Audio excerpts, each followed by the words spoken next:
rising, the charts are bold. DD bands rapping, stories untold. Riding with rocket scooter AI, up we go, reaching for the sky. Every train home never dies, on the edge as the numbers fly. Checking the charts, midnight glory, heartbeat thumping, another story. Green and red, flashing voices loud, future kings spinning on their cloud. Riding with rocket scooter AI, up we go, reaching for the sky. Every train home never dies, on the edge as the numbers fly. Treading on, the pulse ascending, mind on fire, never ending. Trees of gold, endless fight, push on through the endless night. Riding with rocket scooter AI, up we go, reaching for the sky. Every train home never dies, on the edge as the numbers fly.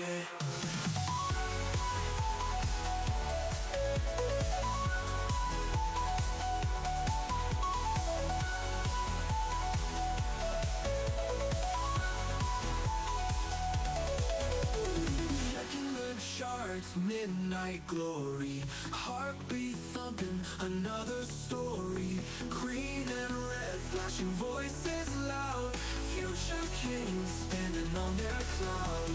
Checking the charts with their AI, up we go, reaching for the sky. Every train home never dies, on the edge as the numbers fly.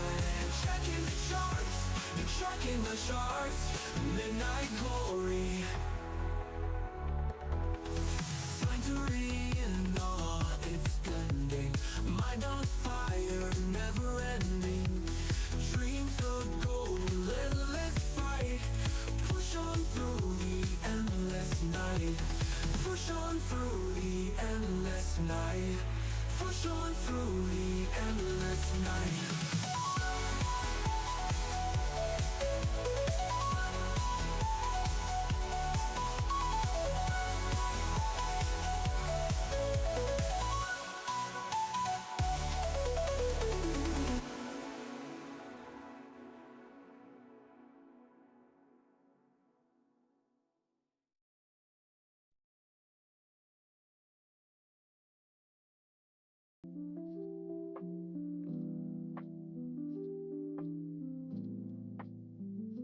What's up, chat? Welcome to the stream. Good to see you guys this morning.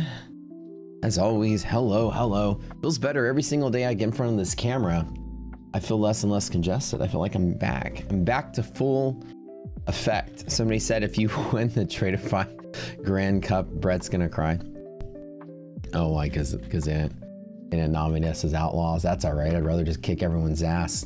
I mean, so far I've beaten every YouTuber, every Twitter guru, everybody. There's only one person left in the cup that's an outlaw. It's Nick from the show, the potato Nick.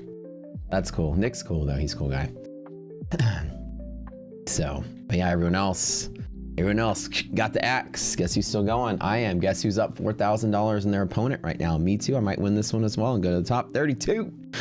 I think there's actually prizes at this phase. I never really read the rules all the way through, but I saw somebody post last night on what's his face on that other, I always forget his name, D-Money, posted when he got knocked out, and he got like $1,000 something.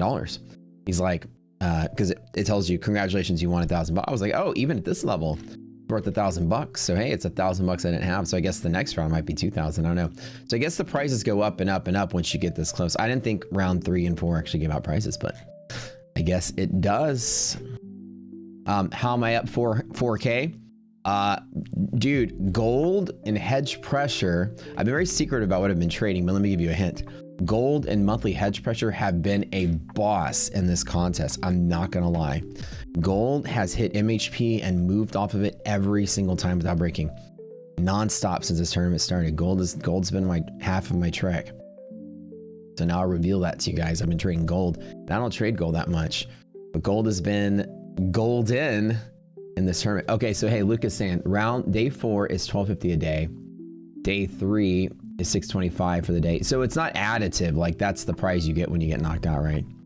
So 8. Okay, so if I win this one, I get 25. The next one's 5. The top 32. Wow, top 16 is 10,000. Shit. So the prize is double and double. Cool. Neat. So I get 10K if I win 2 more matches, and then 20K if I win 3. And it's $1 million if you win the top one, right? Versus 200,000. Oh, cool. So why did I say $1 million? $1 million is total prizes versus 200,000. I'm misreading. Let me have my glasses on. Second place is 80K. Oh, there you go. Cool. IDOC's gonna take the whole thing from me if I win, I bet. You know, we gotta buy reformers for our second studio, Matt. Okay, all right. I'm just kidding. Good morning, Giannis Trady. What's up, Simon Dean? Bass Mike, what's up? Relax Vibes, what's up? Gabe, good morning. Fraser Grant, good morning. Jared Bird, good luck. Ninja Trader say, oh, Ninja Trader Grand Cup today. Yes. I don't know how many of you guys are in Heat 3 because most of us signed up for Heat 1, but we did a fantastic turnout in Ninja Trader Grand Cup. Our team had 17 people in the top 100 out of 10,000 the first round, and we had 74 people in the top 200. We had a total between the 2 heats out of 20,000. 5 people made it into the top 60 to go to the next round. So me, Simon Dean, and Hands Free Capital. Who were the other 2? Was it Eva in round 2? I can't remember if Eva, she made it in the round 2. And there was one other. I feel so bad. I can't believe I'm forgetting who it was. I blame getting old. My brain turns to mush. But we have 5 people going forward. And so if you're in the Grand Cup today, good luck, Scooters. You guys know the trick. To get in the top 20, it's the top 30 advance forward, and then the top 33 advance forward, and then the highest ranked top 34th place. So if you happen to be the 34th place, you have to beat the other 234 to go forward as the wild card. So that's who makes it forward. So to make it the top 3, trading those micro, or the top 33, I had to trade all 5 things at once: the 6C, the micro gold, the micro oil, micro Nasdaq, and micro S&P. So what I basically did was I traded hedge pressure if I could, pick the direction, all 5 of them, and maintain a portfolio pretty much in all 5 the entire day, and I'd flip as necessary. But like if anything was on hedge pressure, I would just full port it there, or anything was at liquidity pocket, I'd full port it there to the long side. This is always, and if one of the things loses, it's okay. I still hold on to it and let the other things win. Because remember, hedge pressure is a greater than 50% thing. It's sometimes upwards of 70 to 90%. If one of them fails, the other 4 won't. I got 20th place with that strategy. So as soon as the market opens, take a minute or 2, wait to see where all your hedge pressures are, make a judgment call on 5 separate liquidity maps. You're not going to have one for the 6E, unfortunately, but you have one for gold. You're going to use GLD. For oil, you're going to use USO. Okay. Make sure you guys tell each other that when people are asking. USO for oil, GLD for gold. And maybe, I don't know if the futures convert on their own in Rocket Scooter. But then you got what you got for your index products, and then make a guess for the 6E. You don't have to trade 6E if you don't want to make a guess either. But why do I always have a cough? Once a year. I don't know. Freaking socialite girlfriend over here goes out and brings home this pestilence from all her friends. Can you use Tradeabate? You can. Ninja Trader launched this week. Yeah, so I tested it over the weekend and I wasn't able to get the data come through. So my dev is looking at it now. He was actually out with the family emergency yesterday, so.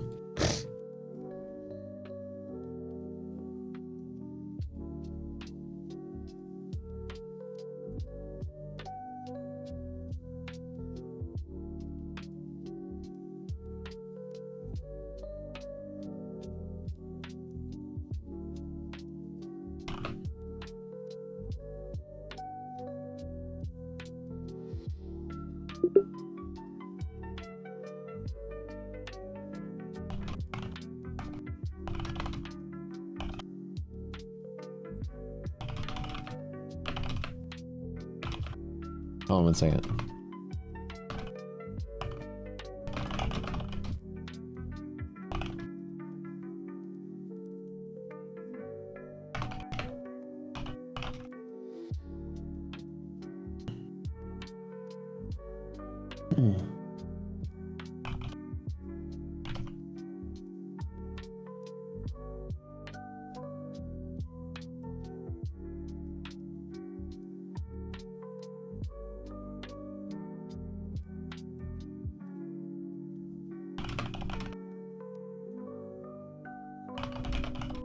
One second, guys.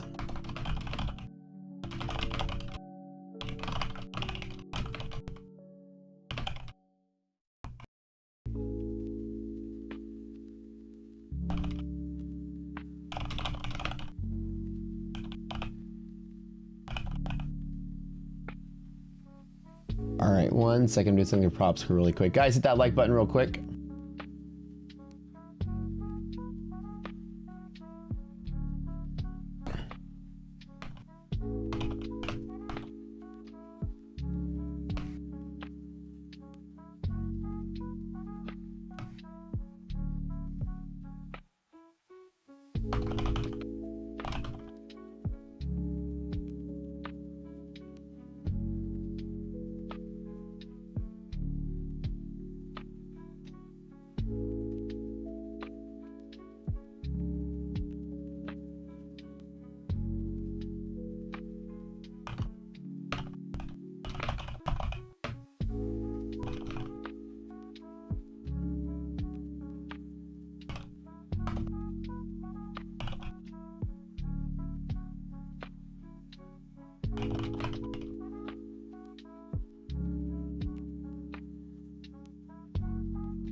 All right, guys, welcome. Every time I wake up, you know how it is. I get overloaded with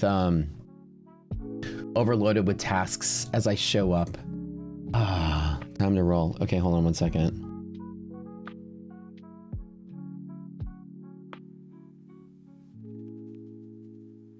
One second.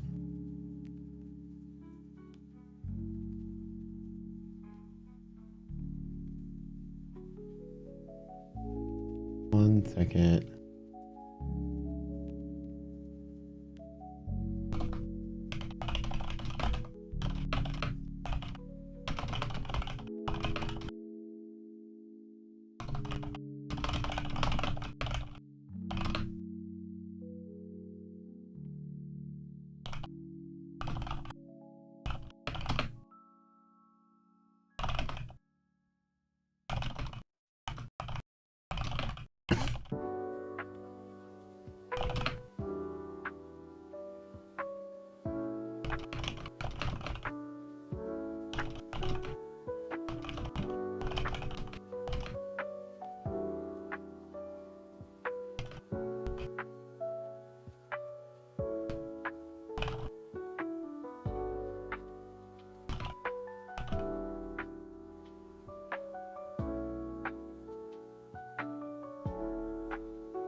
All right, guys, what's up?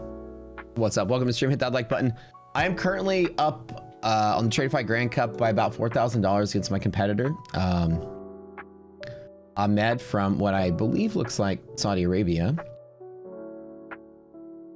So that means he's gonna be trading all day until this is his trading hours, kind of like European trading hours. So if he stays up till midnight, he'll be able to trade till our session closes. But I am up $3,980.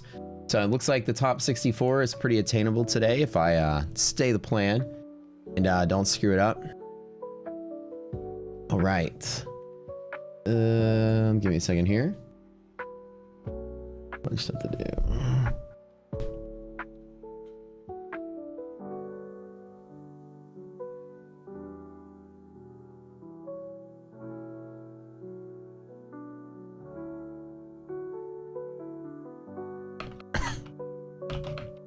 1 second.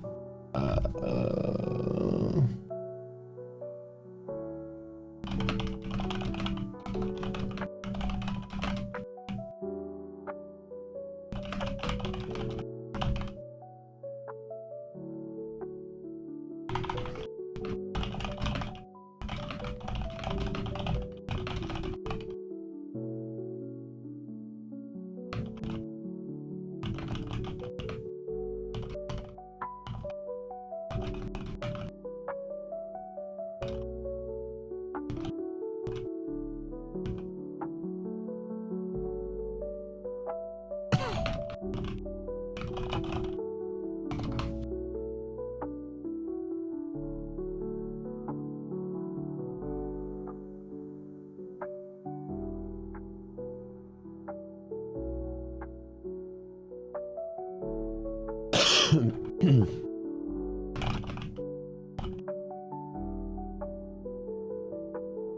right, what's up? Good morning.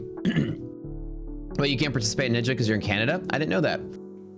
The Ninja Arena Cup starts today. Why do yeah, today. This is Heat 3, so if you win at Heat 3, this is the last one before the finals. There's 5 of us in the finals. So Eva, you made it. She got 17. And I can't remember who I have to go back to my tweet, but who the 5th person was. Hell yeah, Eva's been crushing it. I'm excited. I'm excited and equally nervous because one of you guys are gonna kick my ass in the finals because y'all are good too, and I don't know if I'm liking that idea. I have to compete against rocket scooter traders in the finals. Holy crap, that doesn't sound fun. I like it.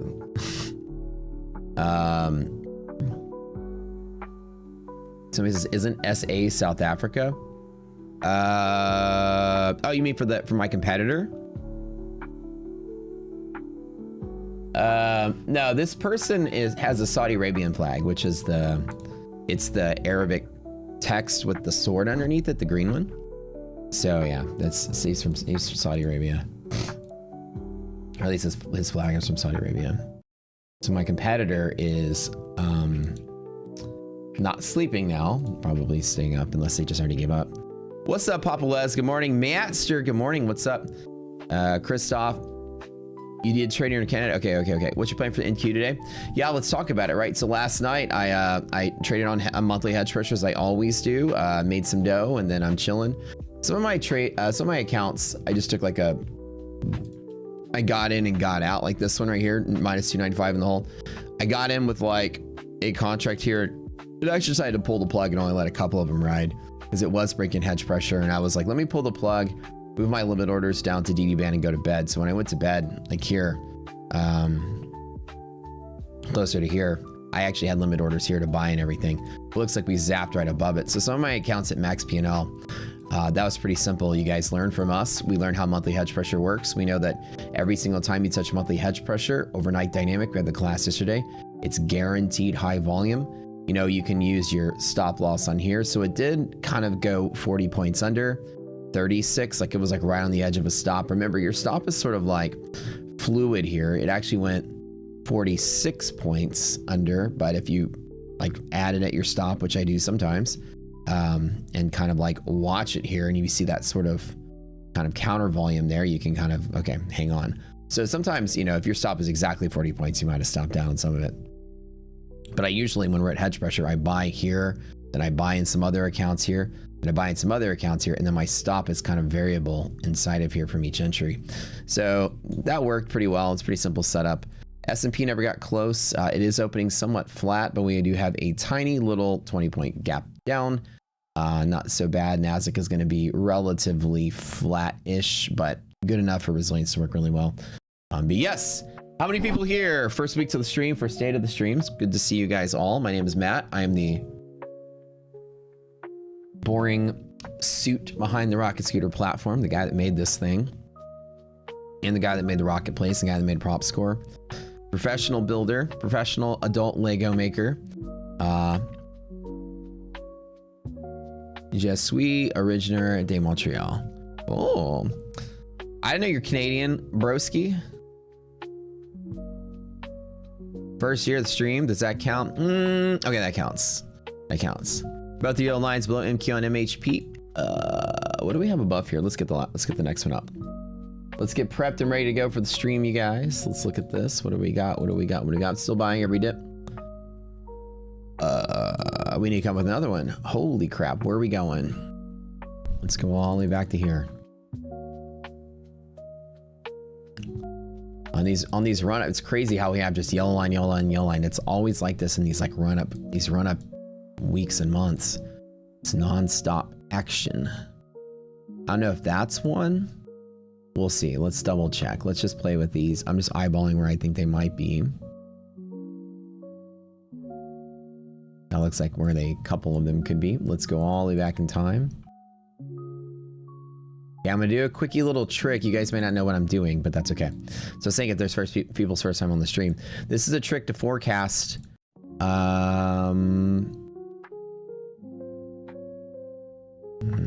I don't think we have one there. Forecast high volume pivots outside of the all-time high. This is a very cool trick. Oh, we definitely have one here.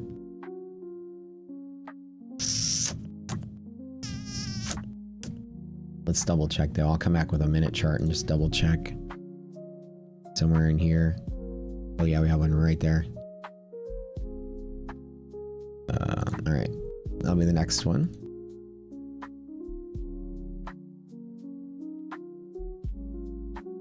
Okay, we'll just do one today. We'll do the other ones tomorrow.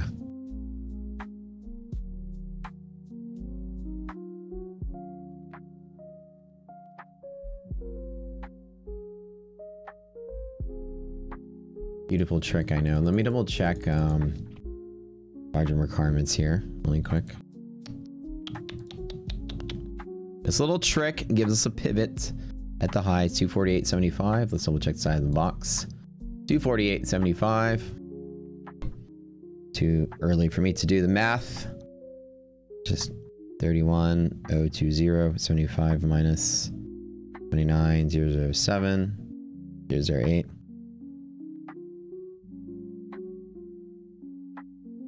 Wait, oh, I did risk interval. Duh. See, I'm saying this early here. 1971. Okay, so we make this a little bit smaller. Okay, 1971, 75. 1971, 75. Okay. 1971.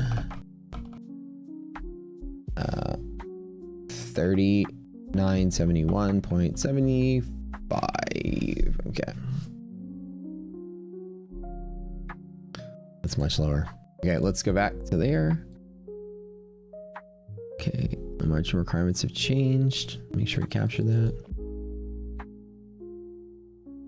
I grabbed one of those older boxes, and we got this guy here. Boom, that's pivot. So this is a trick. That number is a magic number based on CME span, the CME risk range, and we use that as a volume resistance volume pivot. When we tap it, like a brick wall, it can resist pretty hard, but that is the key pivot to look for today. 30,979. Poof. All right, there we go. That's way up there, though. We're not going to deal with that today, but let's mark it anyways.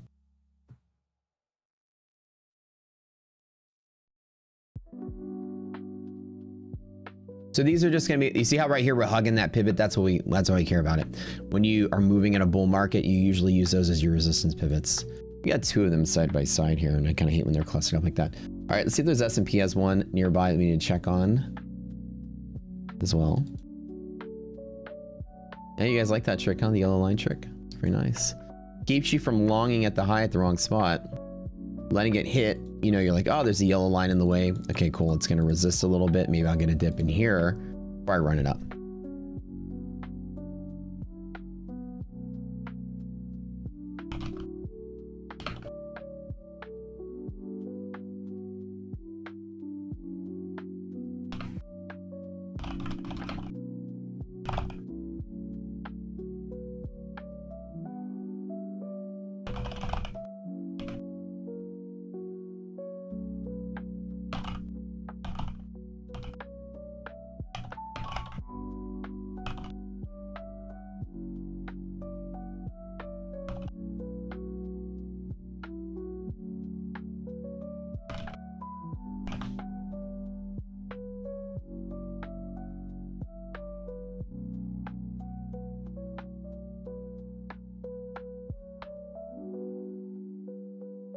$76.91. Okay, cool. Cool, baby. Wait, $76.91. Oh, I need to mark down up here. Okay. I just put new mouse feet on my mouse, so, and I have a glass mouse pad, so it's at that perfect moment in time where you have your, you know, if you guys are gamers, I don't know. I'm the weirdest person when it comes to gaming. I don't like grip on my mouse at all. I'm so weird about it. I want my mouse to be like it's wearing freaking like soleless shoes on an ice skating rink. When it just goes back and forth without any friction. So a lot of times after a little tiny bit, it picks up some friction, like just the slightest amount. When I first put my new mouse feet on, and I'm so obsessed with this, I know it's kind of weird, but like literally I buy them in like packs of like 30. Like I've got, well, these are all like 3 packs. So I've got like 30 packs of 3 packs. of mouse feet. I change them out religiously.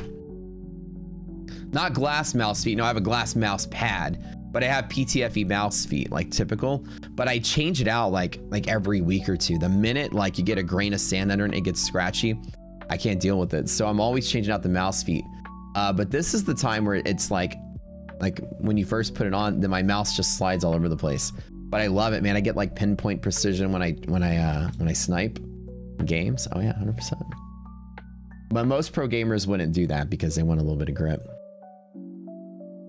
What DPI do I use? On this for my trading computer? I think I use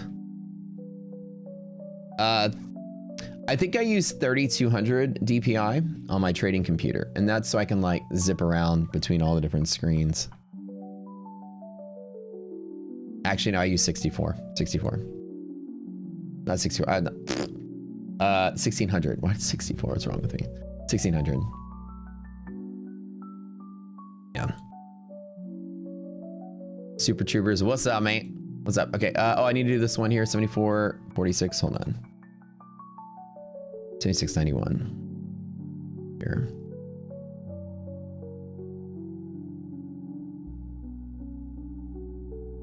But I got like 6 monitors, so I gotta go like here, here, and here. But I want that like that precision whenever I am trading, so.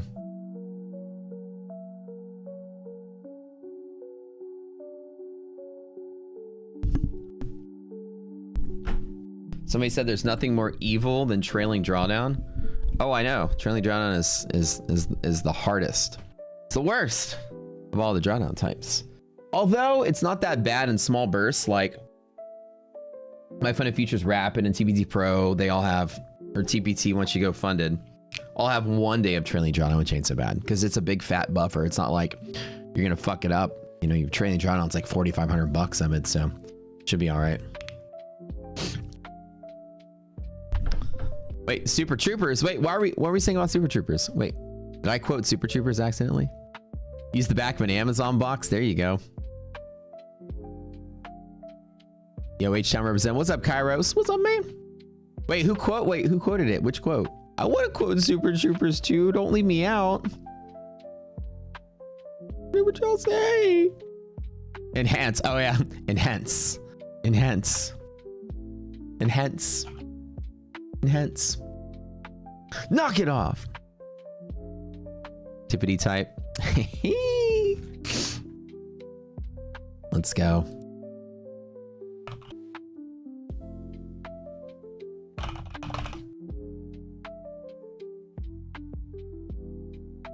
Did you know in August we get a Super Troopers 3? Did you know? Did you know?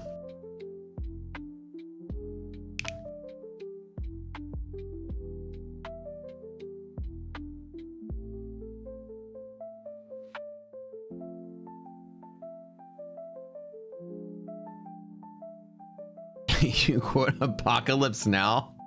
Jesus Christ. I bet you turn a lot of heads at parties, Papa.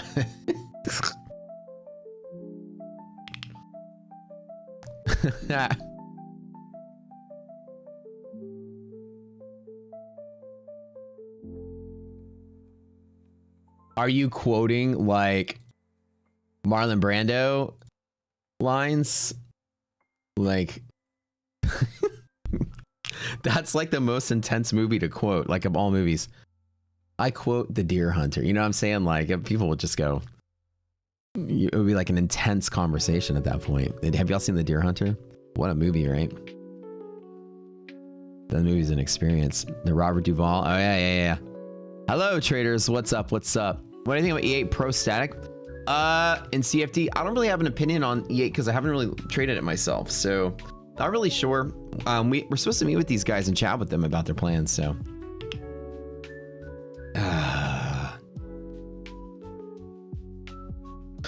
All right, guys, hit that like button. Welcome to the stream. I still feel like I'm seeing like a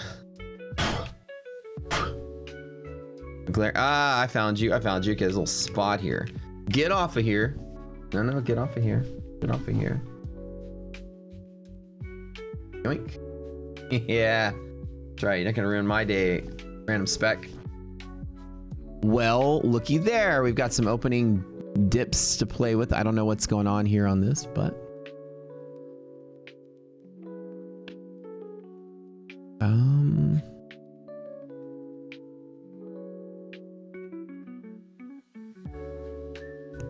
did Iran steal the ball from us and dunk it from half court this time? Like, what's going on?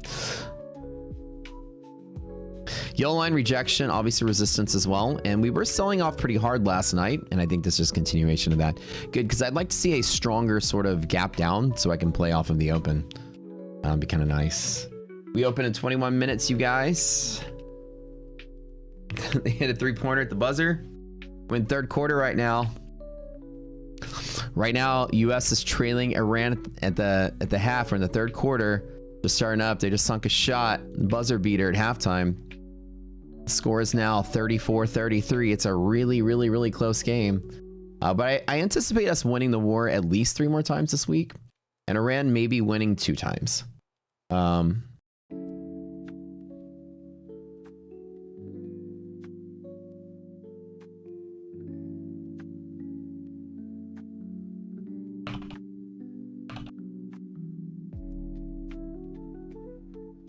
Okay, so news like this, let's get ready to go. We have a pretty intense news week this week. We got the ADP numbers, I think, coming out today. Jolt's coming out tomorrow. Let me double check that. I'm sorry, Jolt's. Oh, no, today's Tuesday. Jolt's today, ADP tomorrow. Sorry, my bad. And then ISM and S&P Global numbers coming out tomorrow as well. Non-manufacturing PMIs, services PMIs coming out then. Then we got the non-farms on Friday. Big stuff coming through the pipeline. Let's double check. 4th round of talks between Israel and Lebanon. All right. Excellent. Yeah, this is true. 4th quarter, guys. Excited to see that the war in Iran that has had pretty much like 0 casualties, 0 anything. 0 nuclear fights. I don't know if there's been any U.S. casualties or not. I was paying attention. But man, this has been the most intense war in the history of wars. As a matter of fact, this is the most U.S. victories per war in a single war in the history of wars. I think we've won the war like 60-something times by now. That's crazy, without shedding a single drop of blood. And the stock market is completely accurate at maintaining and reflecting the quality of the companies that are affected by the war in Iran. Like, for instance, I've been watching Nike stock move around, and McDonald's stock. Your cheeseburgers are more expensive because of the Strait of Hormuz. And then, you know what I'm saying? Like eye drops. I saw Bausch & Lomb stock go up a little bit. Eye drops are affected by this. I mean, it's kind of crazy how that's connected to every single thing in the world. You guys buy computers? No, fuck you, Iran war. RAM prices going through the roof. Every single thing is affected by this, as indicated by the movement, the overall index. I'm telling you, like, don't blink. You guys buy belts at Gucci? Market don't care. Fuck you, prices are going up. So, that's kind of what it is. And it's completely understandable. Iran has its fingers in every single portion of the American economy. So I expect every stock to violently react to every little detail about this war. Yeah, your Birkin bag, you're fucked. You're fucked, Supernova. Birkin bags are going to be even more expensive right now. As a matter of fact, Hermes and the headquarters of Hermes, they're barricading their doors right now. Absolutely 100% afraid of what's going to happen. It's a tough world that we live in. Nvidia up 6%. Yeah, you better believe it. That's right. You want ray tracing in your graphics card? You better hope when they open that straight up, okay, and lower those prices, or else you're fucked. Oh man, ray reconstruction on 5090 is gorgeous. Y'all see like my new gaming setup. I'm not gonna lie, I don't brag about a lot of things. Okay, let me tell you, I brag about me being good at trading and beating up on influencers and YouTubers, but in a comedic sort of way. But you know what I do want to brag about is how good my gaming computers always are. I put so much effort into them. I'm proud of them. I really am. So, this time around, I got a 9950X3D with a 5090 and 96 gigs of RAM, overclocked the RAM. And I got, I'm playing Crimson Desert like 250 frames in 4K with ray reconstruction. Oh, so good. Such a good, it's like my best build ever. I finally get the, and I threw Cyberpunk on just to benchmark, because you know remember when Cyberpunk first came out, we're on the 3000 series graphics cards, and it was like ray tracing everybody, and then we got it, and it still wasn't powerful enough. Everyone went out and bought $3,000 graphics cards during COVID that were $1,500, but were double the price. And then you popped in Cyberpunk, and it still was a freaking slideshow. Yeah. So now I got my revenge on Cyberpunk. So I plugged it in with my new rig, and I could play Cyberpunk at like infinite frames, man. It's crazy on the full glory at which it wanted us to experience it in 2020. So it was a sight to behold how amazing that game actually does look 5 years later. Retracements are not sell-offs. Yeah, just be careful, because we did have selling pressure, like genuine flow to the downside at the close, and we also had, after the close imbalance, more selling at the open and selling in the Asia sesh. So just keep an eye out today. Obviously, I'm still bullish on the market.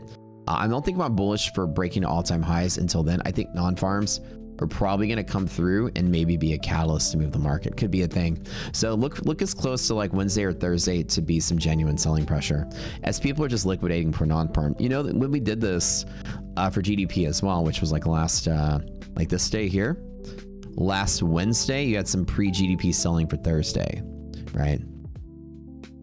So we're likely to get some pre-non-farm selling. I don't think that we sell off below here, but I think it's possible that we could walk down to there one more time throughout the course of the week. You got genuine flow to the downside. Catch my drift. Bro, that's what I tell you, man. You know, it's kind of like a double-edged sword. I mean, I love Taco Cabana, but you know, I hate the aftermath. You know what I'm saying? It's like college. I'd go get the Cabana bowl and the queso and tortillas. That was my snack. Yeah, I feel you, dude. Yeah, I always get some downside pressure after some Taco Cabana. I know the feeling. 2 minutes to market up. Guys, hit that like button really quick. But check out the specs for the RTX Spark laptop. No, I have not.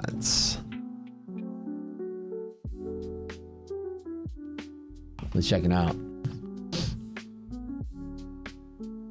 I'm not a laptop connoisseur. Who makes the Spark? It's NVIDIA RTX Spark, so it's an NVIDIA's laptop. Oh, so NVIDIA's making their own laptop. Let's check it out. What are the specs on it?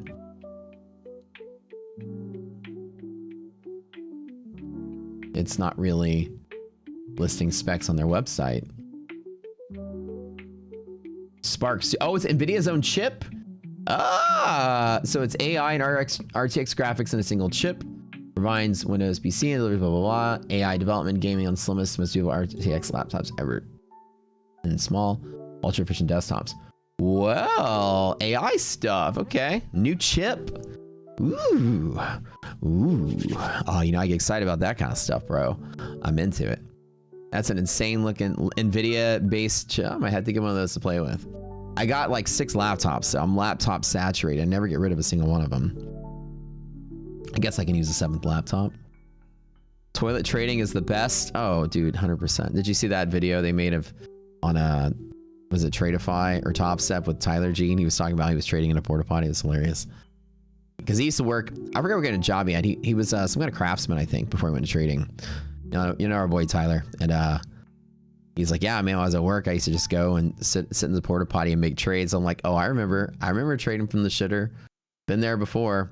In the morning, you're in a position that's upside down. You disappear for 30 minutes. You can't just go to the break room and sit there for half an hour. People will know you're there. So you got to go and just sit on the toilet. Your pants aren't even down. You're sitting there staring at your positions. Oh, I've been there. We've all been there. You're like, boss, I got to go. He's like, what's going on? You're like, my NVIDIA. Oh, I got my stomach. I just got to run. He's like, all right, go. And you're in there. You're like, oh, I stop lost. What am I going to do? I've traded from the toilet plenty of times. Apple Silicon has competition. Yeah, is it collab with Microsoft? Really? They're collabing with Microsoft to build these laptops? Microsoft has a very, very, very, very horrible history of making devices. All their devices have sucked ass. They made like grandpas like would make stuff. Just not efficient, not cool, not sleek, not fast. Remember the Microsoft Zune? How many of you guys had the poor man's iPod in college? You had a Zune or whatever it was. Clunky thing. It was like putting a meat thermometer in your pocket. It's a giant box. Ugh. The new Microsoft Zune now holds 16 songs instead of 8. I'm not making fun saying you were too broke to afford an iPod. I was too broke to afford a Zune. So I'm not even gonna lie. In college, I couldn't afford any of that stuff. I had an iPod Shuffle at some point.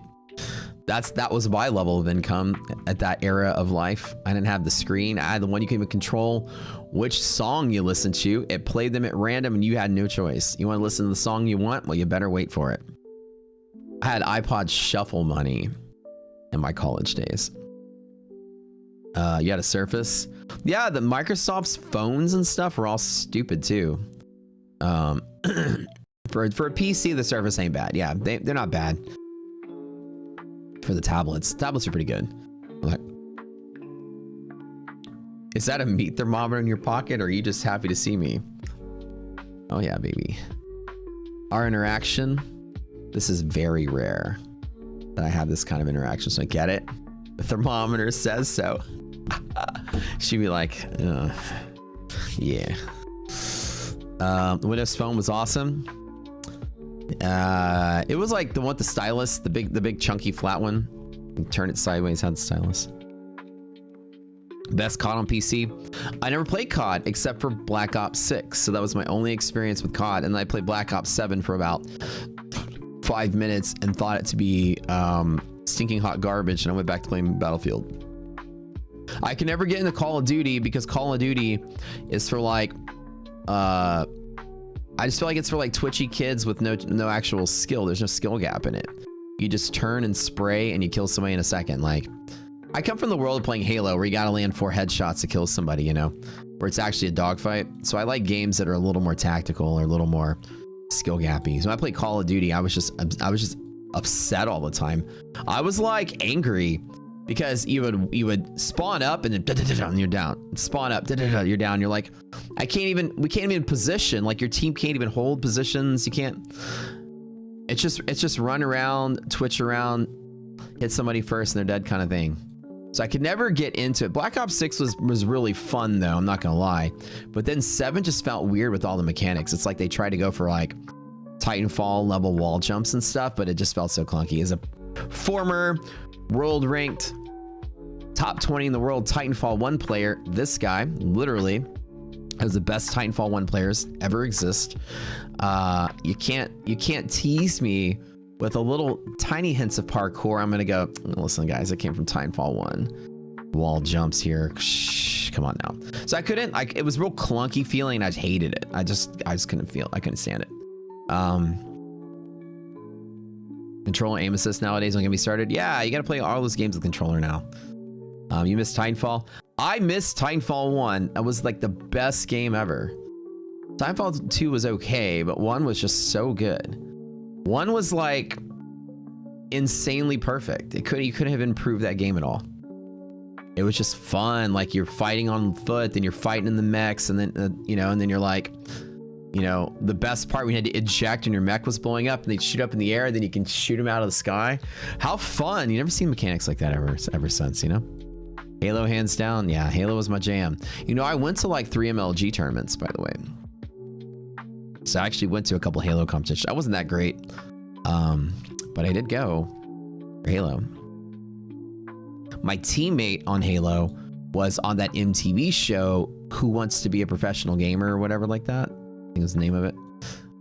So they featured our team.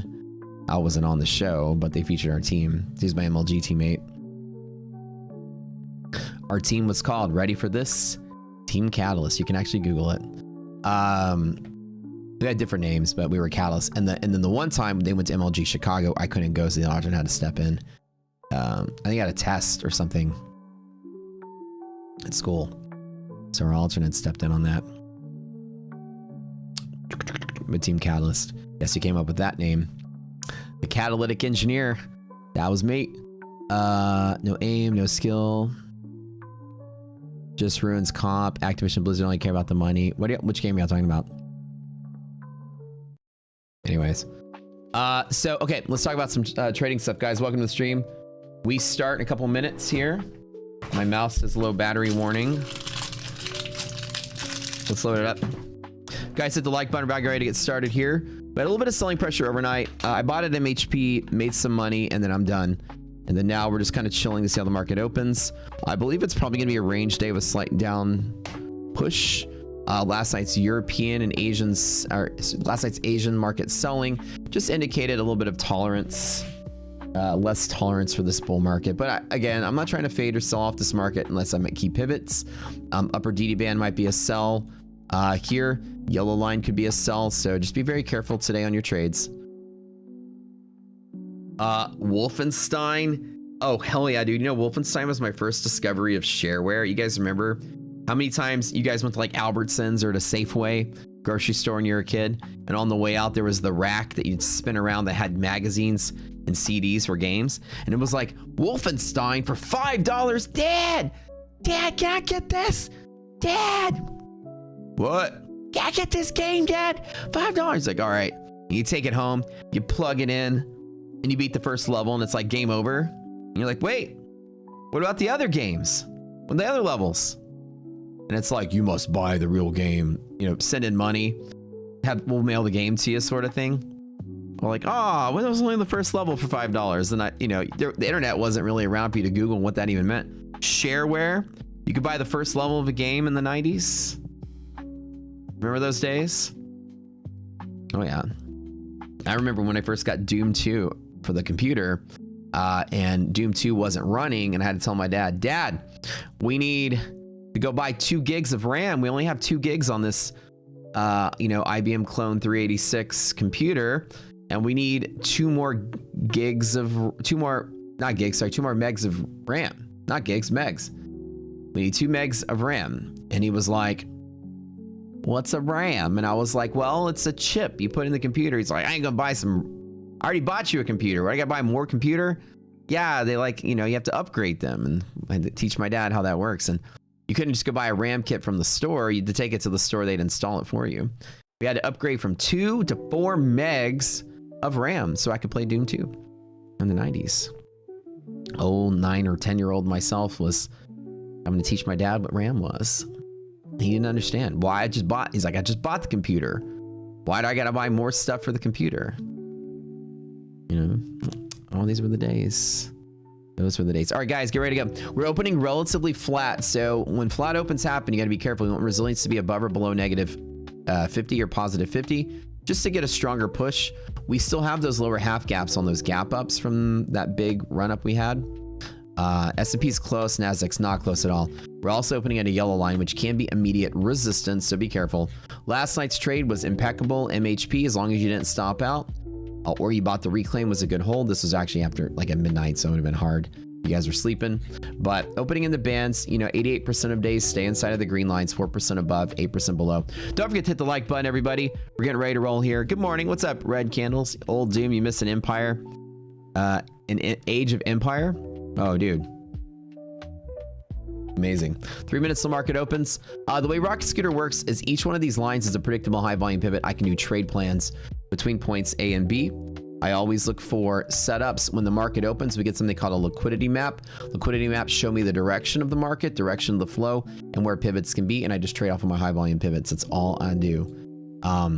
Some key facts. 4% of days break above the green, 8% of days break below, close below, and 88% of days stay inside of the middle of the bands. Okay. Other notes is that 74% of days stay above that orange. So it's very likely that we stay above the orange. If we dip to the orange, I'm definitely going to probably buy there if we get that second dip there today. So opening in the middle, it's a coin flip. Either A, I'm going to long small just for it to move up in one account, or I'm going to wait for the dip and then long down here at the bottom on these dips. So I think it's still bullish until it's not. And I don't try to bet on a bear market and try to fade markets. I'm more likely to. I thought about buying that dip, then we had that little drop there. But anyways, just be careful because the market's going to zip zap around because of the Iran stuff. as you guys have been paying attention on, if you have been watching the news, currently right now the score is 34-33 U.S. Iran. We just ended the first half. We're now going to the third quarter. So this is the number of victories in the war so far. We're kind of winning the war, but they are catching up. They just threw a buzzer beater from half court, right for the buzzer. So now we're starting quarter 3, and so the war U.S. and Iran, it's a nail biter, left and right every single day. It's one thing unless. But anyways, this is, like I said earlier, the most amount of victories in a war by the U.S. per war in any single war in the history of wars. It's kind of crazy. Somebody's contact Guinness Book of World Records with the number of victories we've had in this war. But either case, be on the lookout, because this war is a 7-game series. It's going into triple overtime. What's going on? So just be careful, because in this environment, the smartest thing to do is to let those guys move the market, then react to it. So that means in the trades you get in, initially get in and get out quick. Don't be holding on for hours at a time. All right, we're going to jolt around and kick around. Flat open, so take resilience with a grain of salt. We really need resilience to be greater than 50 or less than negative 50. Holy shit, NASDAQ. What the fuck? So let's just drop 60 points. I don't even know what's going on there, but let's just... Oakley dokley. Okay. All right, the open there was a huge nasty candle. Let's just have fun with that. I don't know what I'm doing, so I'm just going to grab the long there, wait for liquidity maps to come on. I'm assuming there's a liquidity pocket there. I don't know. Let's see. Let's just grab something. Liquidity map should pop up in a minute here. We'll see if we get something here. Maybe there's a pocket. I like that consolidation there, but we'll see.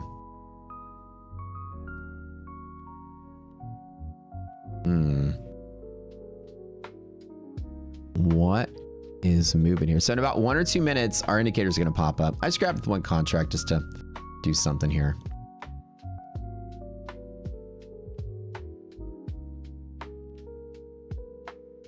Here we go.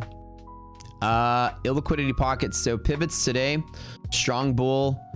Strong bull. So we just got scalpy scalp right here. If it does hold bull zone, it goes all the way up to 579. So with positive resilience, this is a long entry back up to the top. Good deal. Good deal. Good deal.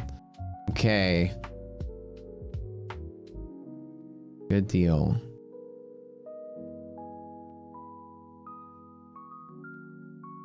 Let me double check what gold is doing today.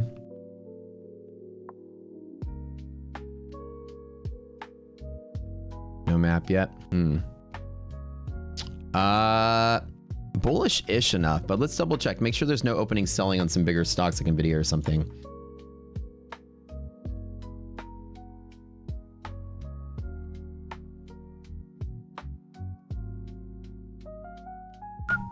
That's very violent on that NASDAQ though. Just be careful. That Nvidia drop is what caused it. Yep. That's right. Okay, let's double check Nvidia's map and make sure it's not doing anything crazy.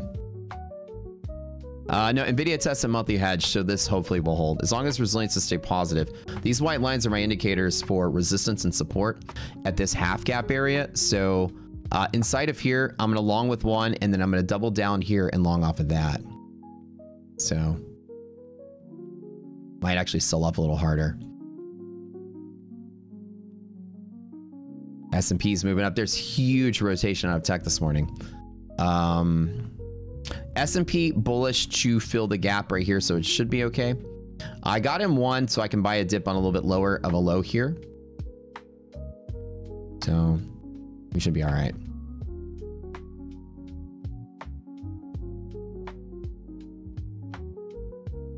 Bull zone support, DD ratio greater than half, so it's likely to hold through here. The rarer thing would be for us to break this. If we break this, then it's really bad. It can get very violent and chaotic here. It's likely to hold from here. We call these RB setup, or the sandwich trade from here to there is likely a play, but a bounce from here to here is also a solid play.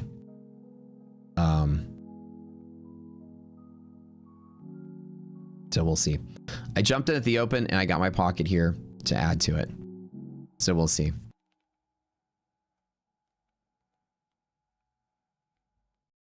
Good morning, guys. I'm getting to the like button there. Let's scroll through the stocks really quick. Nvidia had a half gap break to the downside, but it's still holding MHP, which could hold the market today.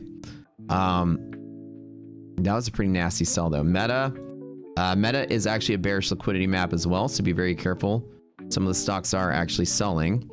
Microsoft good, Nvidia good, AVGO is good, the big tech, Google not good. So there is actually some opening bearish pressure in some of the stocks. This could actually sell.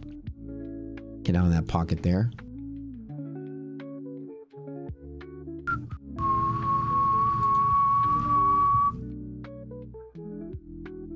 Okay, so my next play before 55, right down here at the bottom.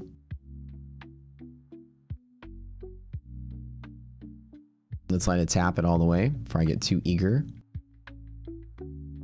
Smash that like button, friends. We're getting ready to go. Buying that dip, buying that dip. Nvidia took another big candle down and broke session lows, but Nvidia holds MHP today. Watch that 225 level. Okay, let's load Nvidia up really quick because this will be something that you need to make sure doesn't happen. If Nvidia crashes through MHP and causes a gamma flip point, it could be some pretty violent stuff there. Okay, but it does feel like it's this pressure is really heavy, so I don't know if I like this trade that much. I have plenty of fat on this. I bought one contract. I was going to buy one more at this bottom pocket here. Let it overshoot a little bit. Yeah.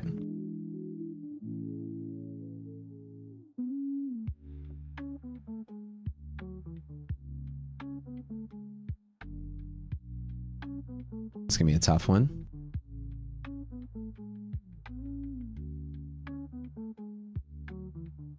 Hang on to that there.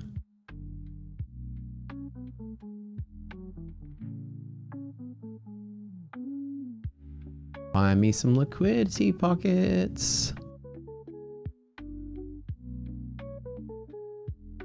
All right. Hang in there. Don't sell off today. So liquidity pocket is a really strong support. If we lose that, then it's a big sell-off day. So I'm going to know really quickly if I'm wrong. Should bounce here though. The play would be from here to there.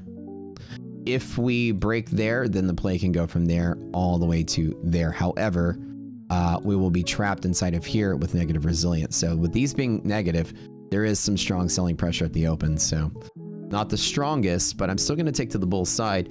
S&P is going to reject this half gap area right here, but since we are rotation heavy today, so S&P was rotating up while Nasdaq is rotating down. Maybe S&P rotates down, maybe Nasdaq will rotate up. You can see resilience is flip-flopping, positive here, negative there. Strong rotation day, not strong selling day yet. So it's looking pretty all right. I'm looking at these two indicators, these white lines right here. They're flip-flopping like this. So let's see if we hold. Or is this the sell-off day? Today's the day. We'll see. We shall see. Liquidity pockets are always very strong, so we'll see if this holds.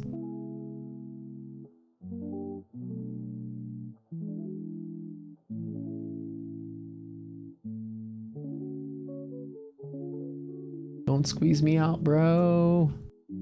Not today.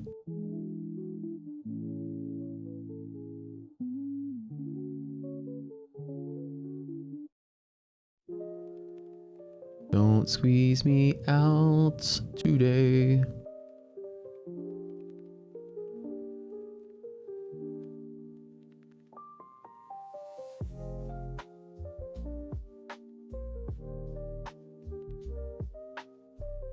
Let's get that run. Come on, hang in there. It's just resist. The resistance is so strong here.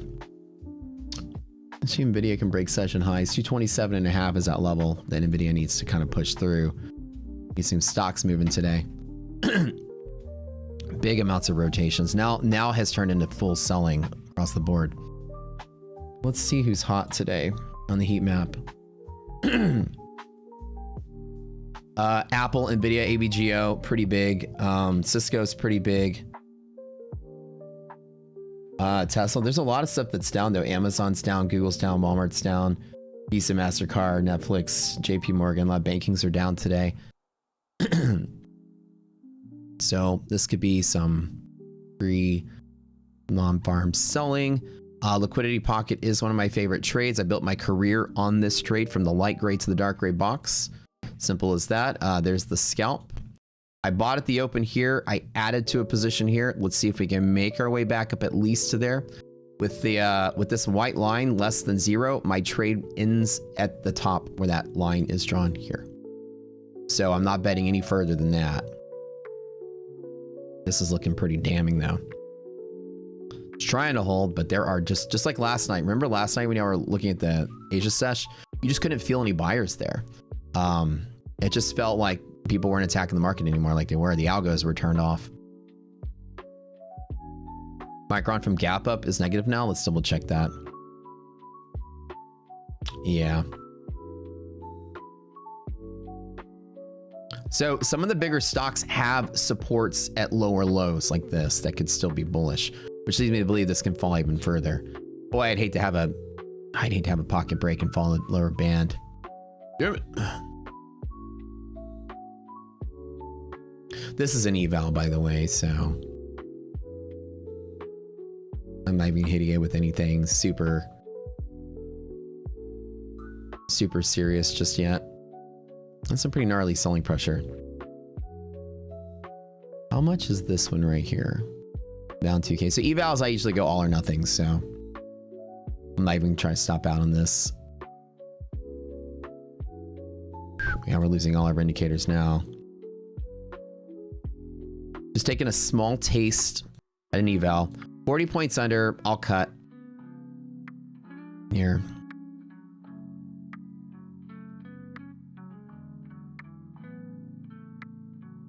It's a pretty gnarly ass day today.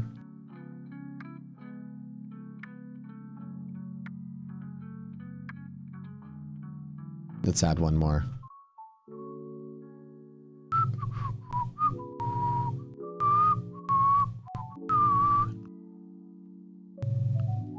This is just an eval, so I don't care if it busts. All or nothing on that bad boy.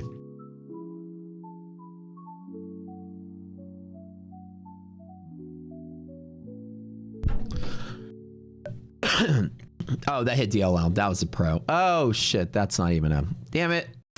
I thought that was a flex. Well, that's my mistake. I was going to hold through it. Well, that didn't work. Damn it. DLL on those pros. Sucks.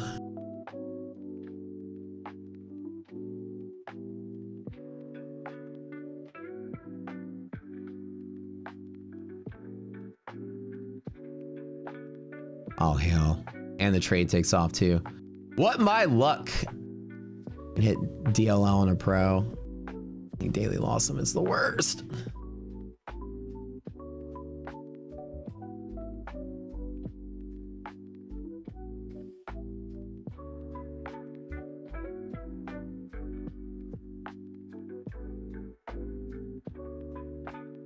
It's getting pretty pretty bad here.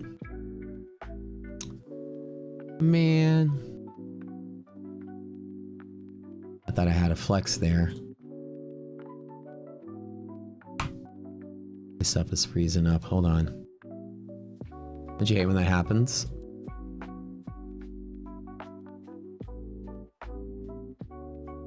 My trade event's not gonna... Don't you hate when that happens? Don't you hate when that happens? Oh, well, whatever. Dude, I cannot log in to my,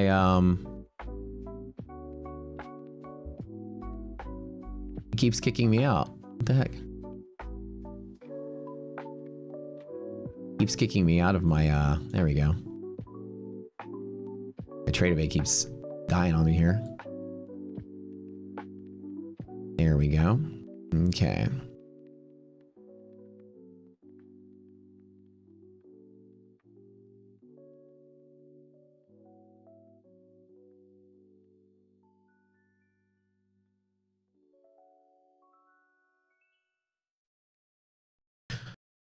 Don't you hate when this happens? I thought this was a flex. This is damn pro with its $2,700. Oh well, this is an eval anyway, so who cares? How could you? Huh? How could you do that to me, market?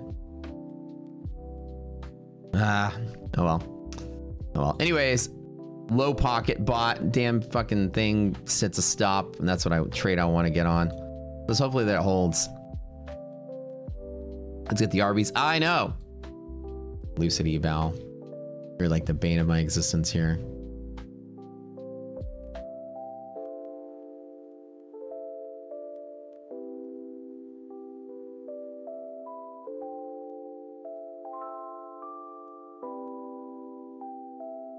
All right, we gonna rally up from this or what?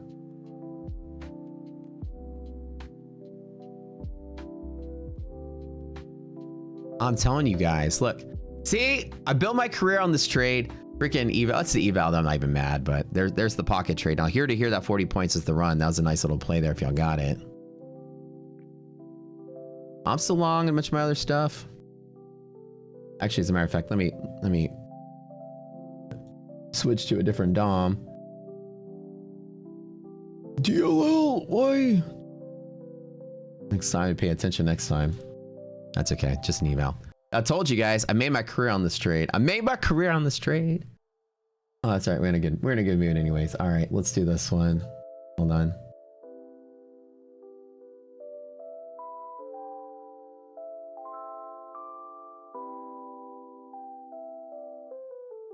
All right, I still long in a bunch of other stuff too.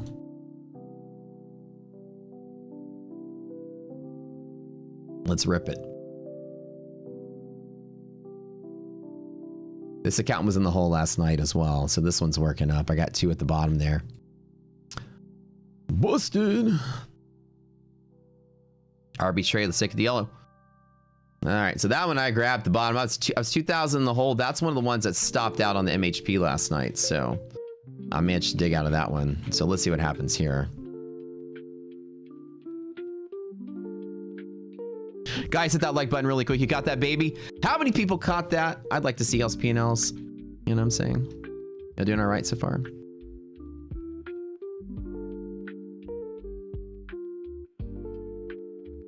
Let's get this one out of the hole and be kind of nice. How many contracts trade in Arena? Okay, so Arena Cup. Now, again, you have to go to the Arena dashboard. It'll tell you. I believe it's like 2 and 3 micros. Basically, just trade micros until it maxes you out. Some of them are 2, some of them are 3, and I think the 6E is minis. So it's mini 6E, and you get, I think, 2. NASDAQ and S&P, I think you get 3 micros, and oil and gold, I think you get 2 micros, something like that. But it'll max out when you max out. They're all kind of different. Order filled. Oh, perfect. Okay, so this hit max target, by the way. These were flip days. Remember, those are the flip accounts that flip. So this one's actually maxed out. That's good. This one's still trading. So when I say flip, what happens is I just need to make 250 bucks. Remember, I told you guys my strategy.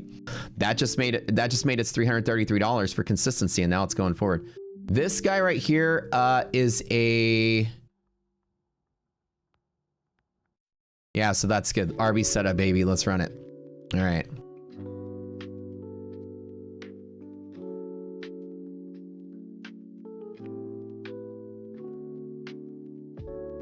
I'm liking what I'm seeing, though. RB setup is what we just jokingly call bull zone with bear zone in the middle, bull zone, bear zone sandwich. Call it the RB trade. Just for funsies.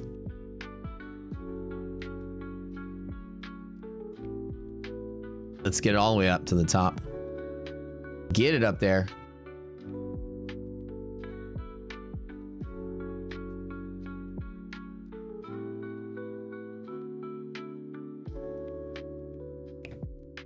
Just flipping these bad boys for profit.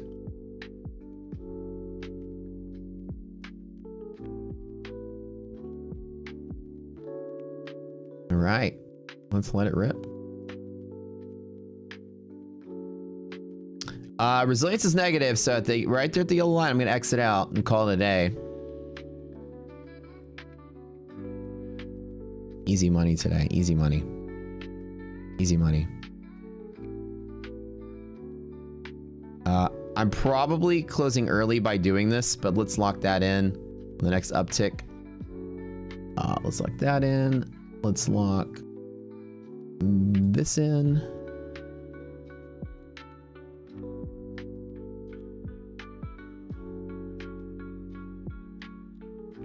Good stuff. Good stuff. Max P&L today. That's pretty easy. Except for the damn Lucid Flex DLL. Damn it. Why are you gonna play me like that, Lucid? Why? Why, Lucid? I love Lucid so much. I thought it was a flex, though. That was my bad. I shouldn't have hit it with a third contract. That's what I shouldn't have done. I knew I was that close to DLL. I thought I had 4,500 to play with. I completely calculated my stop and everything. Man. Come on, max P&L. Let's max it. Come on. Just give me one more green, baby. One more green for max. Let's go. Perfect. Done. Exit, exit, exit. So remember, as I tell you guys, my trick is I rolled all these forward, right? So this is max P&L. I need to make 250 here, 333 here, and I'm good. So these are all going to go towards payout again. Even though they were 2,000 in the hole, made it all back. We're up for money today. Well recovered. Okay, close everything out. Close everything out. I'm done. Perfect, perfect, perfect. Perfect. Done. Easy as that. All right, so now I could still keep going to upper bull zone, but that was a great trade. Liquidity pocket is my bread and butter. I win tournaments with this trade. I made a career. I made $1 million last quarter with this trade. It's my favorite trade of all the trades we have. And I know I said it closed early, but that's the play right there. With negative res, that's it. Time to close. Time to lock in. Done, done, and done. As always. Guys, tune in. Thank you for being here. All right, that's the stream. I'll see you later. Quickie question, all you scooters out there. You guys scooting with me? Very curious. We have something we do on this stream. And I know that your first timer is about to freak you out a little bit, but I'd like for you to do me a favor. I want you to grab both hands way down into your pockets, like feel around in there for a little bit and take your time, you know? This is the fun thing. Feel around for some stuff. I want you to pull up what you got in your pocket. I want you to whip it out for me. I want you to show me what you got.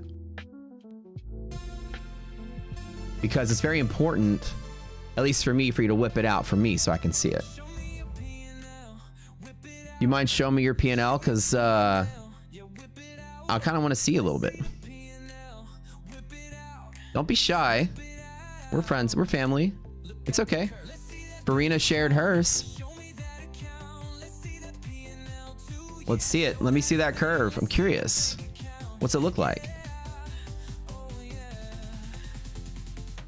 Woo outside. That's a nice curve, bro. Very nice. Miguel, 1100. Nice curve. Yosef, nice curve. Those are some big P&Ls. I'm a little shy around you guys. It's bigger than me. I don't know if I ever want to. 50K, Adrian. Jesus Christ. That guy has to get his pants specially tailored. That P&L is so big. Oh my God, with the third pocket. Oh my God. All right, 1250 Camila. Let's go. Let's go. Let's go. Turbo Joe 1100. 1250. 12-3 on Dow quotientality. Holy God, you guys are making money. Love it. Love it. Love it. Love it. Love it. Good job. That's pocket trade. Negative res. I did cut early at half gap, even though it can't keep going. Just be careful today. S&P res is positive. Could go to yellow. That was a tight trade. It's very tight. Enjoy it. Well done, guys. Just sucks that I had that DLL on that fucking Lucid account right before it snapped up. Exactly what I was waiting for. I was like, I got 4,500, all or nothing. Let me add a third contract. Kind of sucks. I forget. I got flexes and pros together, so that shit messes with me sometimes. All right, guys, appreciate you whipping it out for me. This is that time of the stream where we lose 100 viewers because of our antics. All right, let's give away time. I'm just kidding. You're like, these guys are weird. Yeah, we're pretty weird.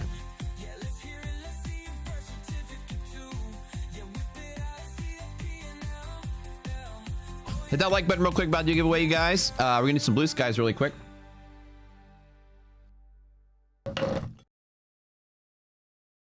Questionality, are you gonna go live with Tradeify? Bro, with that P&L, you're absolutely gonna go live. All right, so this is what we call the combination trade. Well done, team. Well done, team. You guys, for the boot camp, you haven't had your class on that yet, but it's by far one of the tastiest trades you've got from here to here. It's perfect. Let me show you the handout for it, actually. You guys, oh man, look, y'all popped your cherry. We got first time Arby's traders in here. All the old school boot campers are like, oh, the kids these days, they have no idea. Fuck yeah. Here it is. Let me show you zone combination sandwich. Why can't I open in browser? Like Discord is not opening things. Maybe I have to reset my computer here. I'll take a screenshot of it then. I currently am winning in the Grand Cup. I'm going to be in the top 64. I'm beating the other guy by about 4G. That's kind of nice. These trades are so easy, man. This one was. All right, so the way that this works is as you guys learn, liquidity pocket works 90% of the time. Those of you just tuning in, 90% of the time.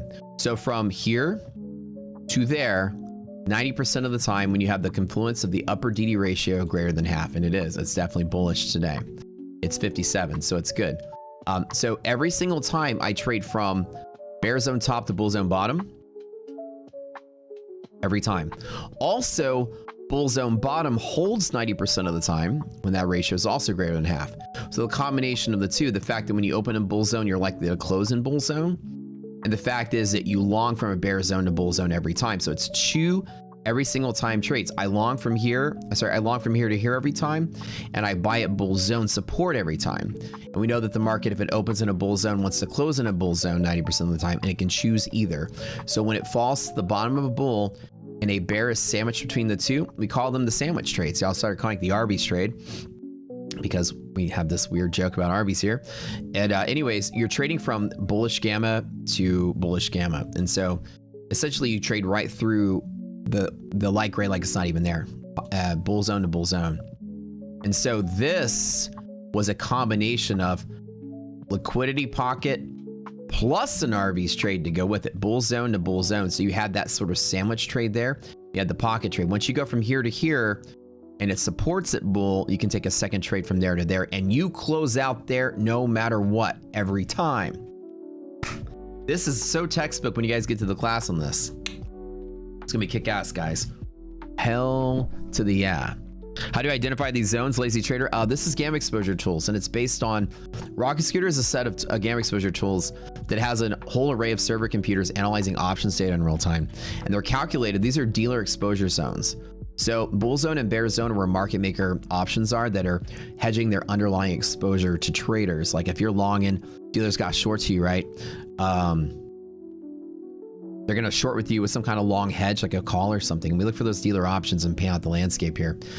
Some rules of thumb is that if you open in a liquidity pocket where we open, it'll stay in a liquidity pocket more often than not. A liquidity pocket is between a bull and bear zone. So you have one here and one here. So for today, this market is comfortable either here or here.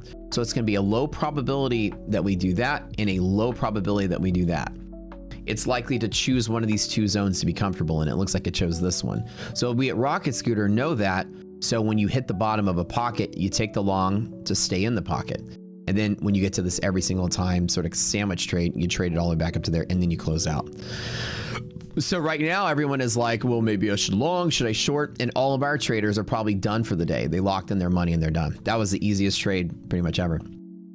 Reset code for next gen is I don't know what the reset code is now for the normal reset code. Maybe Kyle, you guys might know that one. It used to be TGIF for the free resets, but they don't have the free reset anymore, I don't think. Is this score 90? Oh, score 90. Okay, thank you. There's a link to the boot camp. It's in the Discord and the Zoom call channel. But Toasty, let's fucking go. Elevated. Thank you, man. Appreciate it.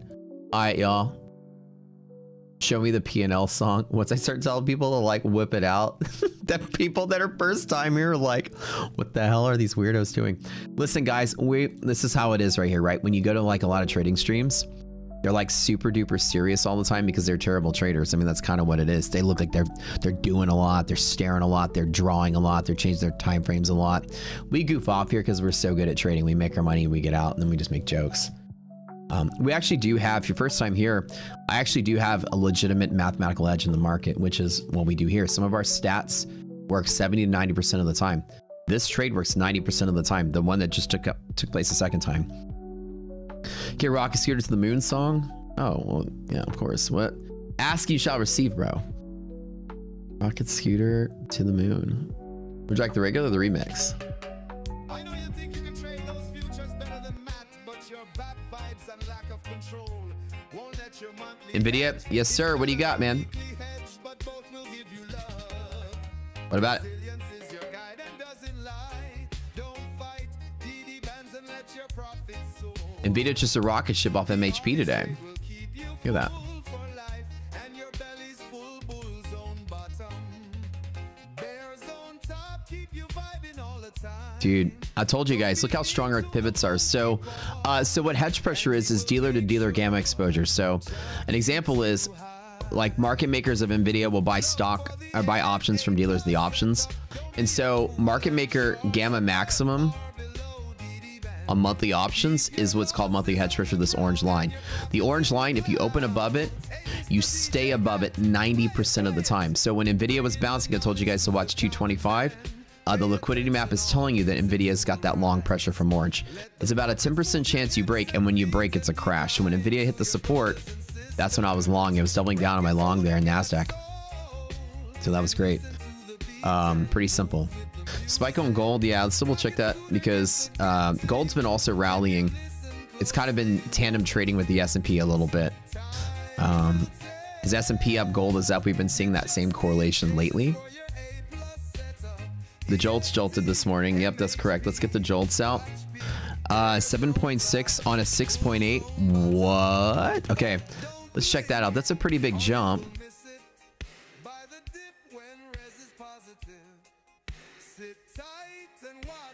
Let's check that really quick.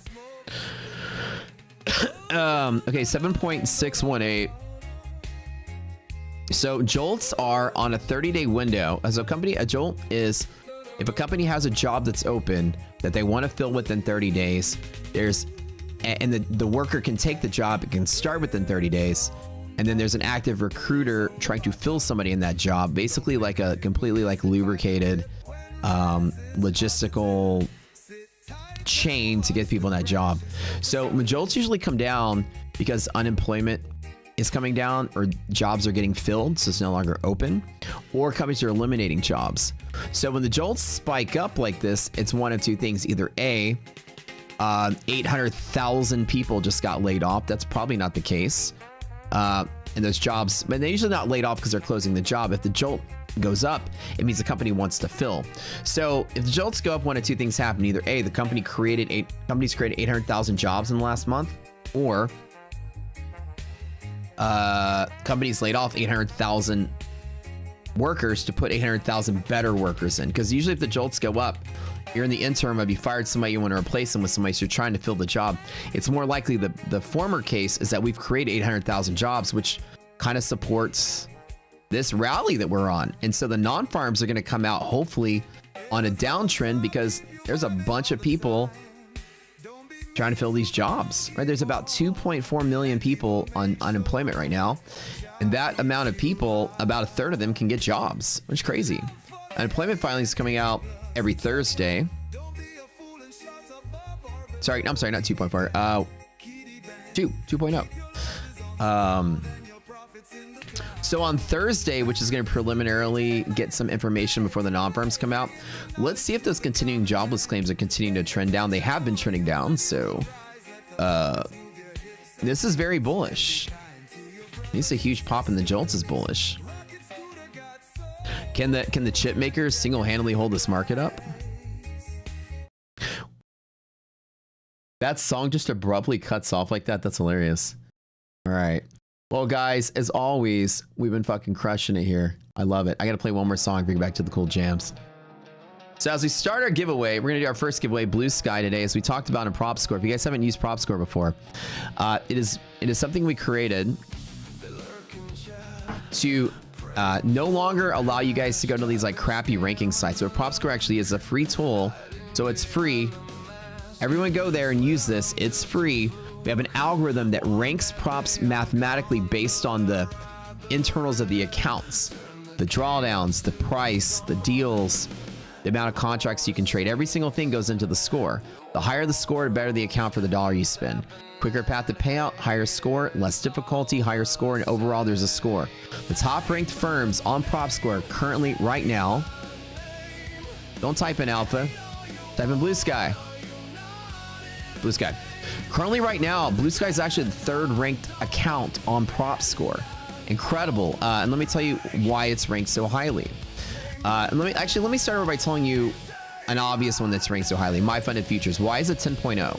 So My Funded Futures Rapid account is very simple. It's a 2 trading day to pass. When you go funded, it's 1 day to payout, and you can take a $10,000 payout at 20% split. No DLL and consistency on funded means that it's easy, quick to pass, 87 all in, no activation fee. It's cheap. So all the scores are really high, right? It's quick to pass, cheap, good payout. Right, so that's the criteria for a higher score. Let's find like a lower score. Let me grab something from the bottom here. Like the bottom. Here, this one right here from the bottom. What makes this score low? Well, let's look at the accounts, right? First of all, there's an activation fee. It's a higher total all-in cost. 1 trading day to pass with no rules. But when you go funded, 8 days to get a payout, right? And you're kind of like, yeah, so the score is going to tank because it's longer to pay out, right? So that's how that works. So when you look at all of them, you know the criteria is return on investment per difficulty per time per restriction. So the math equation. So no more marketing, no more favorites. Which ones are mathematically better based on the sales? It's updated in real time. We have the best deals in the space. You click on these buttons, you can get the codes, and I'll lock it in. So what makes Blue Sky the third ranked prop firm in the space right now are some of their accounts that are top tier. Now Blue Sky's weird and different, but it's cool when you think about it. It's 2-stage eval, and you might at first go, ugh, I don't know if I like that. But look, 2-stage eval, 3K profit, 2K profit target to MLO ratio is a 1.5, which is fantastic. Anything less than 2 is goated. You don't usually see that. Eval 2-stage, same thing, 1.5. Fantastic. When you go funded, look at this, less than 1. Your profit target's 2.5 and your loss is 3K. It's bigger than your PT. Anything less than 1 is unheard of. There's only 2 firms that have less than 1 profit target MLR ratio. It's Blue Sky and NextGen. So Prop Score allows us to see this information and share that with you guys. That's what makes us different. We have all that info. Anyways, once you get through Eval 1, it's 2 days to pass, just 50% consistency. Pretty much just like your Lucid Flex or something. Then it's a 4-day pass with 34% consistency. Actually, it's a 3-day pass now, I believe. Kyle, you guys need to update this. Blue Sky or Diego, whoever this is, they updated. It's now a 3-day pass on a 4-day pass. Y'all need to get this one updated. Cool.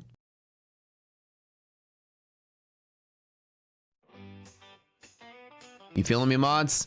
Pass that note on, please. Yeah, Diego, you still have 4 trading days here.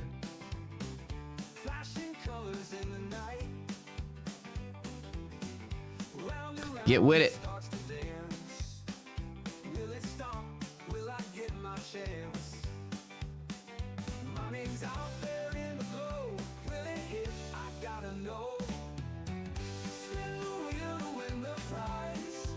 Is it 4 days? But 34% consistency, that would be 3 days. Oh, you're talking 4 days for the exact. Oh, okay. I see what you're saying.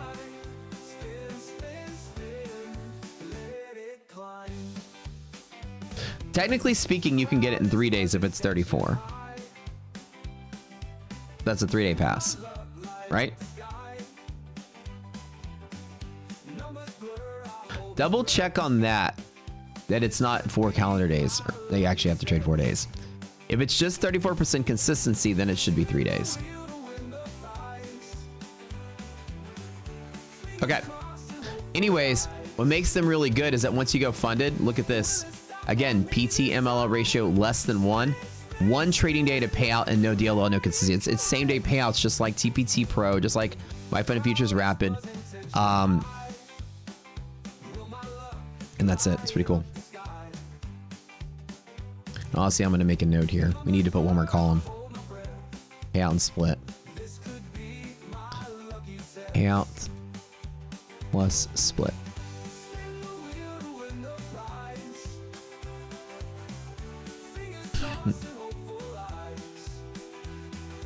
Put that in the notes here. Anyways, it's pretty nice, and you get same day payouts once you get over the hurdle of the evals. The fact is that the MLL PT MLL ratio is so low, the simplicity is so high, so the score goes up. That's really the beauty of that. So it's neat because it made its way up into that A tier, because when it's funded, it's golden. Like when it's a little bit harder on the eval, once you go golden, 1 day payout, same day payout, hit your profit target, and the MLL is so huge compared to the profit target. It's really nice. All right, we spin that wheel, baby. Type in blue sky. Got 5 seconds to do that.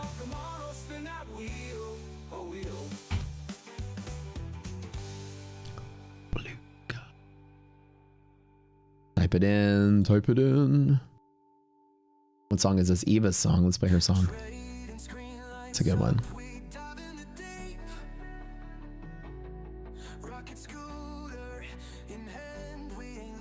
Like I said, this is a free service we made. It doesn't cost you anything.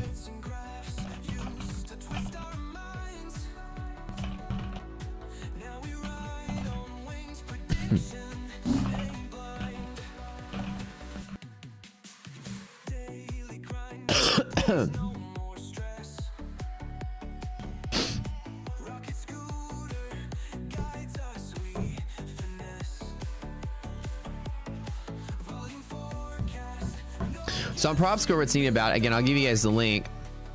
Everybody go there and make an account. This is a free service, and we have a loyalty program, so you better have an account. The loyalty program starts from when you made the account, so go make an account right now. Every time you use our code, you'll be able to take what you bought and then get points with it, and take those points and buy stuff with it. Free prop accounts, merch, Rockscooter membership, software memberships, all this stuff. So anything that you buy with our code retroactively, you'll be able to get points for from the moment you started your account. So if you started your account a month ago, everything you've used so far, you'll be able to use once we release the loyalty program. You'll be able to use it. If you start your account today, the timer starts today. So you'll not be able to claim any accounts before the day you start your account. So everybody go to PropScore and do that. Now, if you want to compare it like firms side by side, you can do add to compare, add to compare, add to compare, just like this. Go to compare, load it up. And then now you got them side by side. You can see all the difference between the firms. These are the top 3 ranked accounts right now in the space. You see this, how they're all pretty awesome. 2-day eval, and actually this one there needs to be, actually this one is not drawn right on compare. We need 2 stages. 2-step.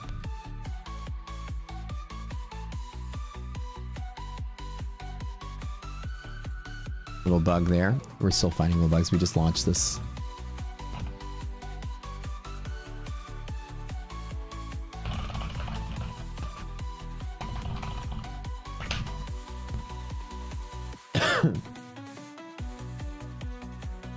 All right, spinning the wheel in 10, 9, 8, 7, 6, 5, 4, 3. You bought a bunch of accounts with my code before you started saying that you needed an account? No, Dead Cat, you always needed an account. You have to have an account with PropScore. If you haven't made an account with PropScore, the loyalty program's not going to count for you guys. There's no way we're going to retroactively go back and allow you to claim credit before you had an account. The site won't let you do that. Or else you'll be able to go back and take credit forever. It's the beginning of time. It doesn't work. Okay, listen, guys. We told you from the start. Here's how it works. The accounts do work retroactively as far back as you've used code SCORE. But you got to have an account at PropScore.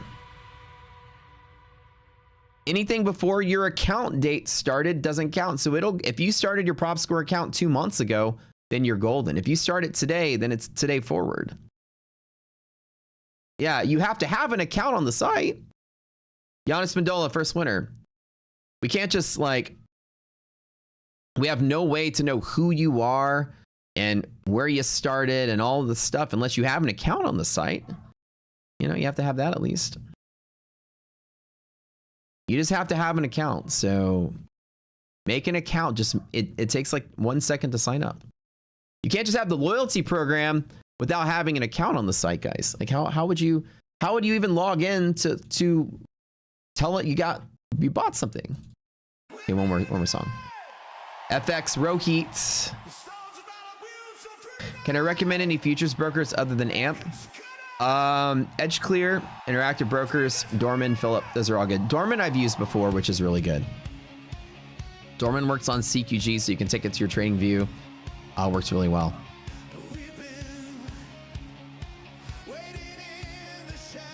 Yeah, you got to have an account to be able to register the loyalty program points. So we'll allow you to retroactively load up every purchase you've ever made at Score to the moment your account started. Well, we can't go infinitely back in time. The site's going to check, like, is your account active? Because then somebody could just come in and, you know, find loopholes in that. You got to have an account on the site to get the loyalty program from the site. That just makes common sense. But don't need that. If you don't need that clarification, well, now you have it. All right, guys. How many do we do? 3 of these or 2 of these? Yeah, you can't just not have an account. It's free to make.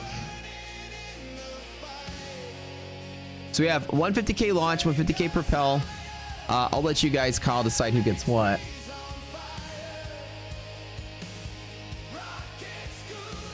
Good job. Good job, good job, good job. All right, we'll do another giveaway in about 20 minutes. So chill for a minute. Let's get some trades going on here. You guys are gonna like this blue sky.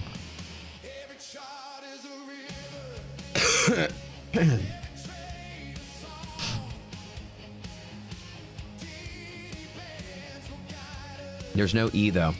Okay, what an amazing trade. Bull setup. This is perfect. This rocks your textbook 101 from boot camp. Nice job, guys. All right, hang tight. We'll do another giveaway in just a little bit. Usually on days like this, you had liquidity pocket 1, liquidity pocket 2, liquidity pocket 3, supported bull zone. Keep going. This is fantastic. Now with negative resilience, this might actually try to snap back down. So I would not be trading up in here any further than that. I would let it dip to here and then make a decision in here to maybe catch that one more time. I would not be shorting, but be careful. S&P does have yellow line resistance with negative resilience. This can end up being selling pressure from here. So if you made that long and you got in and got out of the way, you are golden today, my friends. Golden. Super golden.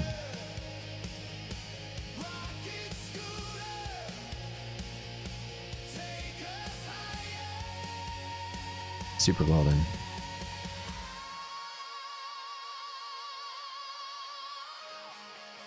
Let me double check Tradeify. Let me see if Homeboy's been trading or not.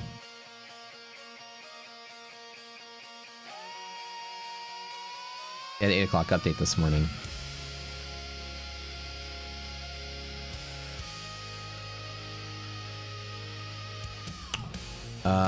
Next balance will update in 2 hours.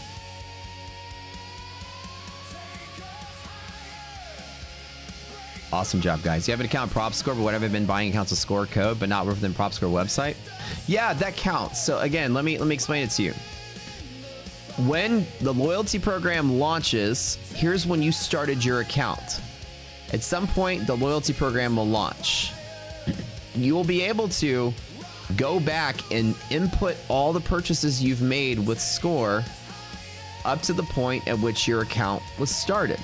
And so anything that you use Score or use our link or use our code will count towards loyalty. You got to manually input it in. But you also have to have an account for that to work. So if you don't have an account, we're not going to let you go back before your account creation date and infinitely, because people will go back. Because what will happen, here's what will happen, right? So some of our code is still Rocket Scooter. Some of you guys will go in and use Rocket Scooter for years back, right? And so the loyalty program was only created from the moment the PropScore launch started. That's actually the start date. So the minute we launched the site, that's when the loyalty program starts counting. And so that's the starting point. For you guys, you had to make an account for that to go. So either case, just make your account going forward. Rockstar Ninja Trader, I'm working on that right now. As a matter of fact, as we speak, I've been typing in my dev for that. We were working on, I'm not able to see the data. So, trying to work on why that is. Good job, guys. We'll be doing another giveaway in a little bit. We got next gen giveaway right now. Everybody, next gen, next gen.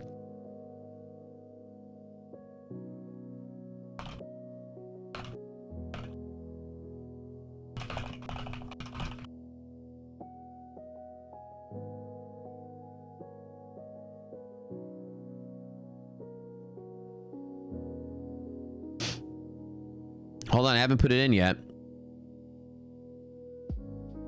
Next gen, baby. Next gen, fantastic. So we'll talk about this one more time. Next gen has a less than 1.0 PT MLL ratio. Right now, next gen code score is 80% off all the evals all through June. Score 90 is 90% cost of the resets. Again, next gen has been crushing it with these free resets and 90% off resets. Imagine buying an account for 20 bucks or 10 bucks or whatever and then resetting it for the same amount. Even the free resets were crazy and golden. So, hold on.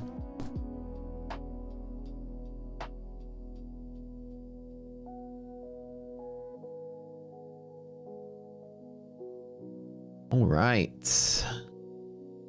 Let's see what we got here.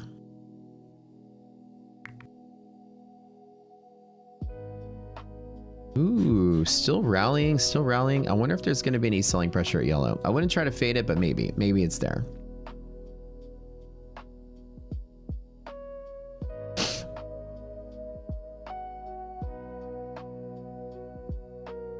Okay, give me a second, guys. Yeah, type in next gen. We got a next gen giveaway going on in a second here. Thanks for letting me know. Mods, if you can type that in the streamer channel for me next time, I would know that. I had no idea. We'll do some kick-ass next gen stuff for you guys. Not bad. I didn't get the memo. All right, so let me check on the Ninja Trader thing really quick.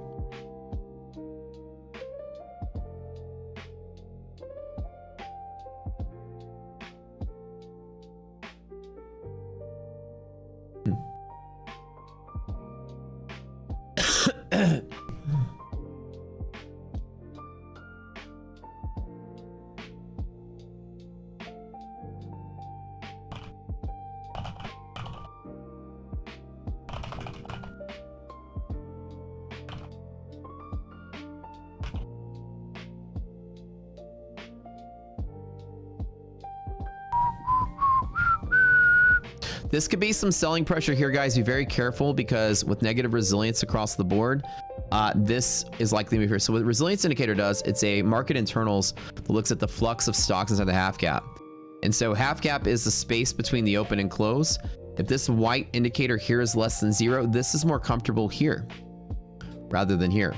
So what I do is I'm kind of longing into resistance. I'm more likely to close out, especially because we have a yellow line resistance and negative resilience. It's likely to tuck back in. Same thing with NASDAQ, negative resilience, it's likely to tuck back in, but the liquidity pocket's likely to support it. So today, guys, you have a dip to here and another long to play on, not investment advice or anything, but we've got some more choppy chop to play with today. Could be some selling pressure even so. Remember, S&P is rejecting yellow line, and a yellow line reject can be big sell-off. So good luck. Good luck with that, traders. And as I'm talking, it's happening. I love when I talk and it happen. Tradee, stop. Don't remove people's comments when they're typing in chat. I've told you this last time. Let people type in for the giveaways. The point is to spam. Only when the giveaways are over. Yeah, but during the giveaways, let people type in whatever. That's the goal. Spam it, baby. Give them some love. Give them as much love as you want. We love next gen here. Where do I go to set up a prop score account? It's in Discord. It's on the prop score website. The website itself. Go to the website, create an account. See, mine says Matt. Just make your account there. Yeah. Let's go, baby. Yeah, Simon needs spam it up. Give them some love. We love next gen here, man. All right, so as I'm talking, this is trying to realize what I said just a second ago. It's going to likely try to fill the gap to the downside. S&P is going to try to make its way there. And then there's other sort of long pressure from there. Again, be careful, today isn't the big sell-off day. Like, I don't know if I want to, I might catch the scalp on this interrupt here, but we'll see. We'll see how this works.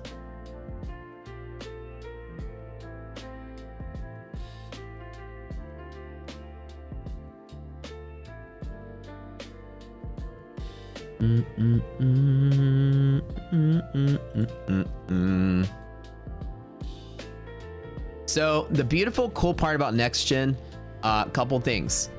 They're number one, they just improved their score. We had a meeting with them. We talked to them about it. They improved their score, by the way, by adding different consistency amounts.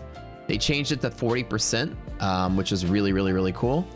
They have, again, which is crazy, but they have like, let me find it really quick.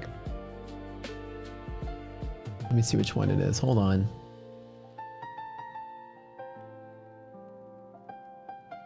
$25K eval. Here it is.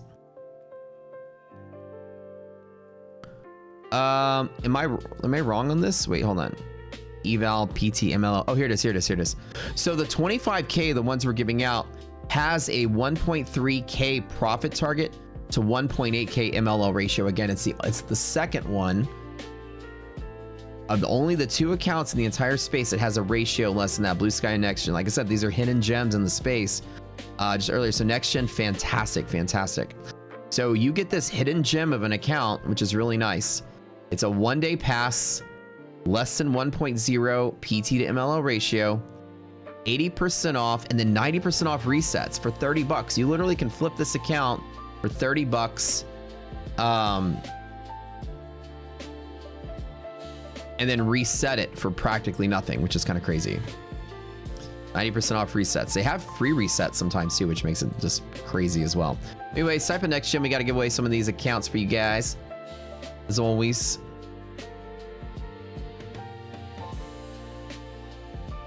Perhaps a way to find out when people created their prop score account. What do you mean?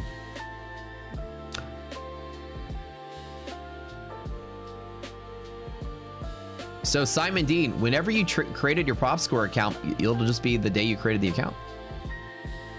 There's no way to like, other way to say that. Like when you create a prop score account, then that's the day that the timer starts. It will allow you to input your purchases from that day forward. Yeah.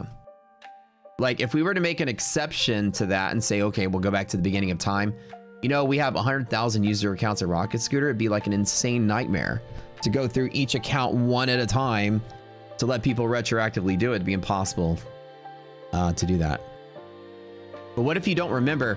No, Simon Dean, look, when you input your purchase, you go to prop score, you'll be inputting all your purchases.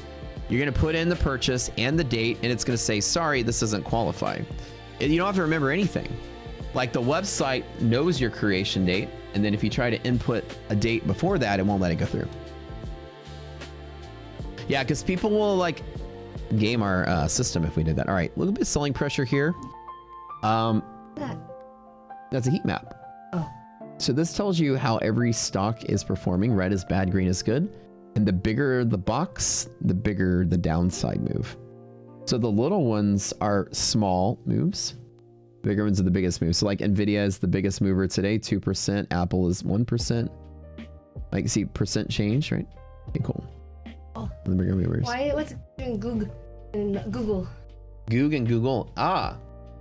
Class A and Class C shares. Wait. I want to talk to you. Okay. Oh, I thought you were leaving. No, let me grab my phone. Different types of shares. Google has 2 tickers. What up, Sleepy Princess? Come on over. Yo, you know, guys, I'm such a huge fan of these things. Do y'all like these things right here? Have y'all had these before? I can't see myself over this. These right here? Dude, I buy these like, I had these at, what is that salad place you always buy me? That Salada? Or Sweet Greens that has the... They put these put these little Crispies, these cheese Crispies inside of a... They get an extra $2-3 for it. Just yeah, a little bit. I know. And so I buy those things like religiously, man. I eat those things all the time. Anyways, Class A, Class C shares. Yeah, different shares of stock. That was it? Yeah. Oh. I think the difference is one of them comes with voting rights and one of them doesn't.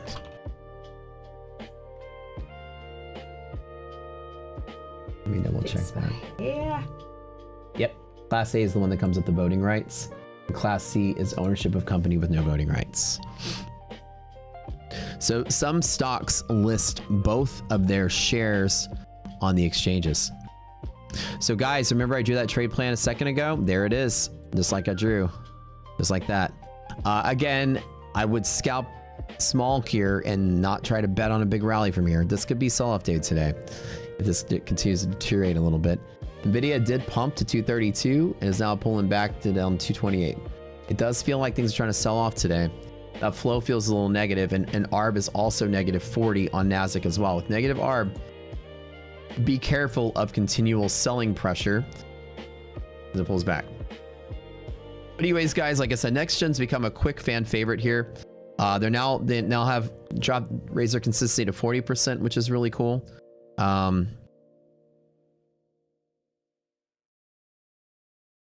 me pop it on here really quick. What's going on with you, girl? Trying to figure out what to do next right now. Landscaper. Yeah.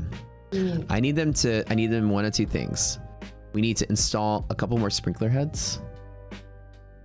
And then I want them to investigate what's making the ground wet or dead or something. They need to till the ground, aerate the ground, put sand down, then lower some new turf because the sod keeps dying and I don't know if there's a leak. I think the sprinkler system might be leaking underground. Let me go investigate a new landscaper then. Yeah, like an actual landscaper. I don't know if they can come do it. I don't care. But maybe we find somebody new and different. You know what I mean? Yeah. I mean, they haven't come helped us at all. It's screaming at them. Yeah, I don't have time to go dig up all that sod, but I'm kind of... Okay, I have a belief that my sprinkler system's leaking underground because it keeps killing my grass.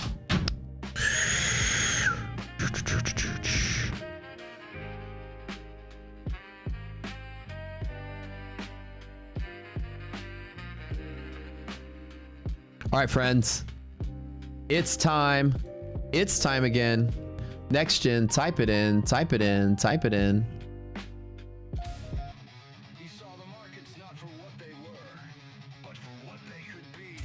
Is our water bill higher than usual? I haven't. The thing is, there wouldn't be any usual, right? It would be that it's always been this way since last year. I need to compare what last year and this year would be like. I know for a fact that it was leaking in one place because I caught the leak. I lifted up the sod and I could see that one of the hoses underground was like spraying water like a little bit. So I'm afraid that the sprinkler system is leaking everywhere. So we'll have to see, like they just basically hit it with a shovel or something. Is there a promo code for data options rock scooter? There's no promo code for that. It's just 10 bucks.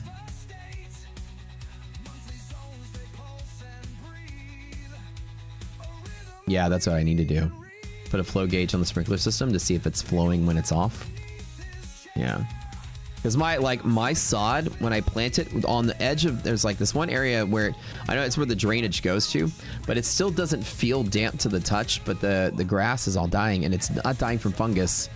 It's dying from like what root rot would look like, where basically the stolons on San Augustine just turn brown.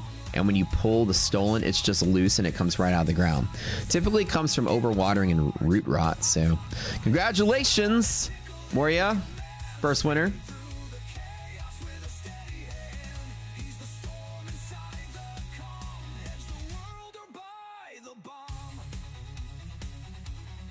The leak would be a pinhole leak. It probably wouldn't register on the meter. That's the thing. The one that I found was literally a pinhole leak. Like it was tiny. So it's like one drop at a time. That won't register any flow on that meter probably. It's not that sensitive. If you're leaking, you'll have pressure loss from other nozzles. Yeah, you will. But I only have one nozzle. The thing is like we detached all the sprinkler heads. There's only one on the half of the grass. There's grass. We only have one sprinkler head in the whole backyard. Everything else is turf. So what I have a feeling that the hose itself has a pinhole leak, which is just how large of an area is dying. I would say probably about 10 square feet, maybe about 5 by 2. it's like let me show you, and this is kind of like why I think it's a sprinkler, because let me show you guys. I love that you guys are all, dude, I love it, man. We're all a bunch of millennials and Gen Xers here. We're all old men with treating our lawns. All right, here's how my backyard looks, right?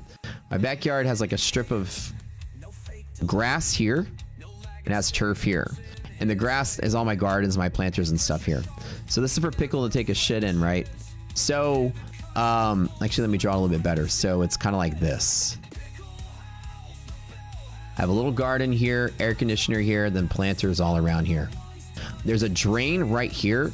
So I have everything graded to slope this way, okay? Grading is sloping this way, and sloping this way. So the water's supposed to drain to here where the drain is. Okay, and I graded it myself, and the grading's fine. There's a 2-degree slope, it's perfect. And so this area right here is what's dying, that's it. Now that's where the water drains to, but it's never wet. So unless you think it's wet underground. There's like one sprinkler head right here, which that's it. They got rid of all the other sprinkler heads because they were all over here in the backyard. And the sprinkler hose comes through here.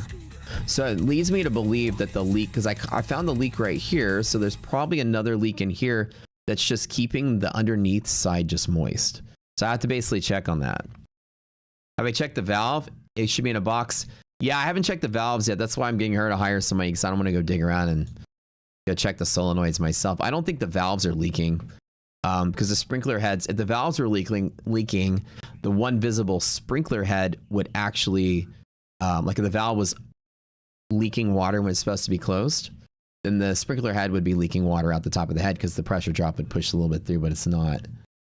So I don't think the valves are leaking, but I could also check around the valves to make sure that the connection on the valve isn't leaking as well. But again, it's localized right there, so I don't think it's... I think what happened is they probably just chipped the hose a little bit with their digging tools, and they were digging the lawn back there. I have St. Augustine, which shouldn't be dying, right? But St. Augustine dies when it's soaked in water. Yeah, it's probably the water pooling from the runoff, which is what I think is what's happening. But also because there was a leak that I found, I want them to go investigate to make sure there's not another leak. And I'm just being too lazy to go dig everything up. So, and I'm going to get them to install more sprinkler heads at the same time. That's really why I want to hire somebody. All right, you guys, 3 winners of next gen accounts right now. Congratulations. Too much water can cause fungus. Yeah, I looked at usually when you get like a fungus or some kind of like rot, you can smell it, but it doesn't smell like anything. It's really just root suffocation from waterlogging. And you'll know that because if you go grab one of those stolons, it just pulls right out, like with no resistance. And you look at it and the roots are withered and not strong. So essentially it's just not getting any air. They're basically just suffocating the grass. Rock Scooter's so amazing. You just want to smooch up all the platform on the inside. LOL. Okay, resilience just went positive, guys. So the dynamic has shifted back to being bullish. Again, bull day.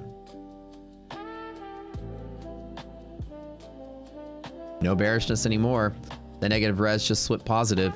So remember what I drew on the screen? This is what Rock Scooter is designed to do, which is to have you guys see those pockets, those pivots, that flow direction. Oops. When I drew that earlier, here to here, I didn't take the trade, but I'm busy talking about my grass, but that's it. So you guys, y'all have had plenty of trades today. The trade liquidity pocket 1, combination pocket 2, trade pocket number 3, pocket number 4, negative rest, a half gap number 5. This was all textbook boot camp, people. Did you grab at least one of those setups? I'm just curious. All of this was textbook today. That's crazy. Crazy, crazy.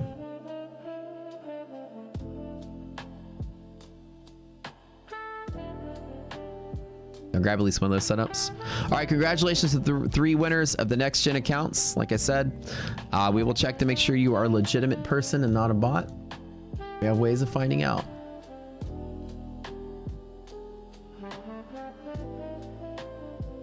You guys are amazing winners of some next gen. Like I said, 90% off. Amazing. Amazing deal going on right now.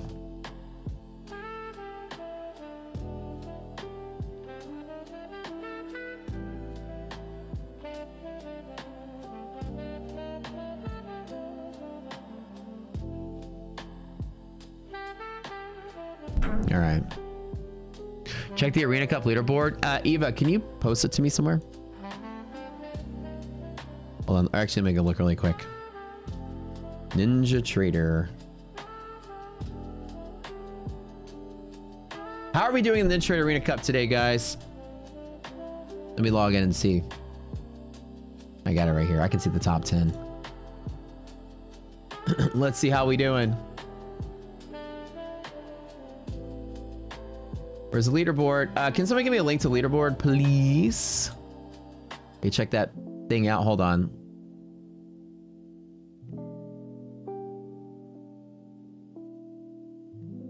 Is there a link to it?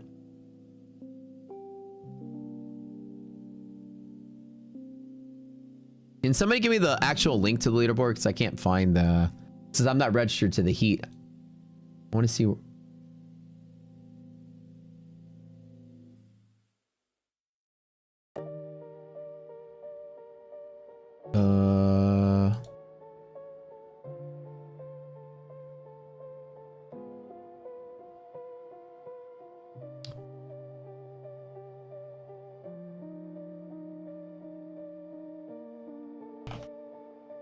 Thank you, Farina. Appreciate that. How we doing?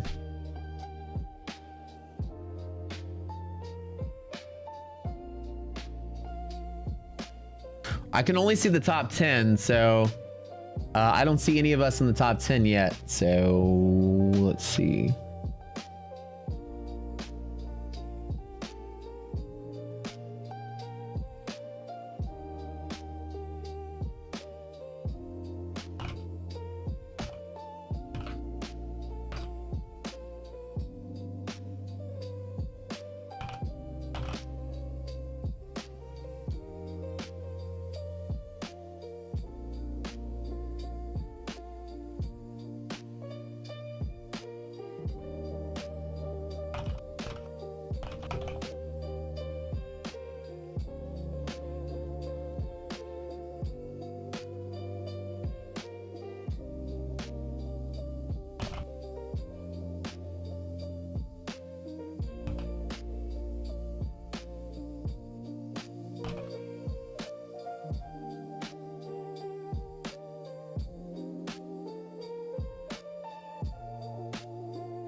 Okay.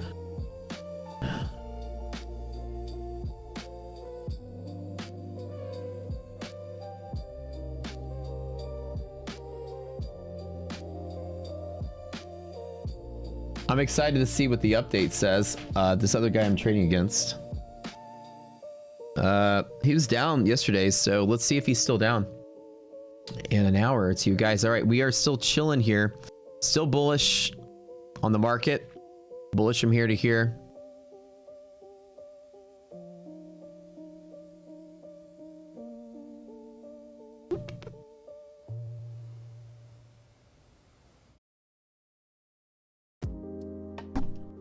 Resilience just went through the roof again. Market picking up some bull steam. People here, are you guys trying, are y'all shorting this at all? Or are y'all just buying the dips? Curious.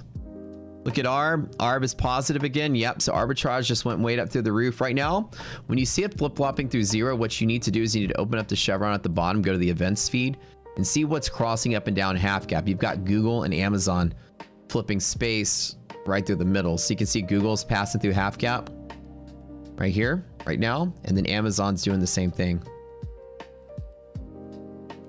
I knew there was something missing. Amazon. Why did Amazon? Where is it? Oh, there it is. No, I'm blind. There it is. Amazon. I was like, where's Amazon? Let's hear. Amazon, same thing. So this is going to flip-flop Arb a lot because he's had very large gap downs. Yeah. Long buying dips, long buying dips. You're in 838th place. Hey, man. Could be worse.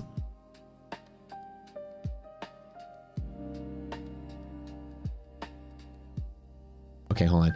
Ooh, I did get it. Okay, hold on. Hold on. Let me let my guy know here.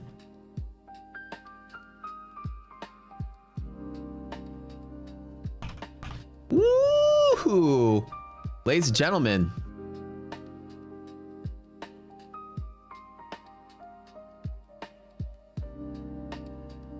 Oh, that's looking nice. How do I turn on dark mode on Ninja Trader? Can anybody help me out really quick? All you Ninja Trader peeps, is there a dark mode function?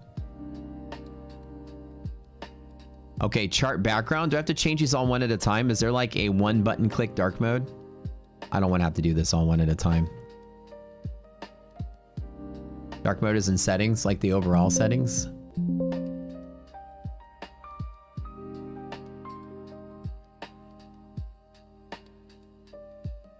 Tools, settings. Let's do overall settings here.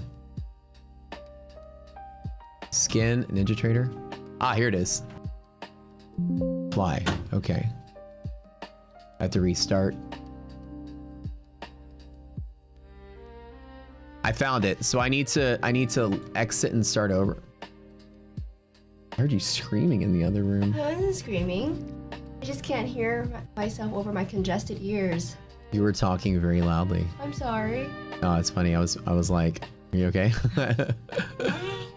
Okay, so I think I have to restart the platform.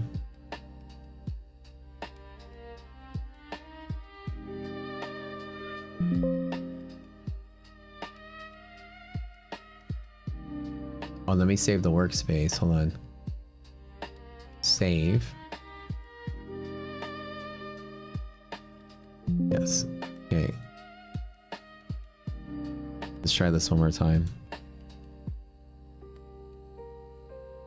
What's up? Next gen is over, guys. Don't type it in anymore. Next gen is over. We'll do another giveaway in a little bit. I found it the global setting, but I think I have to reset the I had to reset the platform for it to work. All right. What you reading there, girl? Work.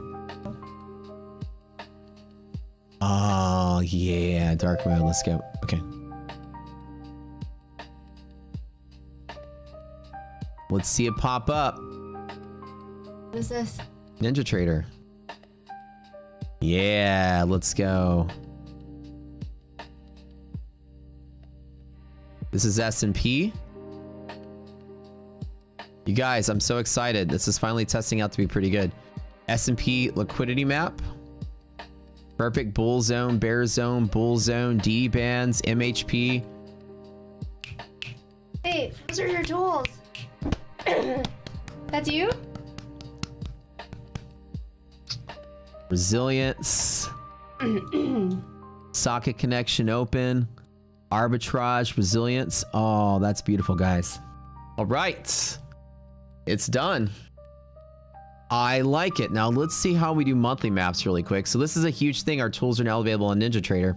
Let's see if daily chart pops up the monthly map. Fingers crossed.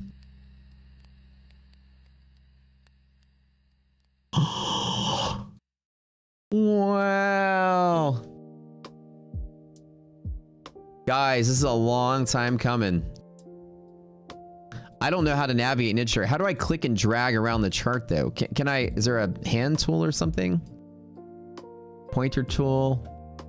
How do I, okay, can you guys help me out with really quick? How do I click and drag around instead of scooting around? How do I drag up and down vertically on the axis? Right. Control and mouse. Okay, thank you. Hold on. Ah, thank you, thank you, thank you. Look at you guys, Ninja Trader experts. I love it. Okay, so is shift to zoom? No, zoom on the axis zoom. Okay, how do I zoom with mouse wheel? Alt zoom, control zoom. Is there a way to zoom with mouse wheel? So control click, that works. Okay, how do I zoom in and out on the axis? Like here? How do I do that here? Zoom in on price? How do I zoom? No, that's not what I want to see either. Same in the right. Left click and drag. Click drag? What do you mean click drag? Look, I'm clicking. Oh, so yeah, just click and drag. Oh, okay, so you can't mouse wheel, huh? Okay, I'm getting used to it. Just click and drag. Okay, cool. So I can't like expand horizontal axis here, huh? Okay. See here though, look, when I click and drag, that's okay, that is kind of annoying, but it's all right. Wait. All right, let's double check. I'm getting used to this. My mouse wheel will be so much better. Guys, it's good. As pull the futures data? No, okay, so listen. The way Rocket Scooter works is wherever you put our tools and you already have data there, it's good. So I already buy data from NinjaTrader. So my own data feed works there. Like you buy your data through your broker, for instance, right? And your broker, you plug your broker in and we just tunnel the data to our platform. If you're in NinjaTrader and you buy data from them, it should work there. So how do you put it on? We're gonna release it on the website. I think I'm gonna actually release it as it is. It looks good. You can release it. But change the auth protocol.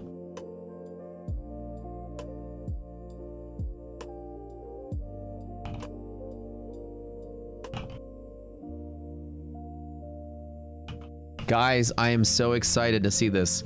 We got this and Go charting all launching this week. So finally we're good. So 1 minute chart. It's a little slow to load the indicator though, but I guess NinjaTrader is that way. So I guess when you guys make NinjaTrader, you're just gonna leave your charts there.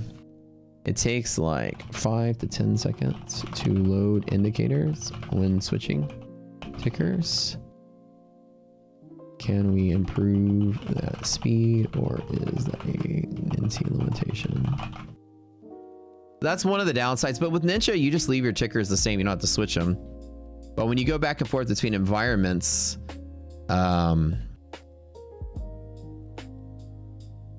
also,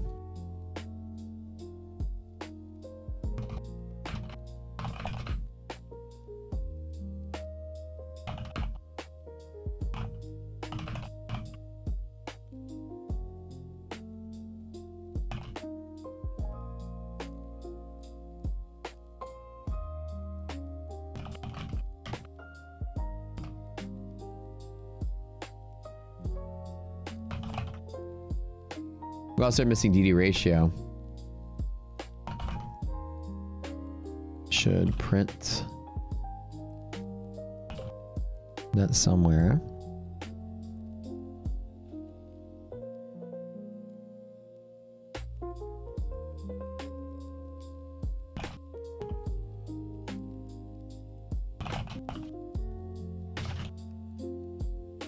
What else is missing, you guys? So I'm thinking like if we can do like a pop-up modal to have like the liquidity maps guide show up. Yeah, because you're gonna need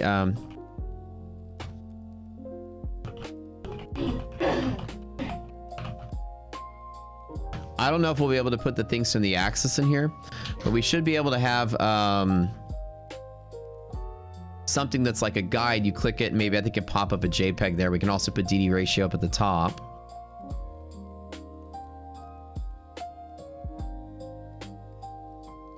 Yeah, I don't know. That's what we're gonna have to bug test and see what they do after hours. After this loads up, we'll see when it resets and everything. But so far, guys, this is fantastic. I like it. I know you guys have been waiting a long time for this, so that's really cool. I'm loving it. Like McDonald's. Okay, cool. Perfect. Perfect. It's slow to load anyways. Oh, it's just an NT thing. Okay. Even so, this isn't an elaborate indicator. That's the difference though. This indicator is not elaborate on the NT code side. This indicator just draws on the page from our WebSocket. Like essentially all of these open a WebSocket connection to our server. Our server just sends the data and this just draws it. So it's not like there's a computational load that's heavy on the like NinjaScript side. Like some of these weird goofball indicators I've seen out there, these gurus. you know, just selling this crazy shit. Where it's like, you know, laser battle, shapes and colors crap. Release it, help you guys bug test? Yeah, we'll do that. Everybody for TradingView rocks here? Yeah, TradingView's next. Baby. Are levels available on TradingView? Keith, that's the next project. Yeah, that's the next one we're gonna do. All right, man, everything's just super bullish again. No selling off today. But still, keep an eye out because Nvidia's pulling back. Gold's pulling back. A lot of things are pulling back. So, I mean, this could flip 180, but I'm not going to bet on it. This has been very stable. And we still haven't seen like a large exhaustion rally to come out of this. So this bull play was pretty good. If you guys got it, very impressive. Go charting is also done. I just got to get that released as well. We're going to release Go charting and Ninja on the same day. On Thinkorswim, yeah, Thinkorswim's pretty simple. This is all I look at. I have, now again, this is variable, but I have NASDAQ, S&P, and VIX. That's really it. And then whatever's hot, I'll use these 3, 4. So I just got used to doing it this way. So gold is hot, oil is hot. This is all war-related stuff. Gold, because I'm trading gold in the Grand Cup, and then of course the upper left is flex. I'll usually throw whatever in here. Currently Nvidia right now, but I'm watching whatever I need to watch, like whatever's moving the market. I'll flip that around. So do you need CQG market depth data to use your platform? Our platform will connect to CQG, so any data that you have from a broker that you buy should connect to our platform via CQG. I'm not sure if CQG's native data, like I don't think you can buy data from CQG, can you, the market depth? I don't think their data works in our platform, but if you have an account with them, check it out, try it. We tunnel broker data through CQG. So again, try your CQG login here. And if their market depth data works, then it does. I'm just not sure. Can you? Oh, then if you can, that's cool. I just, maybe everything with CQG works. I just wasn't sure. I didn't want to give you an answer that wasn't true. That's cool. But everything CQG works. Am I up on my opponent, the Grand Cup, baby? I was at the last update up 4,000 on the opponent. Yep. I'm curious to see how they're trading.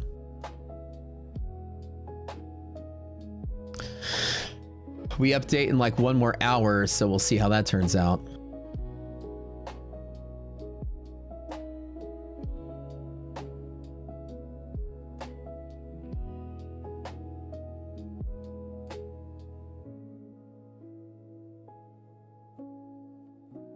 So if I win today, then I go to the top. I'm in the top 64 now. So if I win today, I go to the top 32.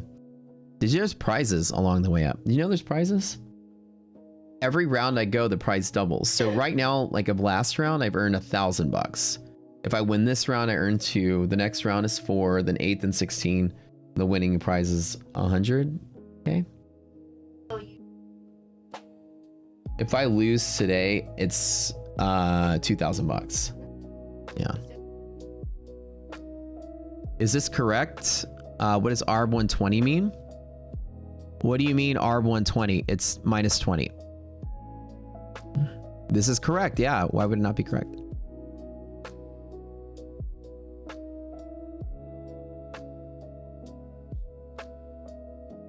Yeah. Oh, it's 200K for first place, not 100.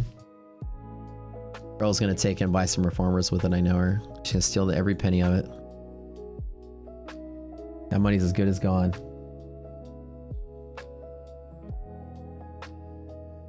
When did they open? Yeah. It's not a big deal. I'm not worried about them. Our brand is different. You patch your 50K select, trade 1 marker at a time, slow and steady. Hell yeah. Jay Hicks is 120 on Ninja. Oh yeah, dude. You still get the DD numbers manually? Ironbug, what do you mean? On Ninja or what?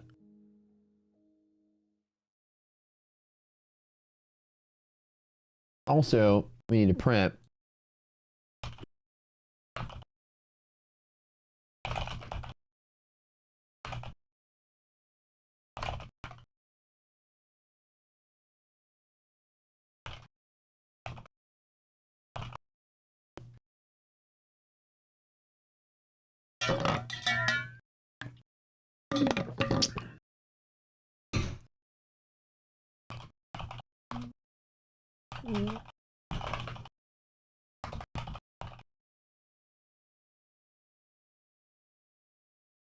Yeah, I don't know. We're still looking on like, that's just basic implementation. So like, obviously there's certain things that are missing. Like for instance here, what's missing are the strings that say support, resistance, right? That's missing. DD ratio is missing. Bunch of things. So this is just original, like, you know, first implementation. But so far, I mean, so far it's great. Like I'm excited to see it like that already. That was a huge hurdle to get our stuff in other platforms. To get Go Charting, Ninja Trader, and then TradingView will be next.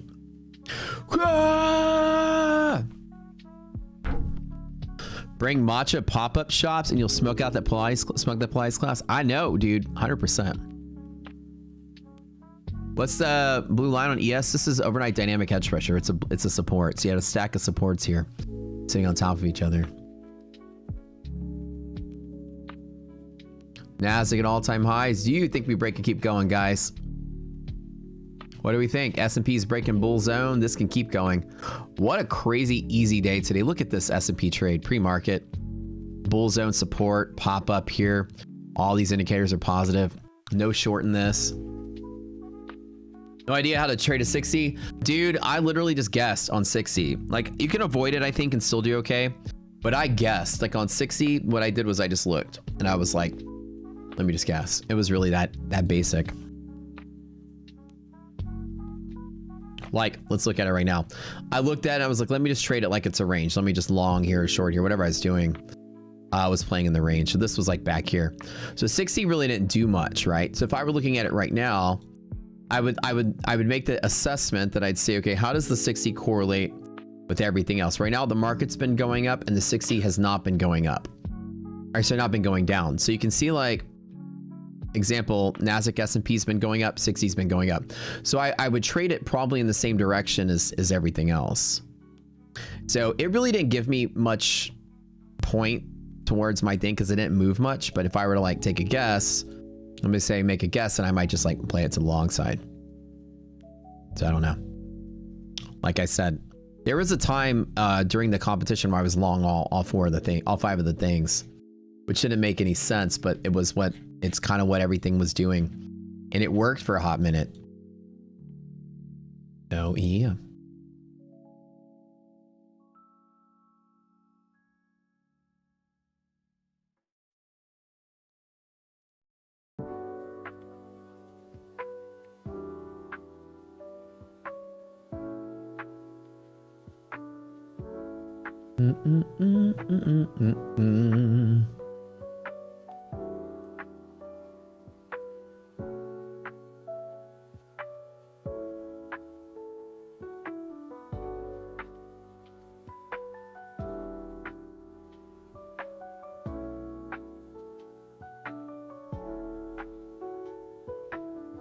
Yeah, this thing's gonna go all the way up to upper bands, I bet it. I can see it.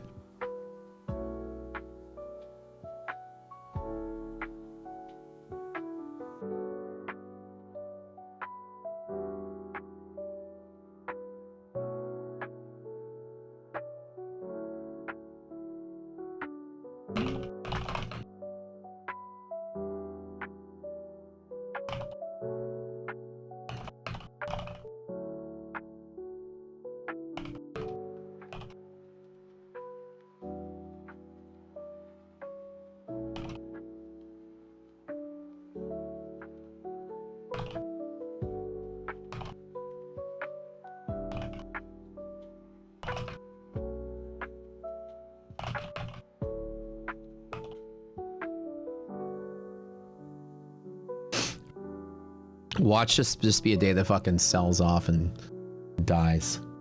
Watch it just be that kind of day. This out of nowhere market dies, you know what I'm saying?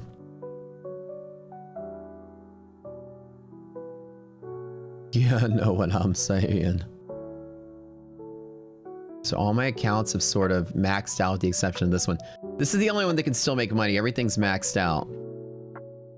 I had that one casualty, that one account that took DLL hit. This is the only one that can still trade.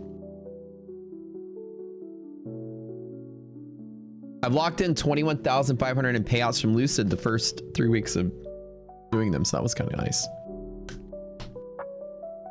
Why do I feel sell-off? I don't feel sell-off.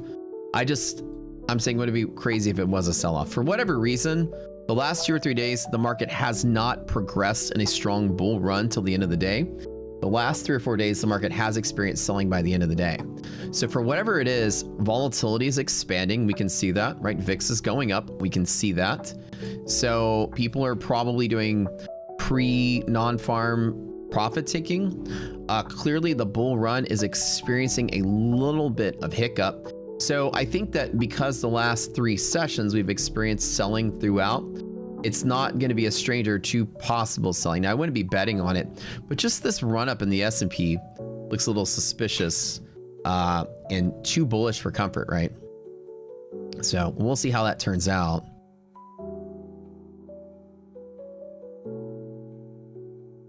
Like it just went straight up. I think that people have been, see how the expansion, the range is getting bigger? As VIX is going up, the range is getting wider. So anything's possible. Like the range can get bigger and bigger and bigger. Usually volatility goes up, it means the market's going to have a lot more chop as it's moving. Even if it goes higher, it's still going to chop. So I don't think we're going to get like days where it just, you know, like the April days, I think that's kind of done. While that's going up, I don't think this is going to do this, but I mean, it could. Usually volatilities are impatient. I let the news come through or the news create effects or create the dip or whatever. And then when it moves, then I make the trade. So Bitcoin looks like liquidity crisis 2.0. Oh shit, let's take a look at that one. Bitcoin has just been having a terrible time these last 2 years.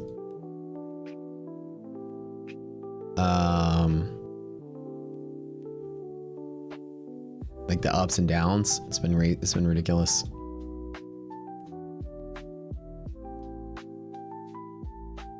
Since 2025, up, down, just been people buying that big rally with Bitcoin. It's doing this, yeah, it looks the same, doesn't it? It kind of reminds me of that. Crypto finally dying, finally losing its luster. Well, the crazy part is that with the index still rallying and people now diversifying into all kind of stuff, is, you know, with Bitcoin price collapsing, oh my God, look at this today, down 5%. Bitcoin collapsing today, it's kind of weird because usually you would see that sort of correlates with the index, right? As people are adding Bitcoin and crypto assets to their portfolio, as they're taking on more risk in the market, it seems like crypto is like the less popular thing right now. Imagine buying at 100K. Oh my God. I've never owned any crypto, one in my life, ever.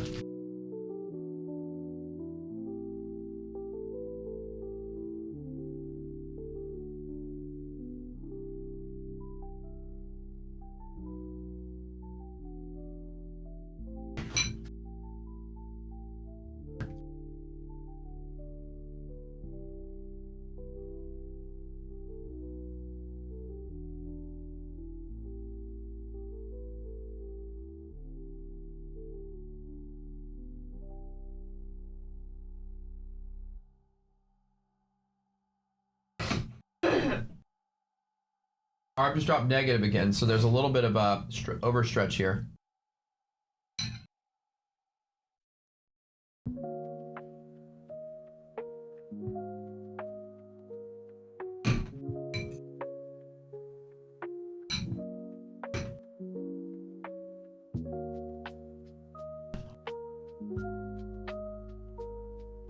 Is it screaming value to you? You guys, anybody here trade crypto? All crypto traders?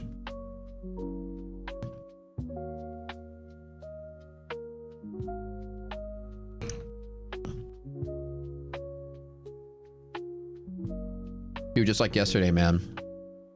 Up, up, up, up, up, up, up, up. I wonder how the bears are doing out there with their bearish portfolios, man. People out there, it's got to come down.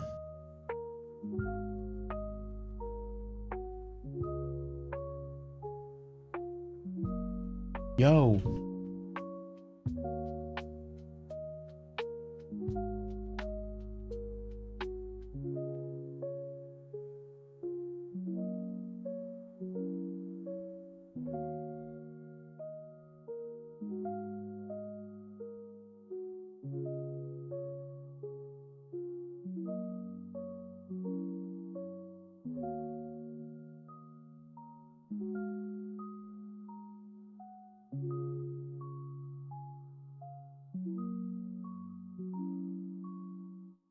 The F8 spider. Read it. Huh? Read. No, I need my phone. Yeah, just read that message real quick. Yeah, that's cool, right?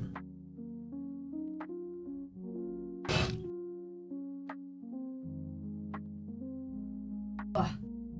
Dude. Is he limited? Hold on.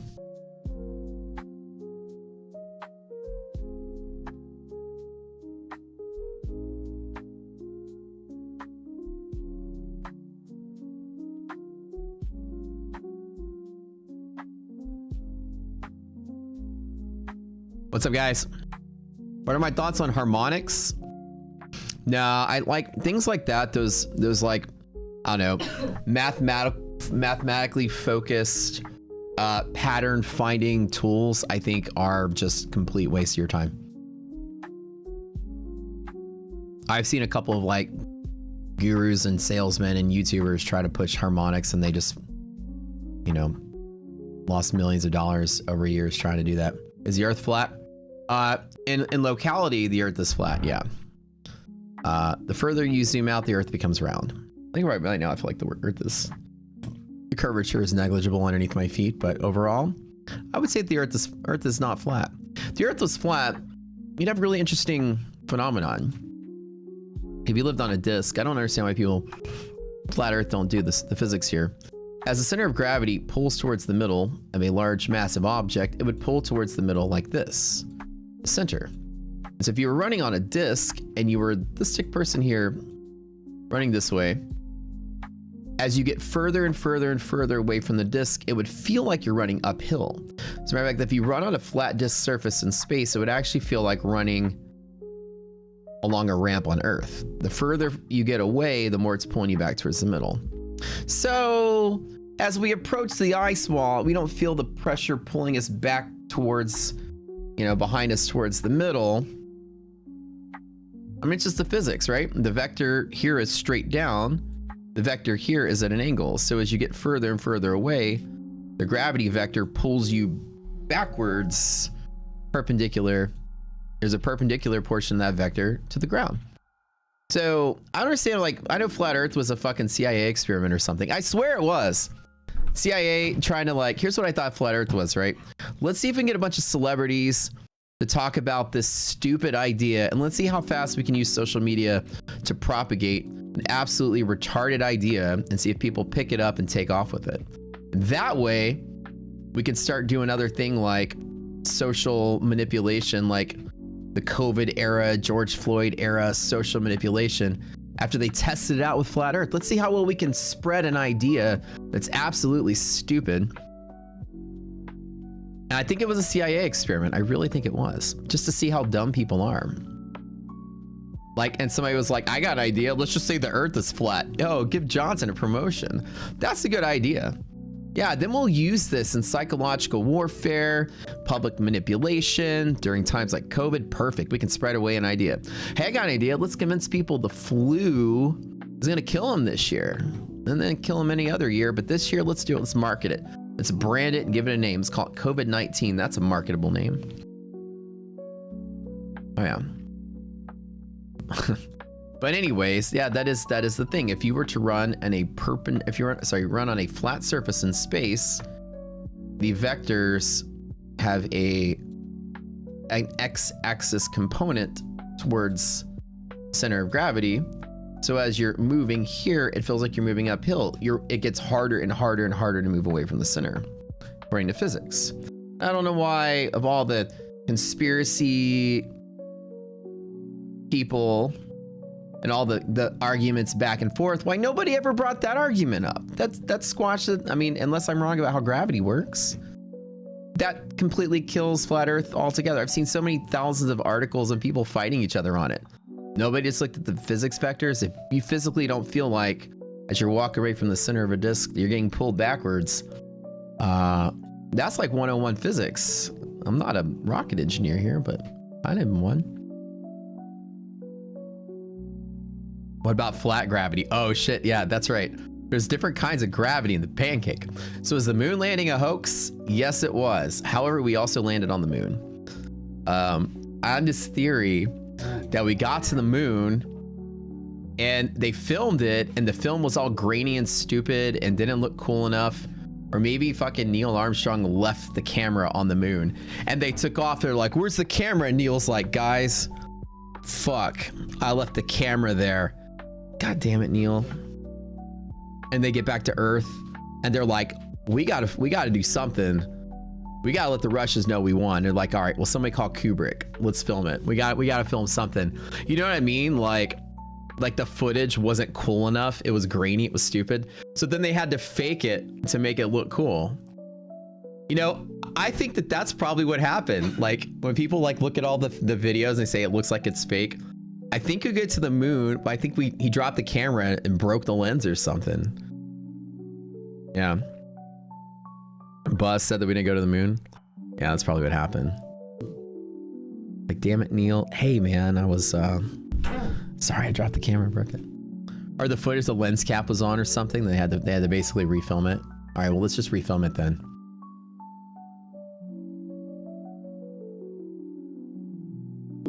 Somebody said gravity is not real. If we were living on a spinning ball that moves faster than the speed of light, we would not survive. But we're not moving faster than the speed of light.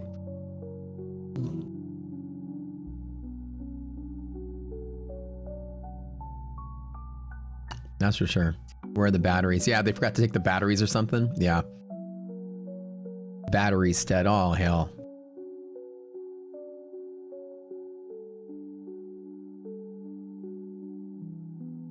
Sometimes you hope Matt is joking about his ideas. I'm always joking about my ideas. I'm like a comedian that comes up with one-liners and bits to entertain you guys.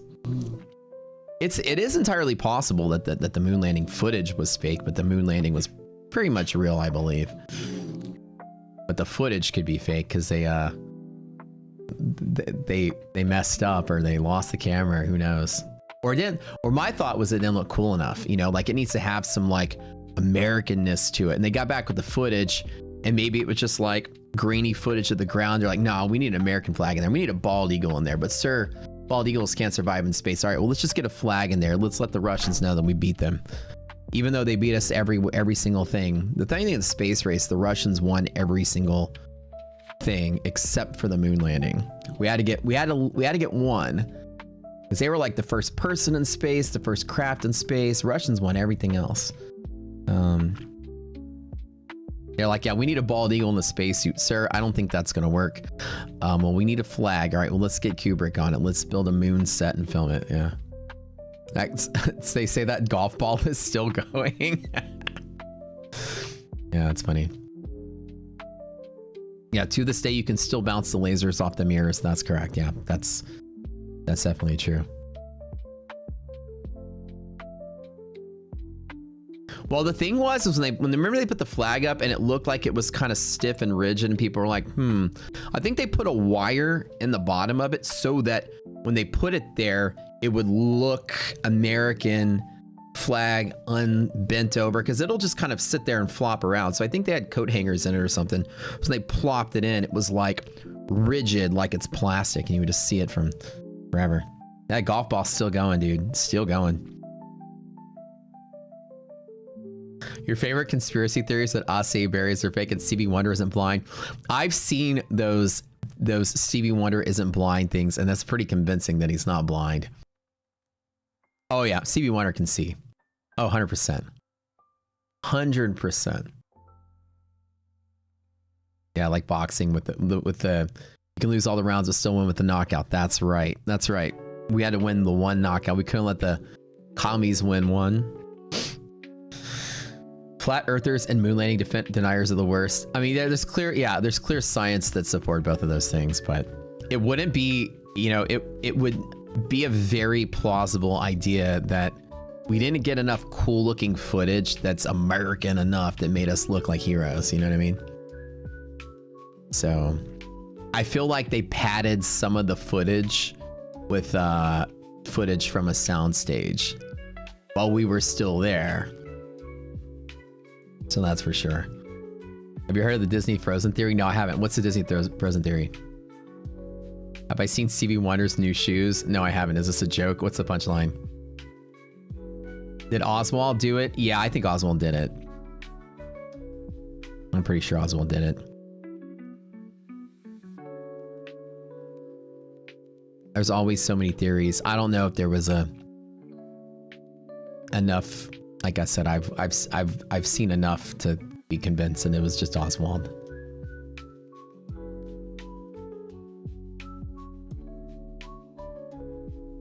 Roxy link for Ninja Trader. When we release it, Mike will let you guys know. We'll put an announcement on our channel, our Discord, and we'll let you guys know about it.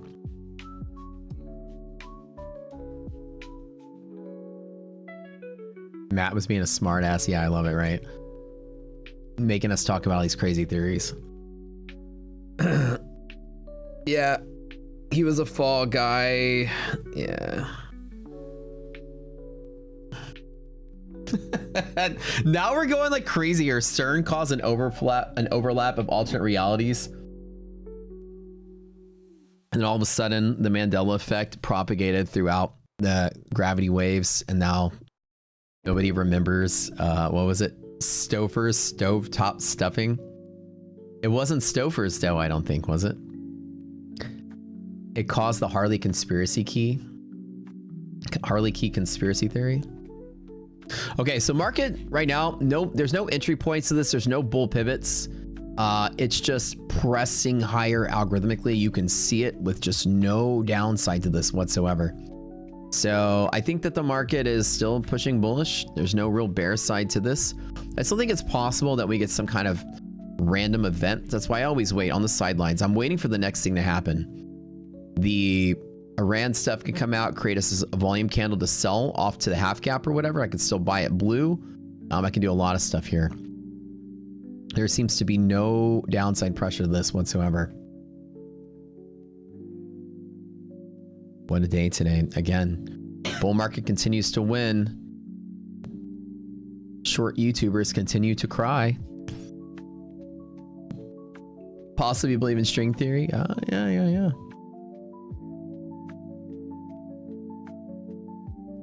It's like we're due for news like once a day. Yeah, 2 times a day, 5 times a day. Activation for next gen is score 90.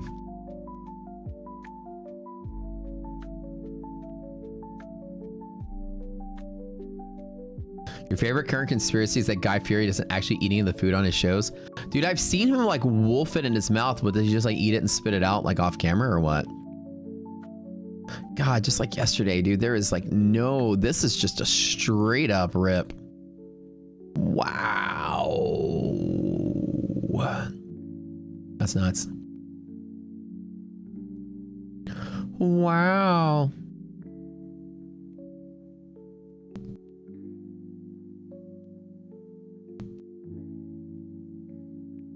What a great long trade today that was. That was pretty simple. Outside of here on bull zone, we just long to next resistance, which is all the way up at 771. Possible we get that today. That's crazy. I've got no entry point. I've got no anything to do here. Normally on blue, I can trade. I would have taken a 10-point scalp, and again, I would have closed out here had I taken that long. This one just needs to make another, I think, 500 bucks. So I'm just waiting for like the perfect setup to get it. Score 90 didn't work. I don't know. You need to ask the mods here. They're the ones. The prop score people always have that answer. If you guys have questions, maybe ask prop score guys as well, or ask the mods here. Score 90 is when purchasing the reset of the account. Thank you, Kyle.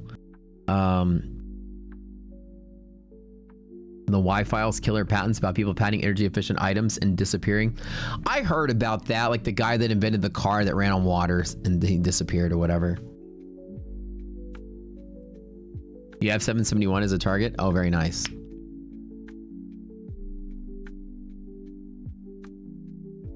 Your cousin is 17th place in the Ninja Trader? Oh, hell yeah. Very nice. Very nice. Okay, guys, let's do another giveaway. Time to roll this out. We do giveaways every couple of minutes. Now, again, do me a favor. Go make an account on Prop Score if you haven't already. Anything that you use our code for, you'll be able to put a loyalty point accumulation You'll be able to put all your purchases in our system when we launch a loyalty program. And from your account creation date forward, you'll be able to log all your purchases for loyalty points. Prop Score, the #1 world's only algorithmic ranking site for props. It ranks them based on the accounts. There's an equation that every account goes into, and it ranks them without any kind of subjectiveness or manipulation or put my favorites there. If it's a 10, it's the best return on investment per dollar spent per difficulty. Code word flat for Earth. I was currently taking for TPT Pro account creation. It usually takes 3 to 5 days. It is the slowest process ever because they have to go out. It's not TPT. It's the FCM issue. So they have to go out to NinjaTrader and make the accounts, or whoever their FCM is. I guess it's NinjaTrader. That's who I think I'm using. And then once they create the account, then it just takes 3 to 5 days to get the accounts approved. Dead cat. Yeah, it takes a little bit. We purchased a bunch. So when we release the loyalty program, we'll let you know how to do it, how to input all your stuff. Okay. All right, everybody. It's time for a giveaway. I don't know what it's gonna be. Drum roll, please. Oh shit, My Fun and Futures. Let's go. Oh yeah, My Fun and Futures Rapid. The highest ranked prop account in all of Prop Score, My Fun and Futures Rapid. 50% consistency, 2-day pass, 1-day payout, 10K payout potential per day per rapid, no DLL, no consistency unfunded. It is the top ranked account on Prop Score for a reason. $87 for the 20K, 118 for the 50K with no activation fee. Goated account. Goated account. Anybody that's trading should be trading one of these 4 at any given time. MyFunded, Tradeify, TPT, Lucid. These are the 4 goated accounts right now. You need to go live in each of those firms, and then once you hit one, hit the other 3. If you have not traded these 4, you need to trade these 4 because they're the easiest, clearest, no bullshit path to live of any of the firms. And then add it to your rotation. I've gone live with Tradeify, I've gone live with My Fun and Futures, I've gone live with TPT, and I'm working on Lucid right now. The big 4. The accounts are all really nice. You just basically max out. You pass it, you max out, you move on. You pass the other one, you max out, you move on. And just move through all 4 of those at least once. The Rapids are giving away some of those today. Like I said, 10.0 best in class, 10.0 PPT best in class, Simplicity 9 ROI best in class. They have 3 best in class on the Rapid accounts at My Fun and Futures. Goated. My Fun and Futures, TPT Pro, My Fun and Futures Rapid are the same exact account. Small differences, but the same rules. 50% consistency eval, 2-day pass, 1-day funded, 10K payout. You should do both of them. Pass one and go live, pass the other, go live. Easy peasy on that. All right, hold on. Type My Fun and Futures in chat, my friends. Please do it.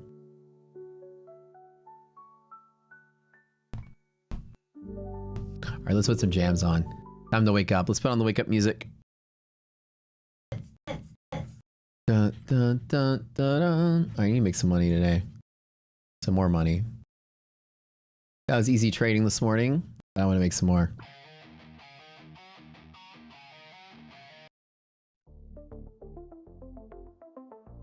Oh. Swoosh Fan City, baby. All right, y'all do that for a minute. I'll be back. What are you doing? What are you doing? Hi. I'm here for a quick second before he pulls me away. Tell me all the secrets. What's going on? Hi.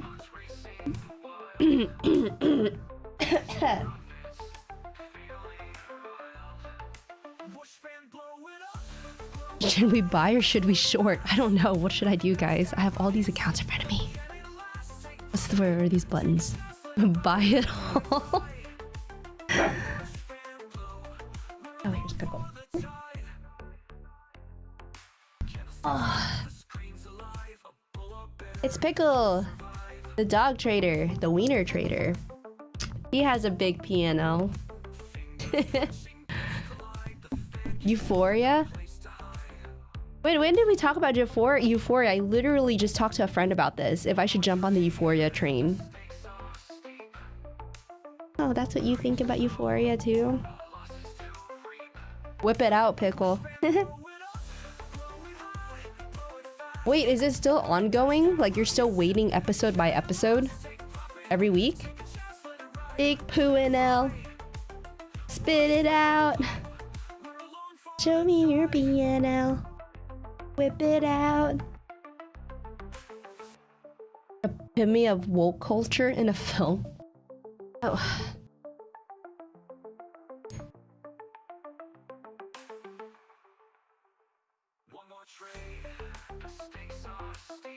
Oh shoot. I have a call now too. Dang it, dang it, dang it. Aw, man.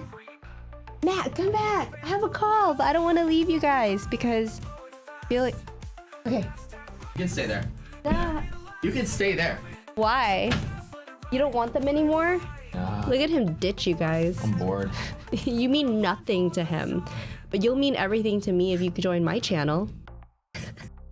Alright, let me see this really quick. I got some important Ferrari-related texts, okay? Important stuff. Yeah, we want to know Stevie Wonder is really blind. Wait, where did that come from? We pickled a host. What's the channel? It's actually a dead channel. It's iDoc Talk on Twitch, which, by the way, on Sir Darb's stream yesterday, somebody asked, why is her name iDoc? And where did it come from? One, yes, I'm an eye doctor, still licensed, even though I don't practice. And two, I had a channel on Twitch, still have it, called iDoc Talk, and I've had it since 2020. I was a streamer for a while, actually, an IRL streamer, before I met Matt. And I was part of the whole Twitch community, the super degenerate community. And yeah, I started off my streaming career actually talking eye stuff because during COVID, everybody was at home on screens. And so I was like, you know what? It's easier to get famous around a bunch of dudes that games all day, you know, go on YouTube. So I went on Twitch and lo and behold, my content went from educational to degenerate pretty quickly. I changed as a person, actually. Twitch changed me. I was a really appropriate woman until giveaway. Okay, type in MFF. Wait, what? He whispered giveaway in my ear. I have to do the giveaway. Do I do the giveaway now?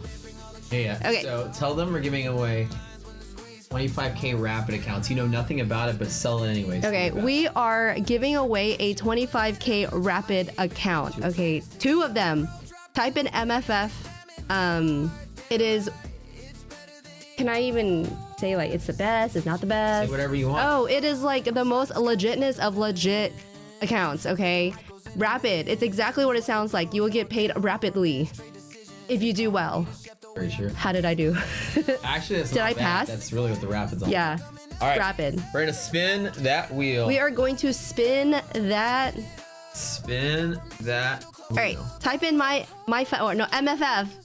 I'm gonna spin the wheel in 5, 4, 3, 2 sweet potato, 1 sweet potato. Wiener. Ah! Let's fucking go!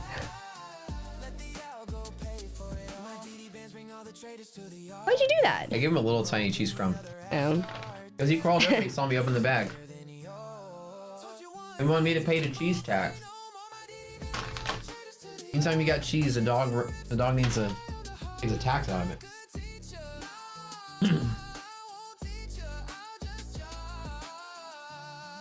Mateo Garza. Type Type something in chat. Is there a rule that they need to have like an account or something? No. Okay. They need to make an account though because it counts for loyalty program points. Oh yeah. Anything they buy, code score. Mateo, let's fucking go. Have you heard about the eye drops that correct your vision? Somebody said. wait, that's not. Remember, this is an equivalent of me telling Matt, "Hey, Matt, remember that one movie with the guy? You know what I'm talking about, right? You need to be more specific than that." Oh, my abs are sore from all that crunching yesterday. You know about that one drop that fixes your vision? Working in the pharmaceutical industry, I'm like, there's about 20 million. And I One have this more. weird sinking sensation that Marcus can get a rug pull. Pickle's over there looking for scraps. Yeah. All right, one more spin. All right, one more spin in 3, 2, 1. Oops. Okay.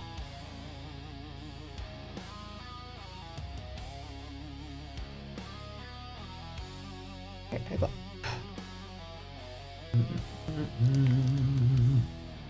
Rip to the Bears trying to fade this today. Oh my god. Oh my god.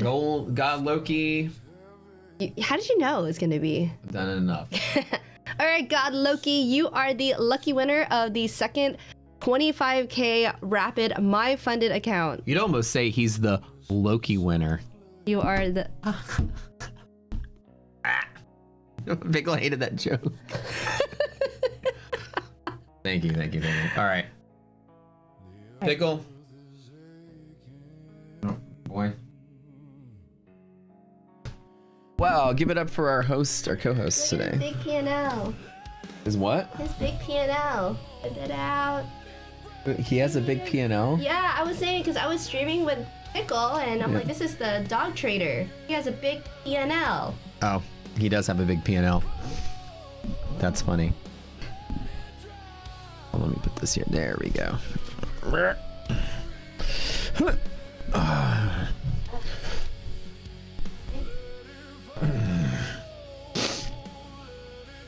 Do I ever tickle Pickle? Yes. Hold on. I mean, that's a loaded question. Right.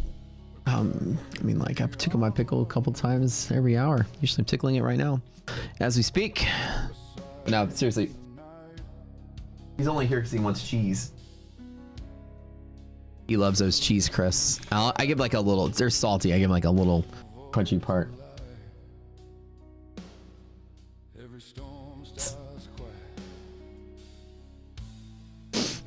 Bull's dominating today, 100%.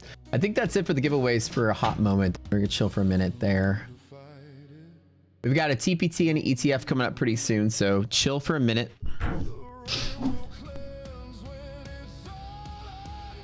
How do Jex levels compare to Rocket Scooter? So Rocket Scooter is the better version of what Jex stuff does. So the difference between us and everything else, so we're like pioneers in the field of gamma exposure. What everyone else out there does is they take the open interest, which is all options that exist, entire options, and then they use all the options data to create the gamma exposure of the entire landscape of all options. We don't.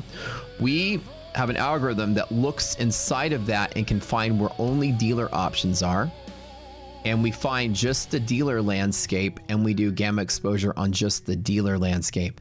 Because if we do all the options, you're going to find options that are kind of meaningless, speculative, no hedging against them. Because we can find dealer options, we can then isolate where dealers will act on the market who are going to be neutralizing their position, i.e. guaranteed order flow to hedge. Because we do dealer only options, we can get rock solid pivots like this. That's why our stuff is absolutely superior to gamma exposure, which is just a messy histogram or heat map of where options are planted based on OI. So if you have some weird large OI outside of the, way out of the money, it'll skew the results of gamma exposure Jex levels towards that, even though they're meaningless options. Not all options are meaningful. So we are the premier best application of gamma exposure that has ever existed, because we can boil down the market into exact pivots and gamma flip levels that are extremely accurate. I mean, to the penny accurate. See right here, today S&P 537, I mean Nasdaq 537. Look at that bounce at exactly 537 right there. You see that? That's how our levels are different and better, because we can actually convert gamma exposure into usable, actionable levels and pivots. We can actually calculate where volume flow will be based off of this. Trading View, we have to start that project, so it hasn't even started yet, so probably a month. Won't take too long to build it though. Took about a month and a half to do the Ninja Trader one. And just push. Can we get some downside? I'd like to see it. ARB is flat, so there's no evidence of selling. Resiliences are positive, so there's no evidence of coming below here. So the rest of the day, we're going to close above here with current setup. It'd be nice to see an attempt at a flush. That would be kind of cool.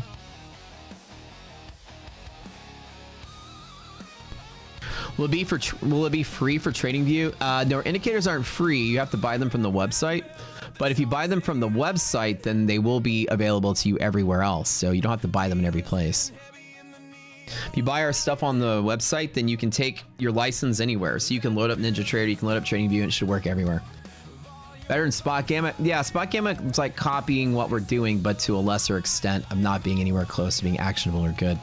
Spot Gamma is good if you're like an options nerd and you care about knowing all this data that's not applicable. Look, I'll just tell you, you watch a trading competition out there, you don't see any of those people winning these competitions using Spot Gamma. I think it's useless information to use the entirety of options to make decisions like that. But again, you know, to each their own. I think that it's important that you have, if you don't isolate dealer options from the mix, then somebody's 10,000 YOLO Tesla calls that are out of the money skews all options JEX data towards a level that's meaningless. How are we doing in the cup? Winning so far.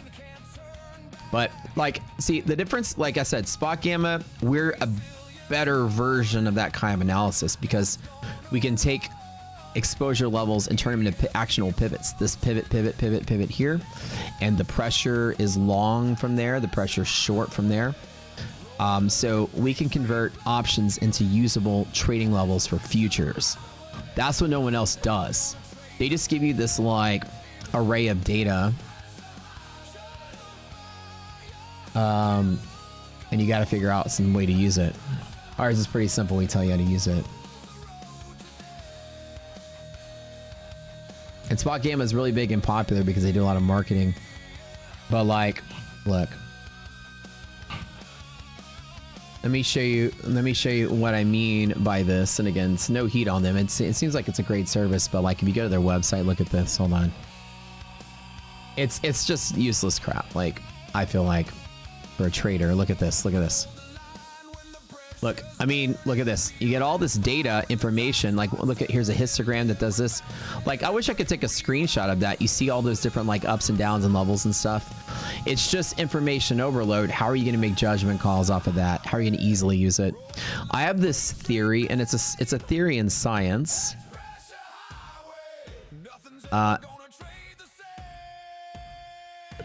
It's that if you have a masterful grasp on any subject material, like you understand it like a grandmaster, then you'll be able to explain it to the average person with ease and simplicity.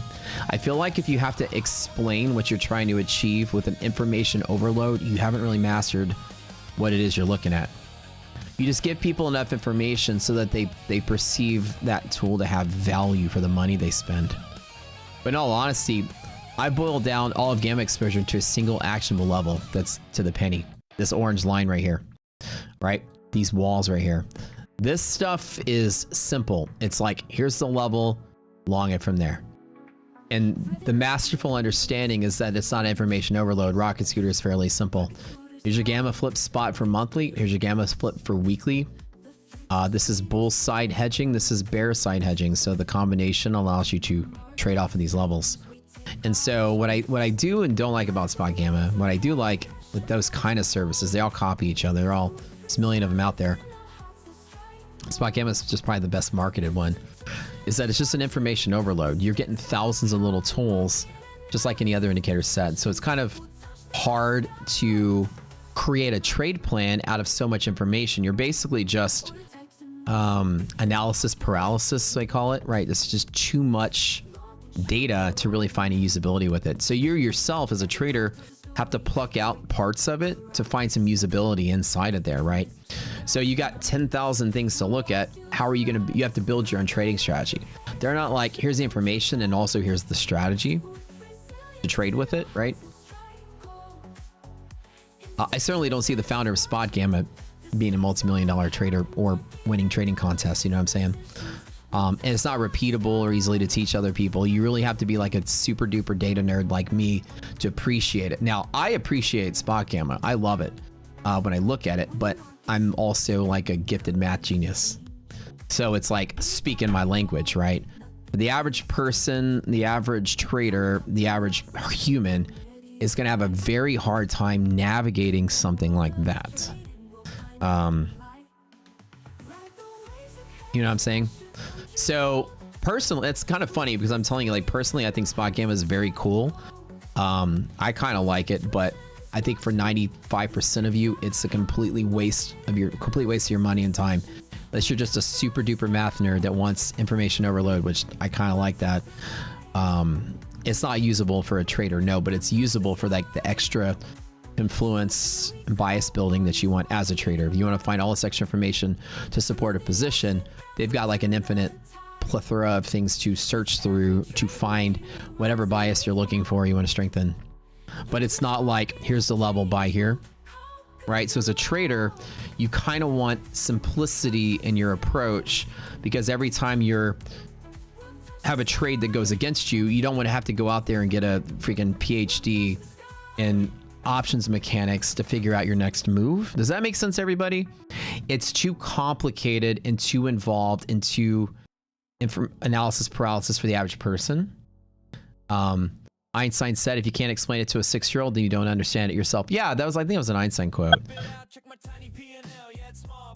You really have to, like, you know, your mastery of the subject material has to be able to be explained simply to the average person.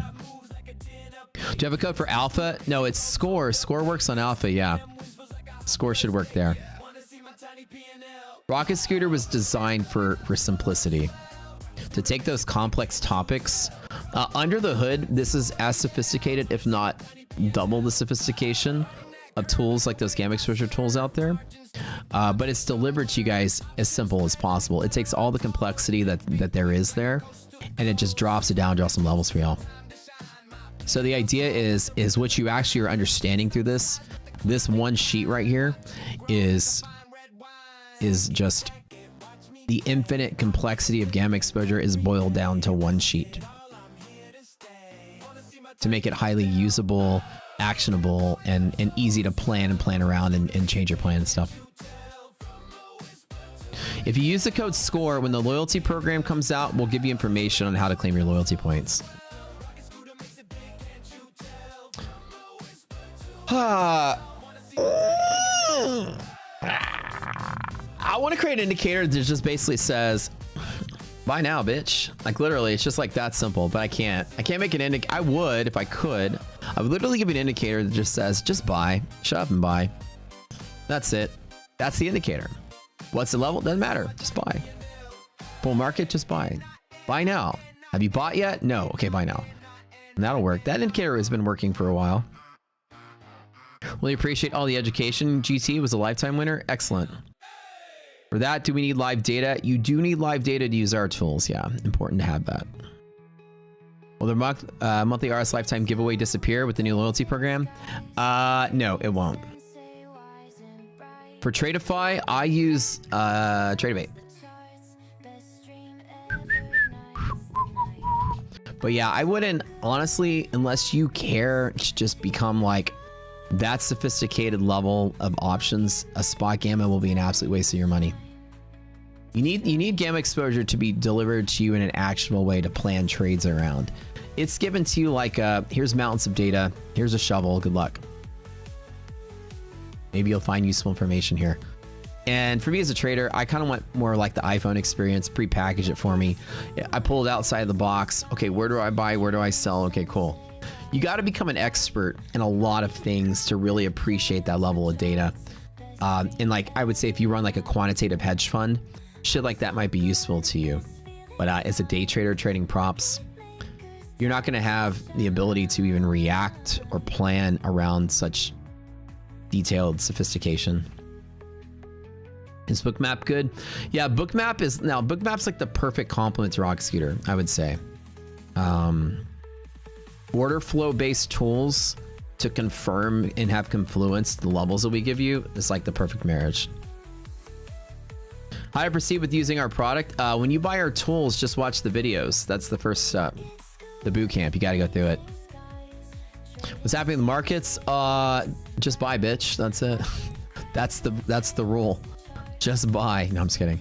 Everything's going up still. We had a nice clean bounce on Nvidia MHP earlier, and all the tech stocks just started running the minute that happened. But now they're pulling back. The index is still going higher. I was checking the heat map a second ago to see if there's anything that's like super good. And Nvidia, it still says Nvidia is green for the day. But let me see this really quick. It's barely green. We must have traded up pre-market because it looks like we're trading down into the gap. But Nvidia, Micron is up, AMD is up. They've all kind of gone up and come down though. A lot of the chip makers are looking exactly the same. So I feel like with this downward pressure, there is potential for maybe midday selling, which is why I'm not chasing here in the middle of no man's land. But with things pulling back the way they are, it's very possible we can hit DD band and pull back, or even fall out of the sky from here, which I don't like to take bets that we fall out of the sky. I hate making that kind of trade as a trader. I call the fall out of the sky trader is like you have a nice, perfect, beautiful bullish run and the market just like falls straight down out of nowhere. Rarest of the rare to happen. But anyways, you know what else is rare? That we go 30 minutes without a giveaway. So let's get going. Got a couple more of these things to do, you guys. Don't forget to use code SCORE for all the best deals and all the props. We are one of the biggest prop affiliates in the entire space. We get all the best deals. We get all the best hookups. We know about the account changes before they happen. We get all the ends with all the props. We got some stuff to give away. Type in the word flat for flat earth. We're going to talk about that in a little bit. We're going to give away some accounts. We already did the MyFunded Futures Rapids, so those are gone. We got TPT to give away and some ETF stuff.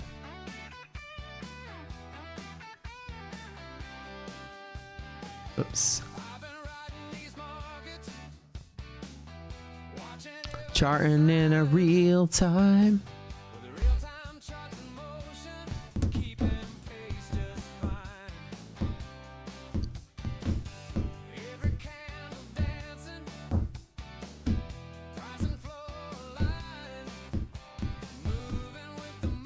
Charting in a real time.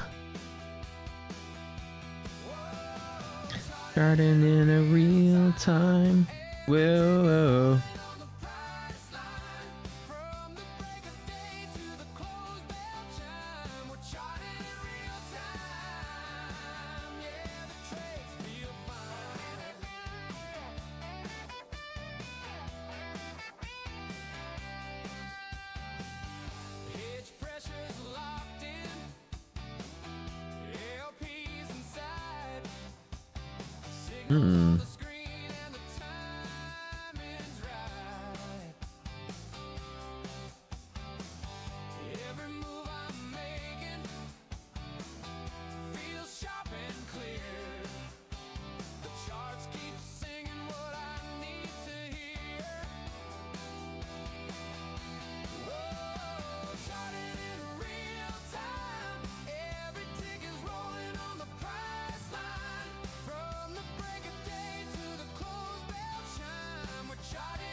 Well,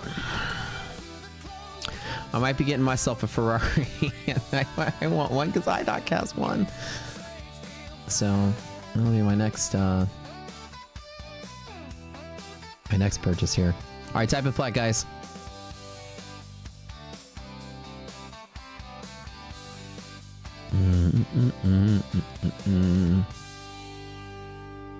I found, and here's what I found one in the meantime that I want to get, maybe like a year or two.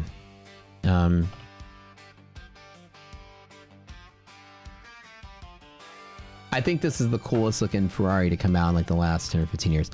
Besides the 812 Superfast, which I did find, an 812, which I might actually get. I found one with 15,000 miles, which is kind of big, but it is a 6-year-old car. Look at this one. This is what I found, and I'm trying to negotiate with the guy right now to get this.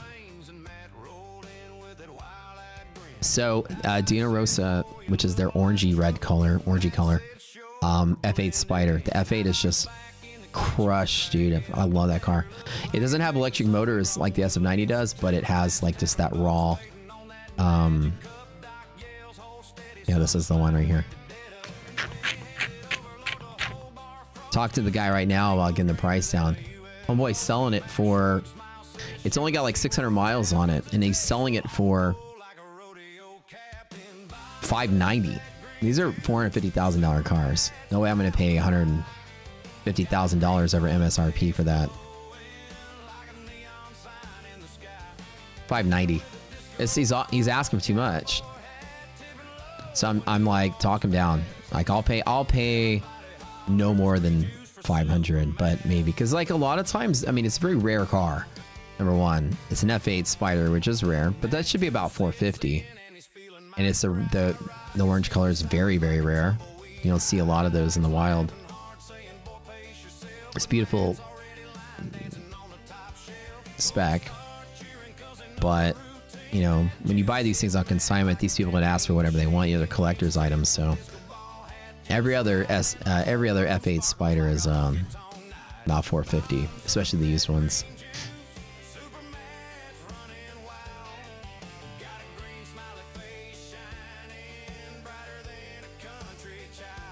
Can I buy you a 12C?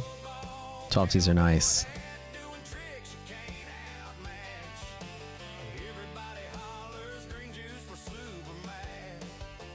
All right, we're giving away a TPT Pro account. TPT, I just went live with these guys. I love the experience of TPT Live. It's been fantastic, and I mean fantastic. One of my favorite experiences, period, in all of trading. McLaren GT is best, if not doing track days. McLarens are cool. Somebody says, how's my credit score? My credit score is pretty good. I always had good credit.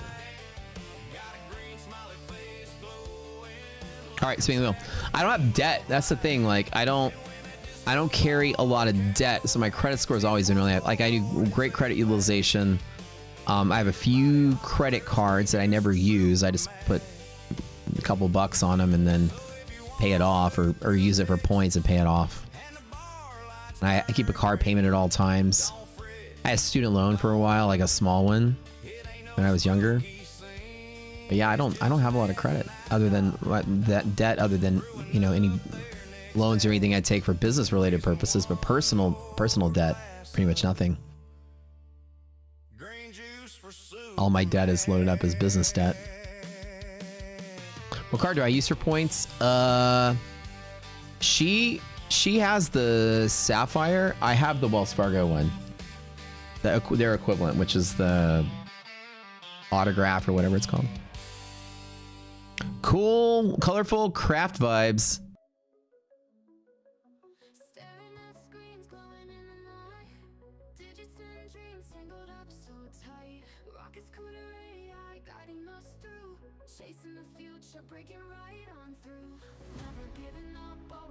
Might as well go all in on a Koenigsegg. I need to go all in on a space to start storing my cars.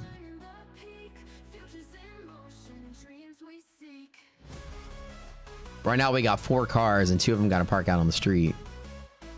So if I get a 5th car, which is what I'm doing, I need to start. I need to get a space. The platinum Amex. No, I don't do that. No, I don't have that. You mean for business card? Amex? No. I need to though. For locking in points for all the business purchases and stuff. Yeah. It's like you need a real house with some acres. Yeah, to get out of the city. Buy my neighbor's house just to use the garage. I thought about making making a deal with my neighbor. He has one car in his garage, and being like, "Yo, can I pay you like, you know, $200 a month to store my car there, and I'll let you borrow it anytime you go on a date." I'm about to park a F8 Spider in your garage, bro. I'll let you take it out on weekends. Let me use your garage. He literally is a lawyer, live next door to me. He has one car in his garage. I thought about offering it to him. I could park it in your place. Okay. All right, Marcio, congratulations. You won yourself TPT Pro account. Fantastic. Like I said, TPT is goated just like My Fund and Futures. It's code Rocket Scooter, which is different than Score. It's the only one that's different. But that'll change as soon as I screw up TPT. All right. One more. We got an ETF 10K to give away. Last one. Koenigsegg is like 2 million. Yeah. I'm gonna say I would never spend 2 million on a car. Like even for a car collection, I'm not that big of a car collector to like want to spend that much on a car.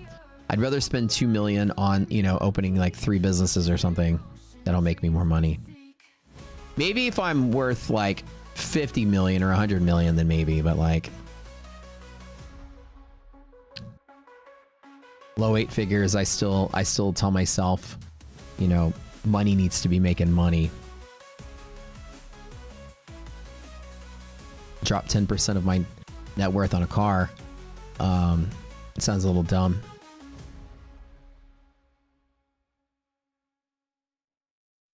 Adrian Mortal. You know what I mean? Let your assets buy your toys. Yeah, that's what I do. That's what I do.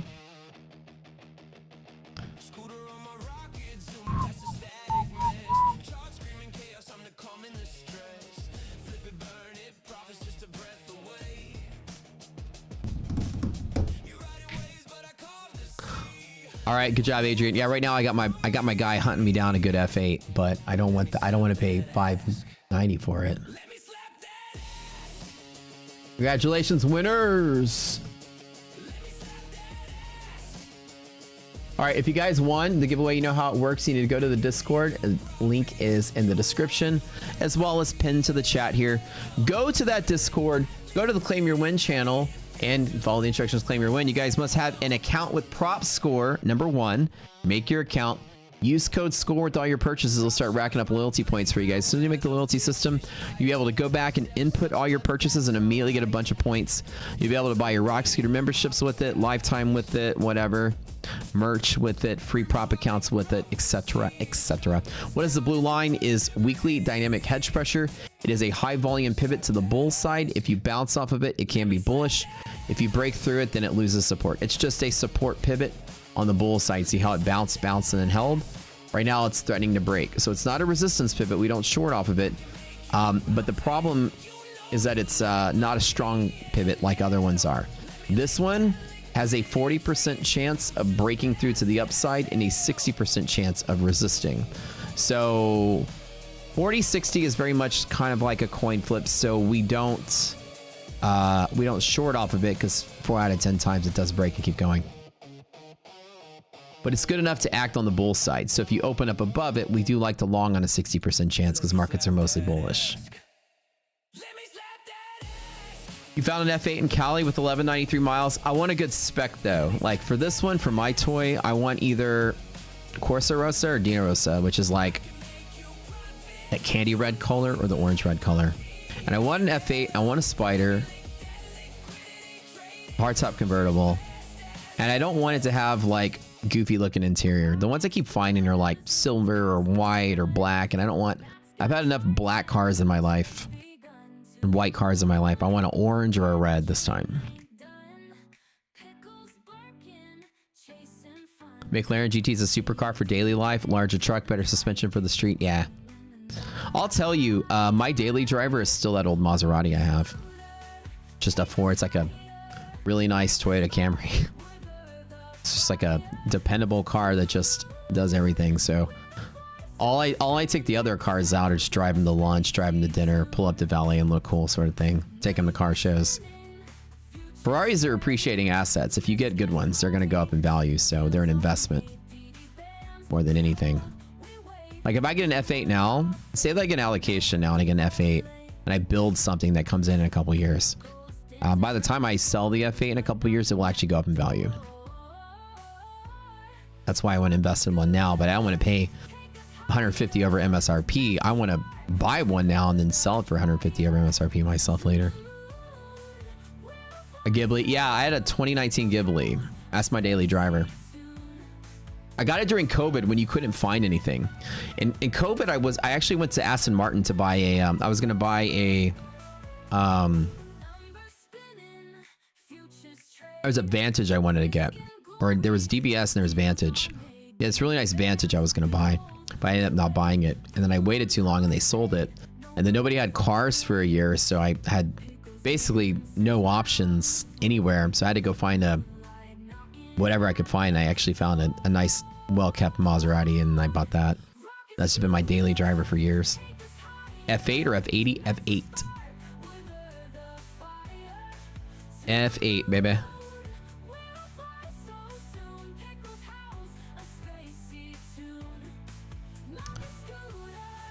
No downside to this market at all. Curving up and then flattening out. Then in a minute, we're just going to get that green candle and go straight up, I bet.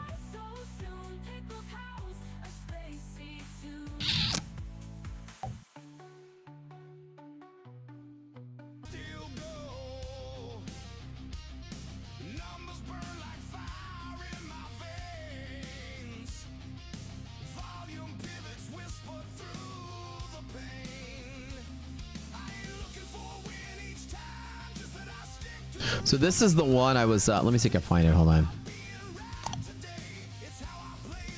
I have pictures of this one. Hold on, let me find it real quick. This is the one. Sold! Oh no! Somebody bought it! Well, wait. Somebody bought it for $550. This is... No, that wasn't the one. No, the one I looked at had brown interior. Okay, so that's not the one, but this is what I like. Why I like this better than the SF90, because I like the round tail lights. The SF90 is like a square tail light, which I'm not the biggest fan of, but this is the one I want to get. I like the round on the back. I think that's so sick looking.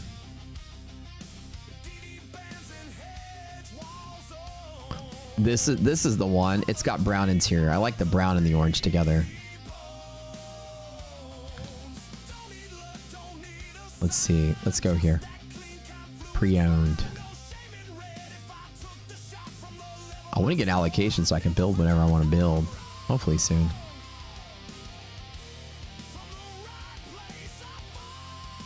Right now, that's not the Ferrari side. Hold on.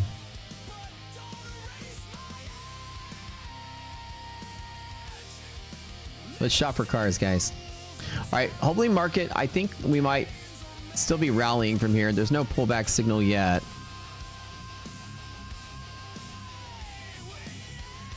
This is the one. Yeah, this is the one right here. I think this is cooler than black interior.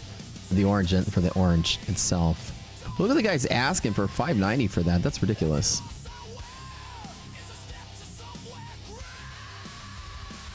That's just so cool looking. Y'all like this one? Should I get this one? We'll get McLaren GT. Yeah, I don't want a McLaren though. I like it with the brown. It looks just so sick with the yellow caliper. I like it. That's nice, right? Yeah, the McLaren. I think I love the orange sheet. The whole entire spec is nice. The black dash, the orange, or the brown seat. But like, there's no way, there's zero way in hell I'm gonna pay $600 for a freaking F8. They are $450,000 cars. Now I pay that much overpriced. That's dumb.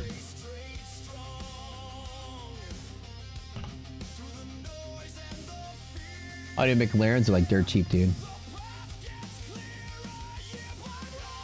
McLaren is like, they're like 200K for McLarens. Yeah. For GTs? Yeah. Super, super, super cheap. Yeah, 200K. Making him off what he can't refuse. Put a horse head in his bed. Yeah. 590, man. Beautiful car, but there's no way I'm going to lose money on a car. I'm going to invest in something. See how the rest, look at the rest of them. See, look.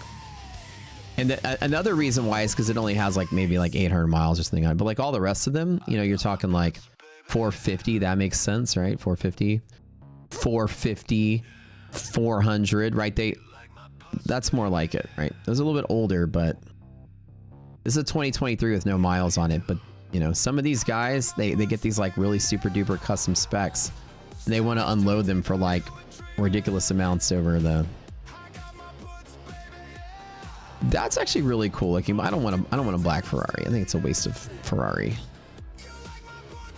Black just looks boring. If you want black, go it's up a Murcielago or something. It's up a black Lambo. That way black looks cool. But like this one, right? This is Rosa Corsa is like my other favorite color. It's just like this deep candy red color. And I was looking at this one too. And that one's 360. So that's like a lot more the price range I was looking for. So this is the other one I might get. And that one's pretty cool. So this one. I guess it's barely like 3 something. Which is about how much I paid for the Aston. And the spec on the inside's really nice. I don't know, I think it's like 15,000 miles in this one. Oh, 34,000. Damn, that one's been driven a lot. This guy like daily drove this one. What the hell? I'm gonna talk if I get something with 30,000 miles on it, I'm gonna talk him down. I'll pay 300 for that thing. Yeah, those leather seats definitely look satin, so I don't know. It's a nice looking spec though. I love the color, but I want something maybe that has like 1,000 miles on it, not 30,000. Anyways, yeah, like the prices are like much better.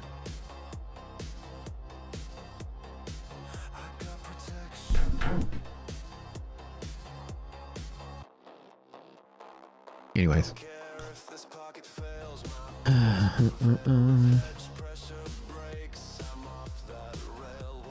Four-wheel drive Toyota, hell yeah. Why is it get 150K for cost? The rarity of the spec and the fact that it has less than 1,000 miles on it. Usually these guys, like these car show guys that collect cars like that, they like to buy them as investments. Like they get, like for instance, he gets an allocation, right? Ferrari calls them and says, hey, you can build a car. And then anytime Ferrari offers you an allocation, you take it. You literally can't not take it. It's like Hermes calling you and said, pick the bag you want. Because the minute that you build the car, it appreciates in value. So they basically like, if I get an allocation, for example, for like a brand new car, like the Testarossa just came out. See, I get an allocation for that. They're probably like 500 something thousand. If I get a custom one, I could probably sell it for 700 or 800 because they're rare. And first of all, if I built one, it wouldn't come in for 2 years. And then when it did, there's not any used ones for sale. So you'll be able to immediately flip it if you wanted to. Make 20, 30% on your money. Is that Rips's car? No, Rips has an SF90. Which is similar to F8, but SF90 has a an electric motor. 3 electric motors actually. On top of the V8. So it gets about like 1,000 horsepower. It's crazy. But SF90 and F8 cost about the same.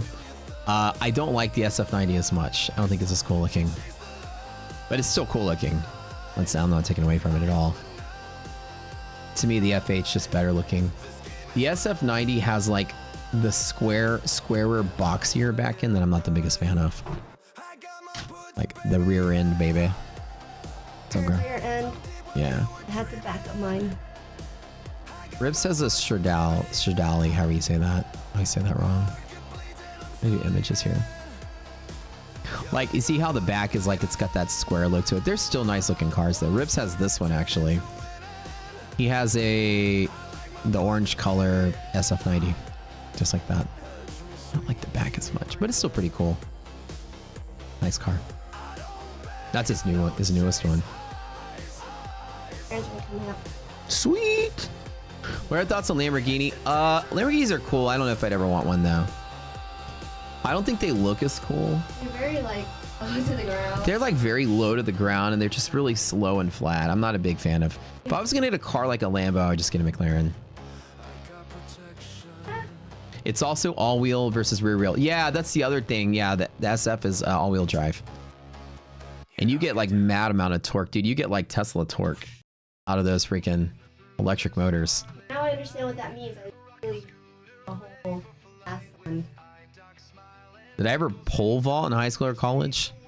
I mean, I pole vaulted a couple times last night. I don't know. Hey. I'm just kidding. I didn't. No, I never pole vaulted. I didn't do track and field. Ayo. I'm not the biggest Lamborghini fan. They're not bad, but I don't like the way they look. I like that there are like color options. Like they have that deep classic Lamborghini purple. Yeah. That I do like. I would love to get a Lamborghini tractor. I don't know anybody that has one of those though. Do you guys know anybody that has a Lamborghini tractor? I like the Urus. Papa Les has one.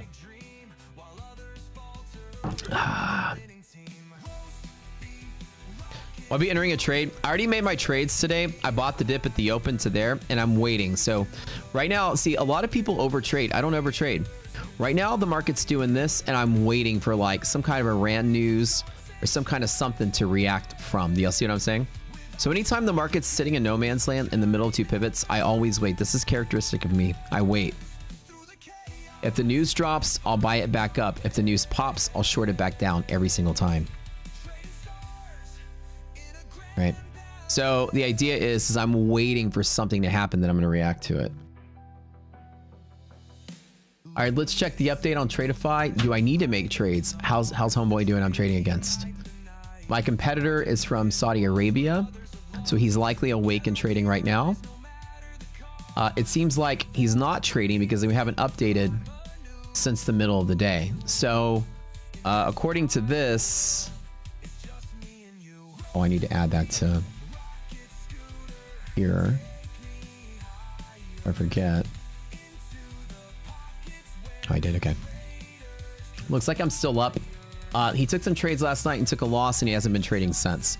So he had this loss last night and then now we had the update 17 minutes ago. He still has this loss. So he's not actually trading. So maybe he's given up. But that's where I am right now. I'm up 2,500. This person's down 4,000. Down 26. So I'm up by about 4,000 on the competitor. When is news? No, like any news, like Iran stuff, right? Let's just be real. Like at any moment in time, you know, we're overdue for like Trump and somebody to say something about Iran. We're going to get some kind of, right? So when the market's just floating and chilling in this war environment, I wait and I wait for something to happen. I've got to pivot to short from there. I pivot to long from there. And so I wait. Does that make sense? I don't just jump in and try to trade on anything. I wait and I'm going to wait for something good to happen.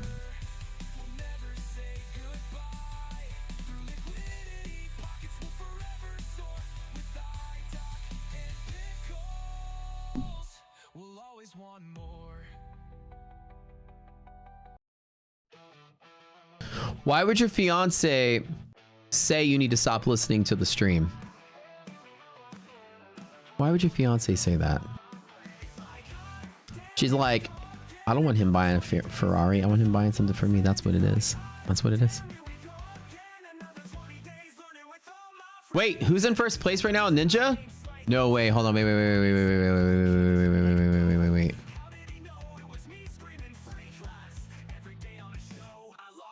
Wait, where's the Ninja Arena Cup? Hold on. When are you guys in first place? Hold on.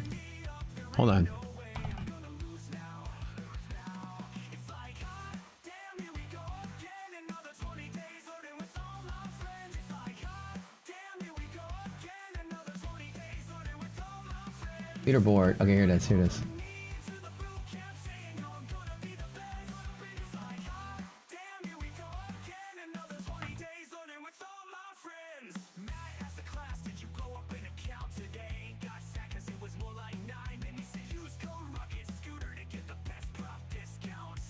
Willy Rocket Scooter currently in 10th place. Wait, is that right now or is that the old one? No, that's right now. We have somebody in 10th place right now. Fade in 37th. Wait, how you guys doing? Impact? Wait, Impact Trader? Is that somebody from here?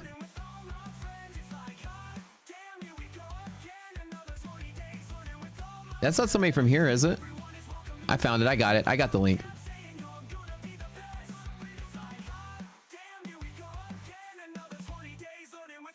So you got to put Rocket Scooter in your name or Prop Score in your name or something for it to count. For our tournament, at least. We're giving you guys extra prizes if you win this thing. If you win the Ninja Trade Arena Cup, I'll give you 5,000 bucks of my own money. An extra prize.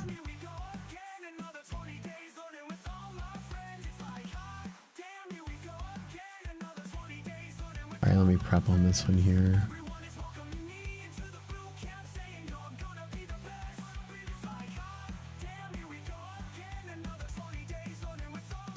Go ahead and find a future stream soon. Yeah, I go at 11:30 in just a little bit. I gotta go. I'd love to stay here, but I do gotta go.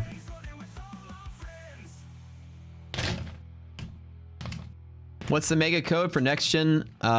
Is score. Score is the code for next gen.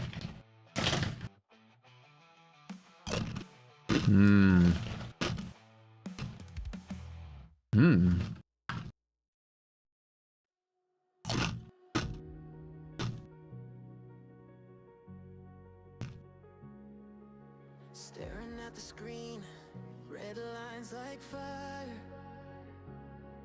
Tried to chase it back, but climbed too high, then fell much higher. Should've walked away, but I stayed to fight. Blue line dump? We don't usually bet on blue line dump, no. Oh, their resilience just went negative, though.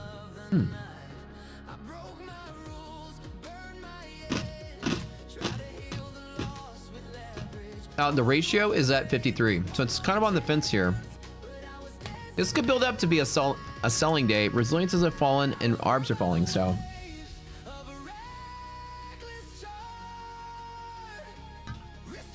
Does the system work well with gold? Yeah. Gold works very well with Rock Scooter. Actually, very well. You've got liquidity maps on gold that are really, really strong. Right now, gold is in a bearish liquidity map, so there's nothing bullish on gold yet. It's floating below here. Below blue is certainly bearish. Above blue, if you break to the upside, it can create a movement to here, but essentially the liquidity map for here is like this. It's more down pressure than anything.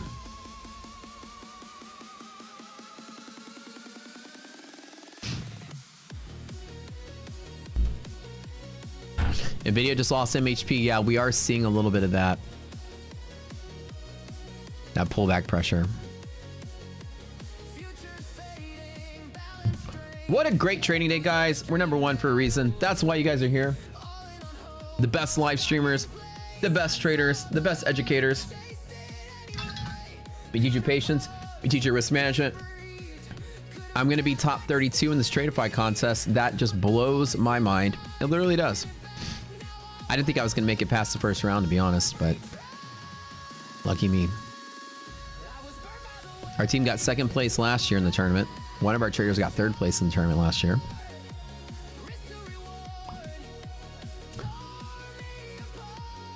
Winning tournaments, baby. That's what we do. That's what we do here. God, man, I at least feel that our bears in this market are just getting hammered like every single day. I feel bad people trying to short this shit. Just getting their asses handed to them. This doesn't, I know like yesterday we had some selling pressure. This doesn't feel like a day it's going to sell. This feels like a day it's going to consolidate and then rip at the close. It feels that VIX is in decay. Now we do have NVIDIA pulling back below 225 monthly hedge pressure. So this could be a gamma flip on NVIDIA. So be careful.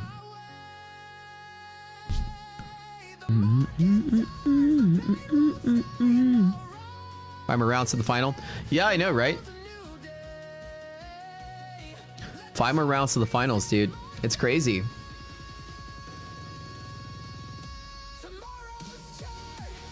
But hey, I'll be top 32, which is nice. That's cool to say out of 60,000 people.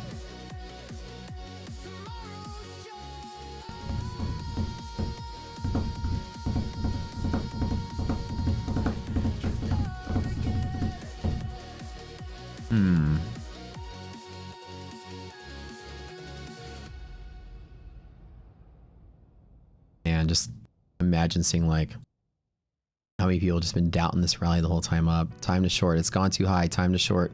I see so much of that on social media. Clueless traders, man. I'm like, where do I get in on the long? Wall Street is never wrong about the market. Very rarely.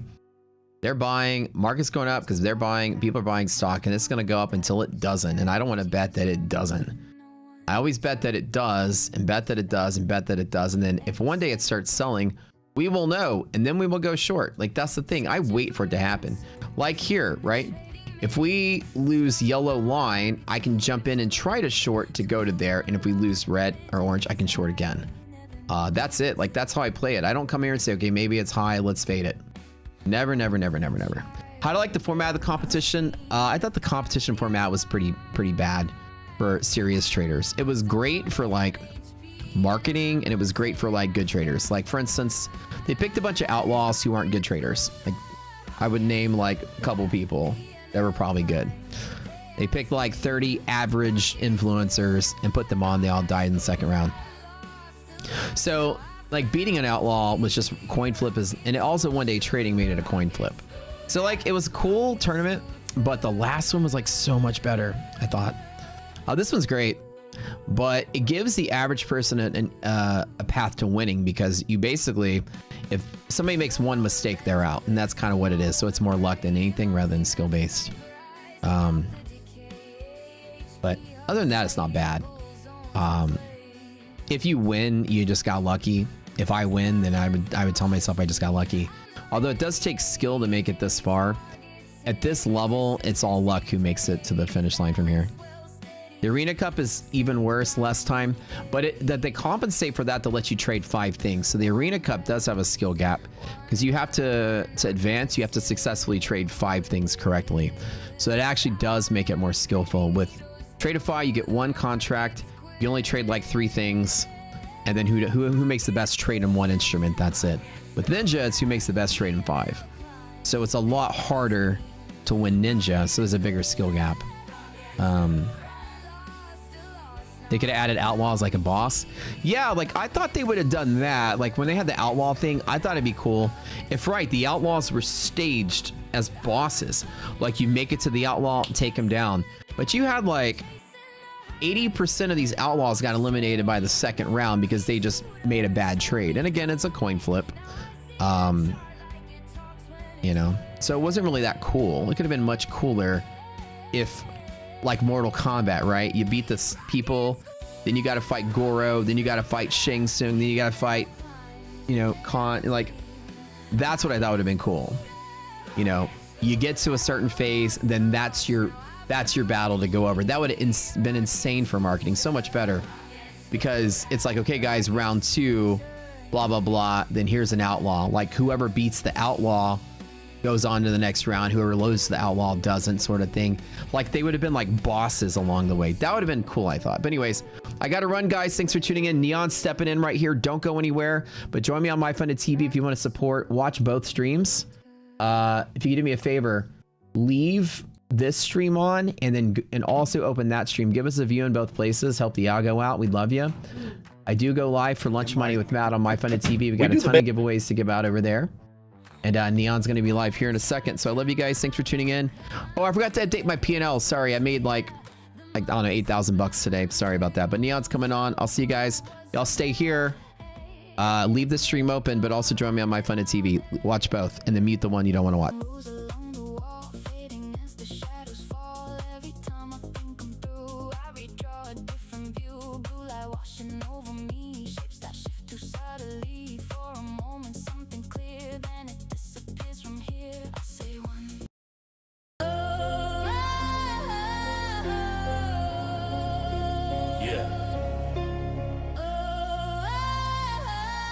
Afternoon stream, let's get it. Neon on the mic, yeah. Neon stepping in. Yeah. What up, what up? Type boot camp in chat. It's giveaway time right off the rip. What's good in the hood, baby? What's up, what's up? What's good, baby? The room shows up.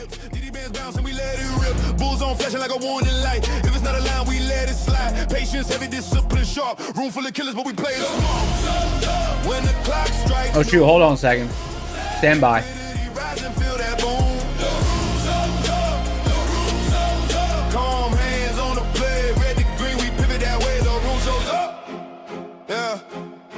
The room shows up. Yeah. Yeah. Volume builder, feel that shit. There we go. What up, what up, what up? Fake break high, yeah, we seen that move. Look at any pocket, we approve. Wish fan blowing when the entry's tight. Stop risk hell right, not gambling candles, we stack the skill. Consistency over. Let me pop out chat. Moving steady, no chaos here. Green heart emojis. Hey, is Liquidity 2 in the house? Let me see. What a little Varus half risk interval rejection we just had. What's up, fam? What's good in the hood? I was a little bit risk off today again.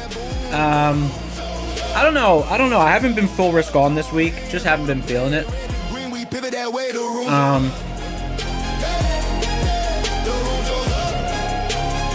I'm gonna do this boot camp giveaway. Then we're gonna do a prop account in a few minutes as well.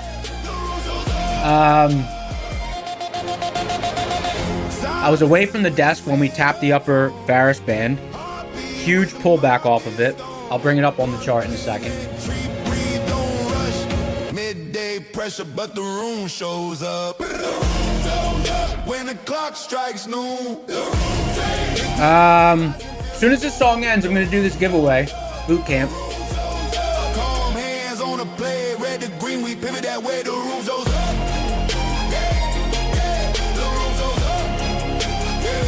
Game in the house, Short Squeeze, Mohammed, Ken Diaries, Lucky Man, Sonic Do, Claude, Liquidity 2, 9928 Pips King, Toasty, a recent win, Chicken in the Fish. I was telling my girl about that last night. Showing up. Nice.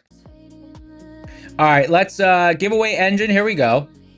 7, 6, 5, 4, 3, 2, 1. Pick a winner.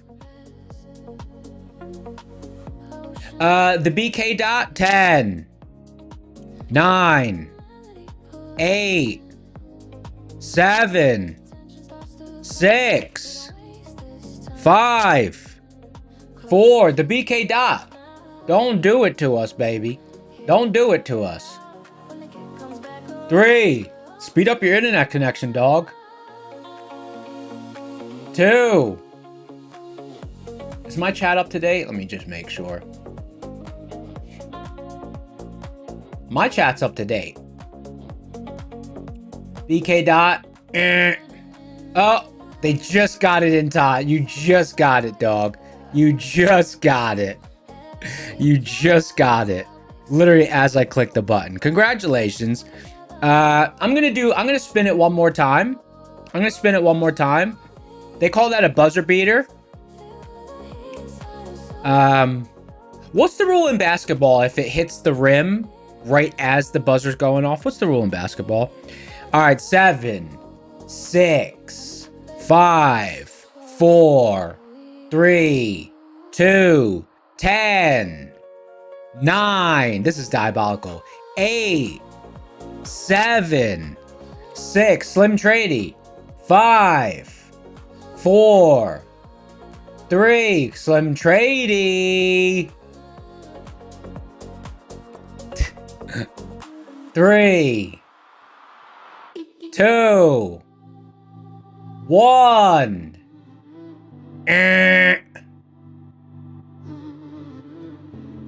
Tight leash on these right now. Make sure you're on live. 7, 6. Slim Trady, you missed it, brother. 5, 4, 3, 2, 1. Pick a winner. I gotta keep the rules equal for everyone. 10, 9, 8. David, don't do this to us. 6. He didn't answer in time. 5, 4. David's here. David, you got it, brother. Diabolical countdown.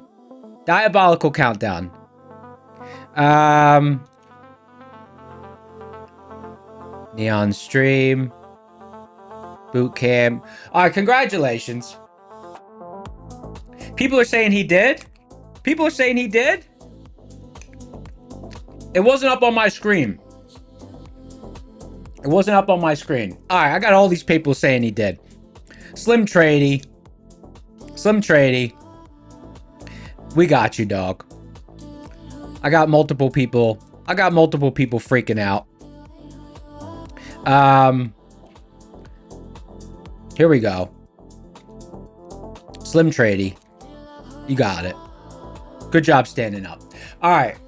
So let's go back to the chart here.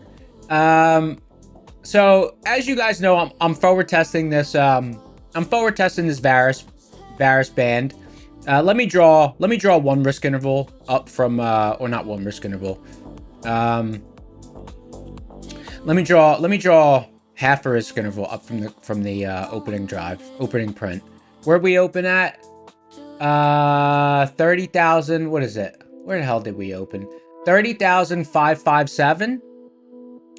30,557.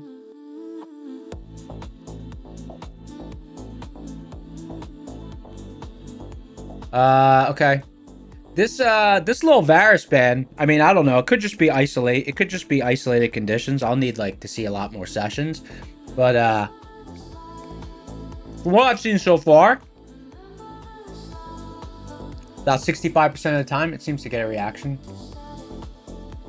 But you know, we'll know more by, I'd say, probably the end of the year.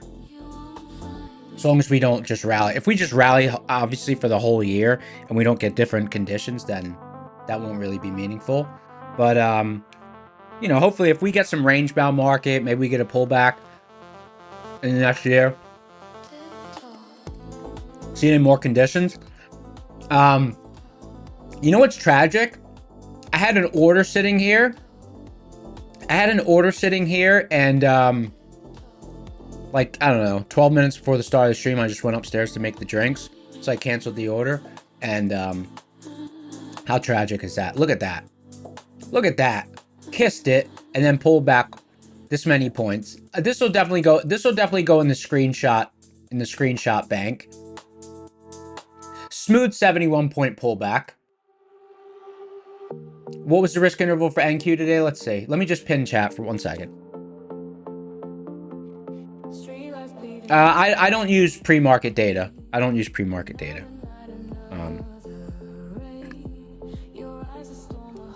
No pre-market data. I anchor it to the New York Open. NQ risk interval is 248.75. I have it. I didn't finish the code for this, so I don't have a data entry box that I could change the risk interval.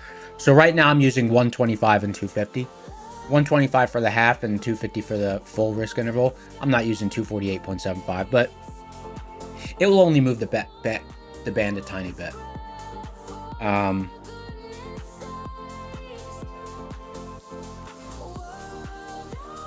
Usually average price paid for the session will normalize. Like, it'll kind of meet where the pre-market was. The only time I ever really pay attention to pre-market data is if there's a catalyst or something going on. Out of the ordinary high volume catalyst going on. Like, let's say last night, there was a huge controversy with the war, and there was huge volume that occurred last night. Like, okay, let me simplify it.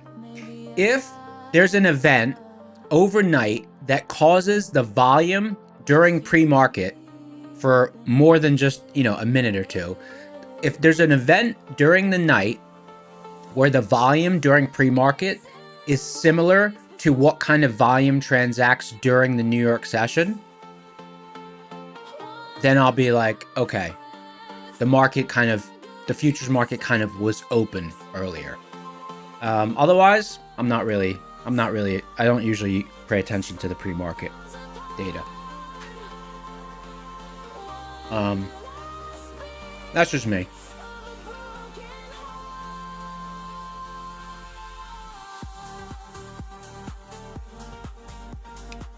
That's just me. Right, wrong, and different, I don't know, but that's how I am. That's my vibe. Zoe from Finland in the house. What's up, Jay?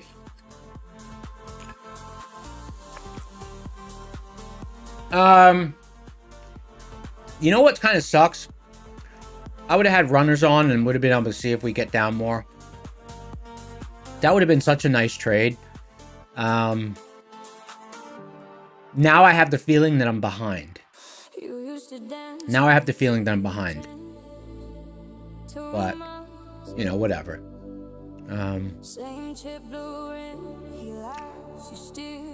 You know, it was a forward testing. It was a forward testing trade, so it's not a huge deal. It's not like I missed a prime setup that's in my setup book. Elevated Life said you played a little chicken and the fish last night. Last night, I was telling my girl about that. We were cracking up. I was telling her how we caught our first bot.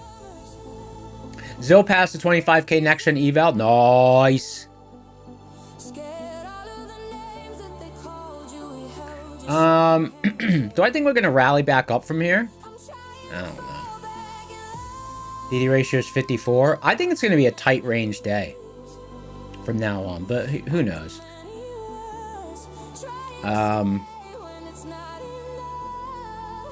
I don't know. I was just scalping today, and I was really low on risk.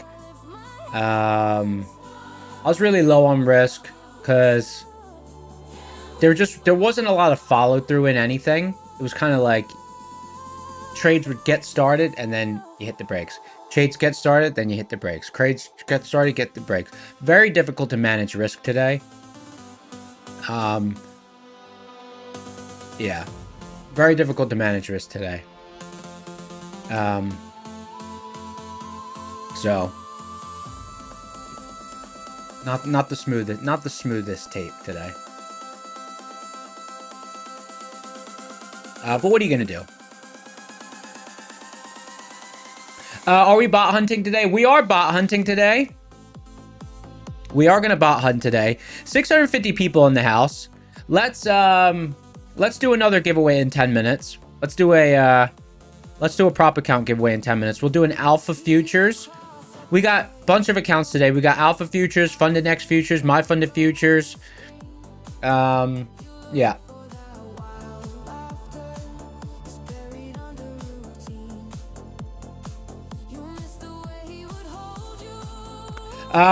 Ross said you used the regular trading and extended trading hours, Varus.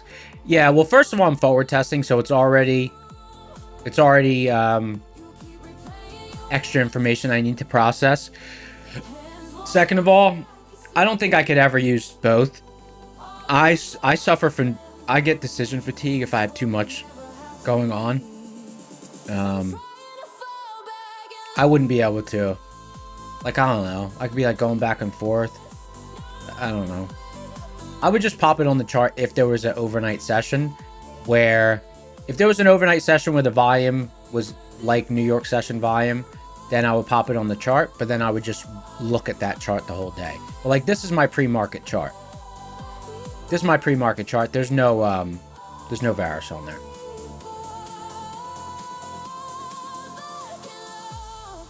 There's no Varus. Looks like there was a nice short opportunity before the open. Oh no, look, is this new? Oh yeah, look at this. London Open. The London session. Nice short off of seeds zone. Obviously I was asleep, but that would have been nice. And then I thought about shorting into the open because we were right at that level. But I'm like, I don't know if it's going to be a liquid open or not. That would have just felt risky. Sometimes I'll trade going into the open. If it was a long setup, maybe I would have, but my bias was short going into the open for the opening drive, and I didn't really want to place a bet on that bias because we're in such a strong bull market. It just felt like okay, I'll either get a win or there's a possibility it's an illiquid open, we spike off the open, and I get my face absolutely ripped off. And I was like, well, I could take a nice win, or there's a strong possibility I get absolutely smoked. And I said, I'll sit out that one. I did have a little FOMO though when it dropped so hard off the open. Full transparency, I got FOMO. All right, 9 minutes until we do the drawing. Let's see what kind of account we're doing. Alpha Futures 25K0. It's the account in the industry with the longest name. The longest name. Alpha Futures 25K0 evaluation account. 25K0. That's an oxymoron. Let's see what we got here.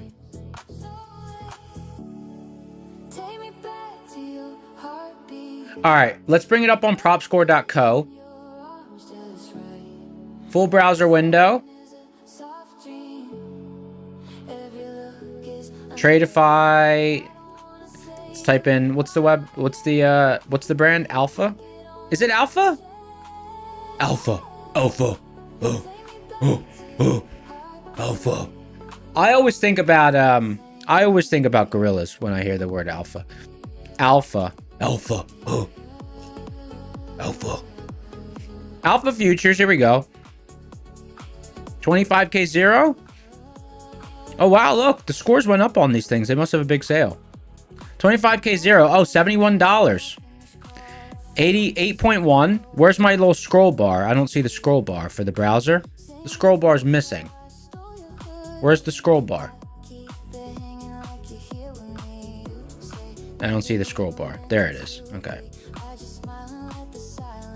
Well, now I can't see. What's going on here?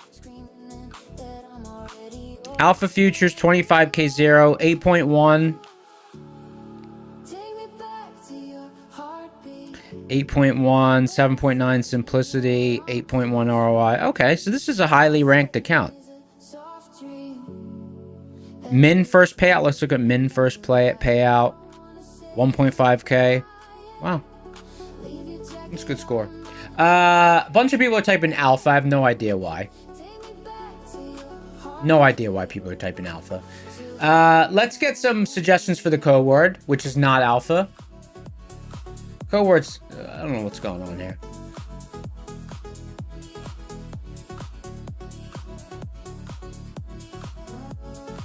You know what I'm going to do? I'm going to monitor for the word alpha, and then I'm going to call out people who've typed it in. Let's do it. And I'm going to say, you are not the winner. Alpha. Reset tool. Start capturing messages.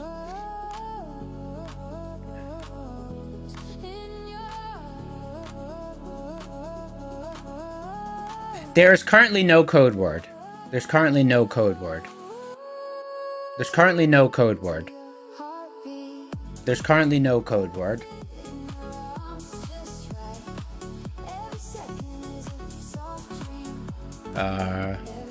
Currently no code word.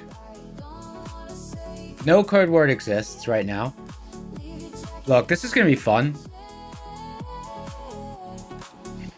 There is no code word.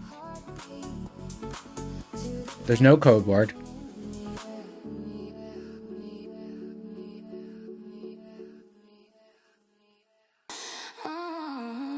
Oh man, these people are going to be upset when I call out their name. There's no code word right now. Here we go. 7, 6, 5, 4, 3, 2, 1. This will not be a winner. Whoever's name this is. Hey, brother, you are not a winner. Let's pick another one. Joe Jimby. Hey, congratulations on having your name put up on screen. You are not a winner.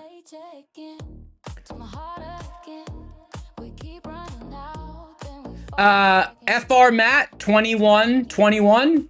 Congratulations, brother, on having your name displayed on screen. You are not a winner.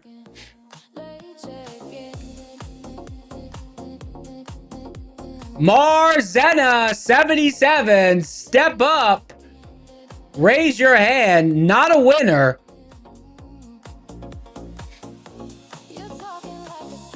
Bella Muse 9156. Congratulations. Not a winner.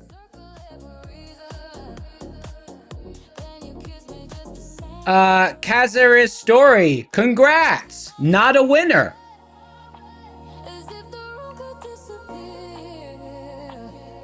And finally, the grand finale, Brett Allen 9075.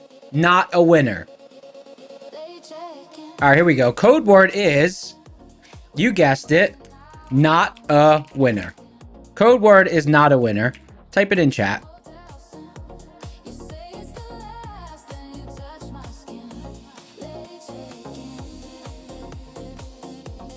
I mean, I don't know where the alpha came from, why people started typing it in. But I feel like that was fair and deserved.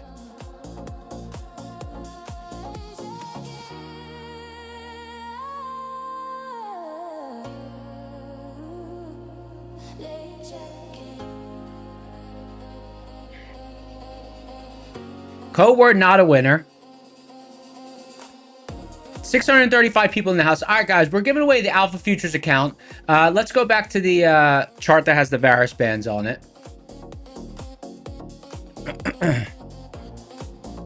I got to screenshot this. Look at this beautiful thing. Let me just hide this for a second. So, in the last couple of days, we've had, well, look, let's look. Today, now, of course, this could be random. That's why I'm always fanatic about forward testing. But, so far, it doesn't seem...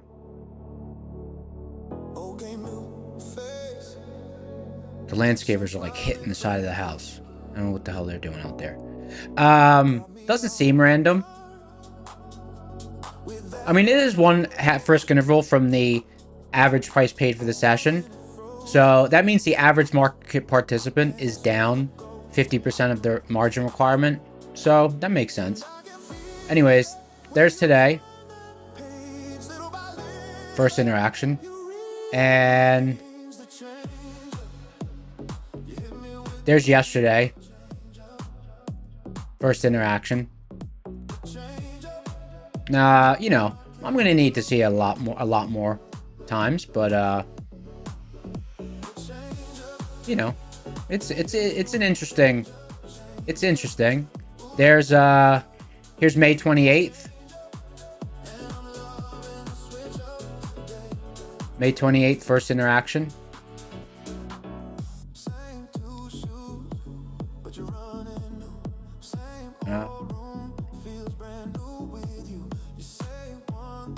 There's this one overshot a little bit. May 26th, first interaction. It rode it up a little bit and then pulled back. Let's see how much it overshot. That one's probably a loss with a 40-point stop. Let's see. Yeah, 42 points. So if you use a soft stop, then you know maybe you stayed in. But otherwise, if you use a hard stop, you stop out of that one.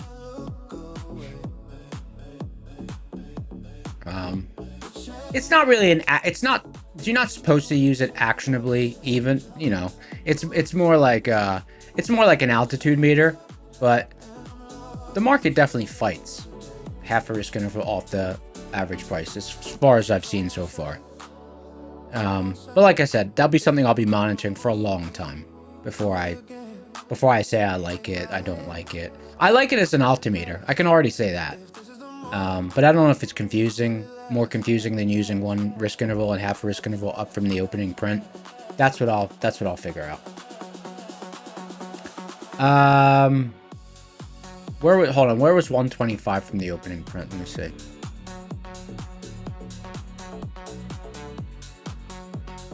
$125 from the opening print was here. So So yeah, it'll take me a while to figure out whether it's random or not. All right, here we go. 223 entries. About to roll over. 265 entries. Not a lot of entries. Wow, not a lot of entries. So high probability of winning here if you entered. Here we go. 7, 6. Oh, make sure your stream is updated because I'm keeping a short leash on this thing right now.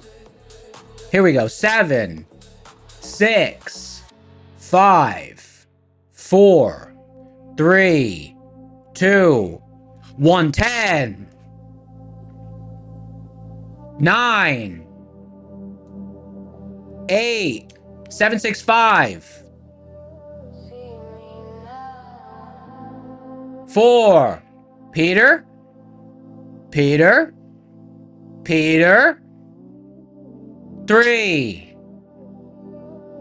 2. Okay, congratulations, Peter. You's a winner. See, Peter knows what's up. Congratulations, you's a winner. It is a Alpha Futures 25K Zero account. Alpha 25K Zero. Hey, Peter. Well, you know what? Peter typed here like 3 times really fast. So I think Peter's the real deal. Hey, Peter, what's that picture? What is this picture in your bio? What is that picture? What's that all about? What's the deal with the picture? What is that picture? Oh my god. Oh, do you guys hear that? Is that coming through the mic? Is the background noise coming through the mic?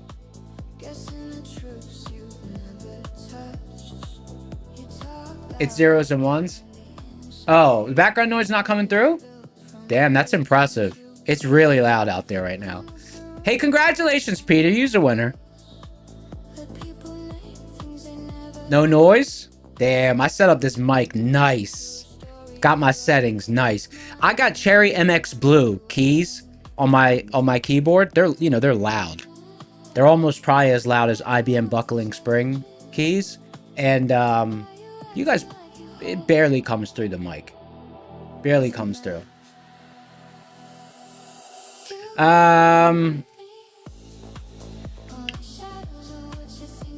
Let's see what else. Did I miss anything? No, okay.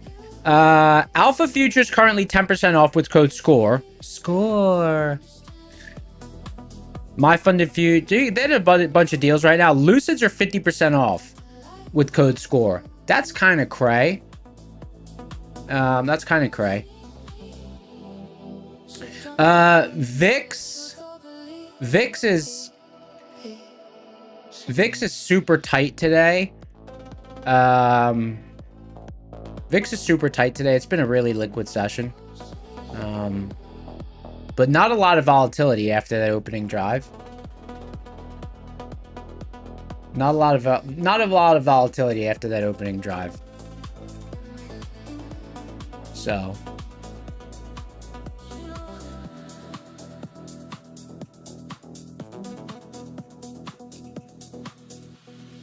is it code SCORE? Is it code SCORE? Yeah, code SCORE to get the discount. Yeah, code SCORE. Code SCORE. Nvidia's at MHP. With this kind of low volatility session, it might just rotate around. Might just rotate around.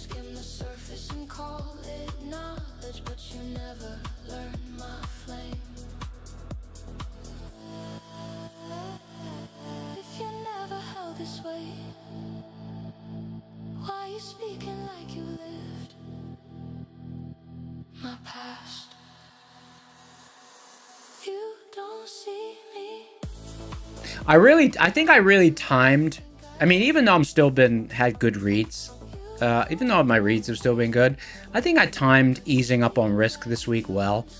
I think I timed easing up on risk this week pretty well.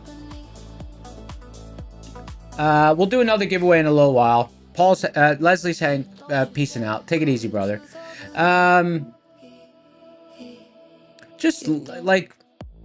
just pretty tight sessions. I guess the market's just taking a little bit of a breather, you know? Like, you get that opening volatility, and then it's been pretty difficult to read.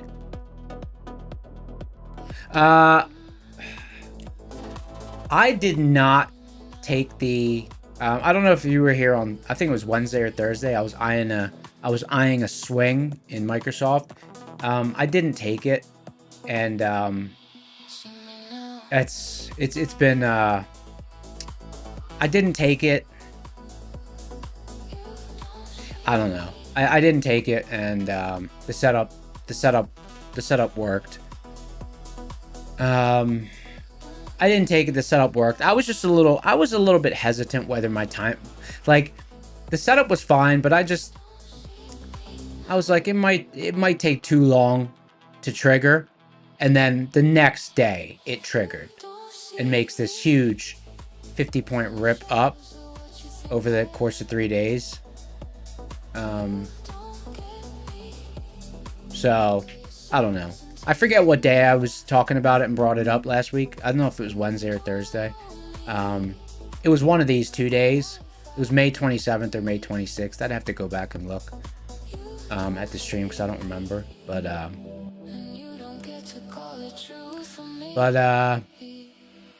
you know, what are you gonna do? I was definitely bothered by it. It was a really, yeah. Honestly, even when we gapped up yesterday, I could have got in, but I would have had to get in with 30% of the size that I was planning to get in on before it triggered. So it wouldn't have been as juicy.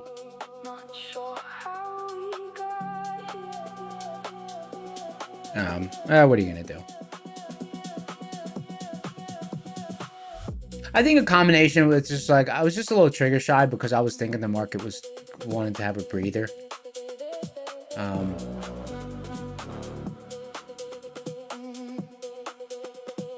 So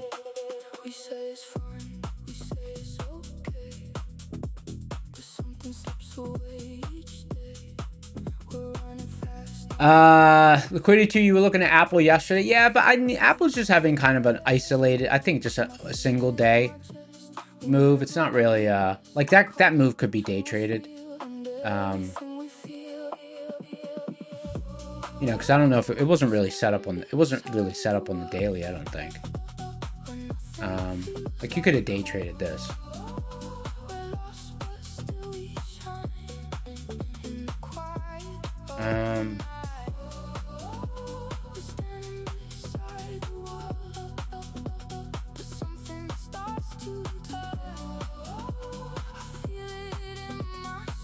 Wow, look at this. AMD today, too.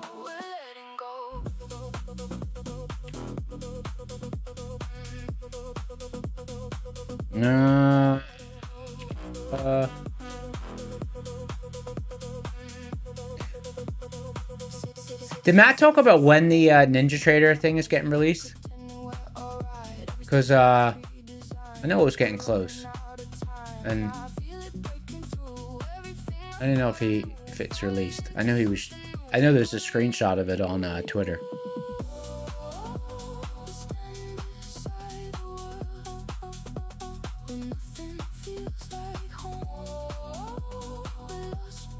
It's not launched yet.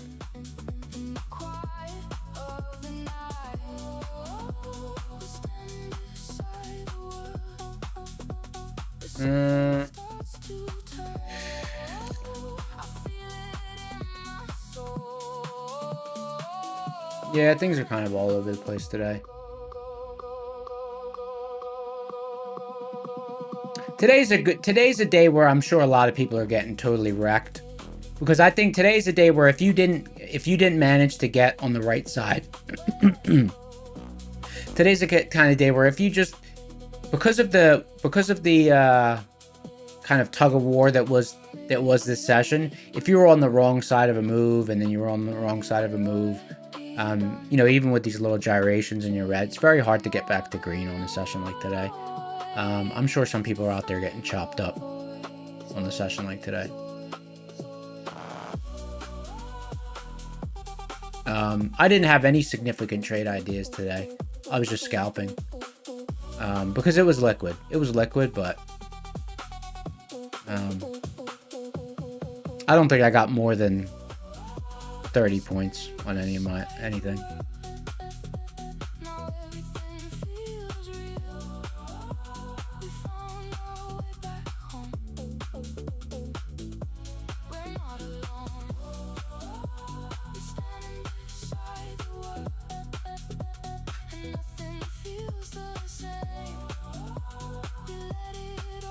I don't know. I think if we don't get a catalyst, maybe we close at highs. Who knows? Not much going on in the chart. There's not much to. There's not. You know. It's kind of a blank slate. I mean now or this morning. This morning there was good interaction. Yeah, brother. You won an alpha. You won an alpha. Hey, lazy trader. 30 points was the largest. The largest. I was just doing small size scalp. I didn't take any size on any trade today.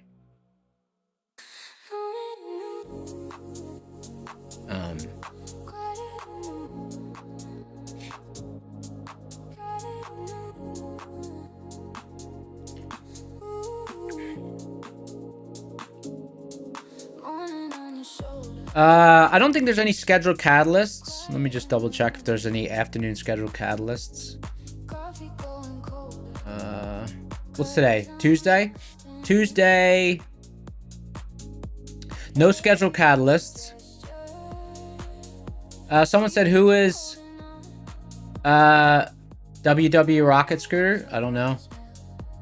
Don't know what you're talking about, brother.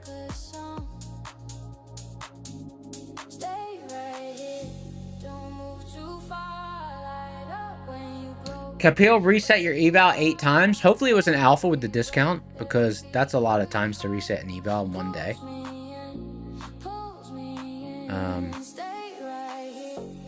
Today's the kind of day where traders who look for confirmation on their scalps, because you get a drive in a direction and then, you know, you'd get in and it would go against you.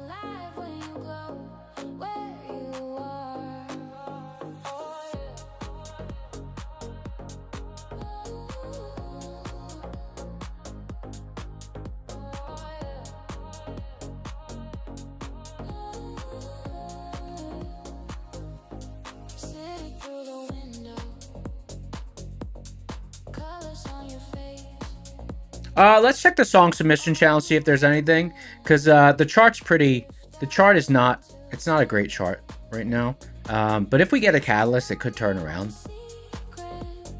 If we get a catalyst, it could turn around. I mean, yesterday there was a nice afternoon rally, and the rally started off of a clean, tight pivot. VIX is very low right now, and I think I didn't look at VVIX. Let me look at VVIX. I'm pretty sure VVIX is really low right now as well. Yeah, VVIX is at 92. VVIX is actually up over yesterday. VVIX is climbing. VVIX is climbing, but even though VVIX is climbing, I don't know. I don't know that we're gonna get a catalyst today.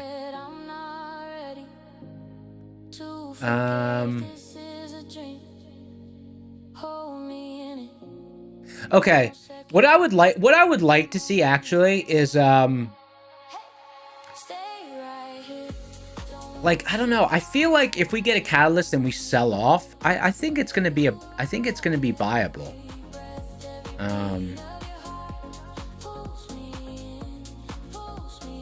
Well,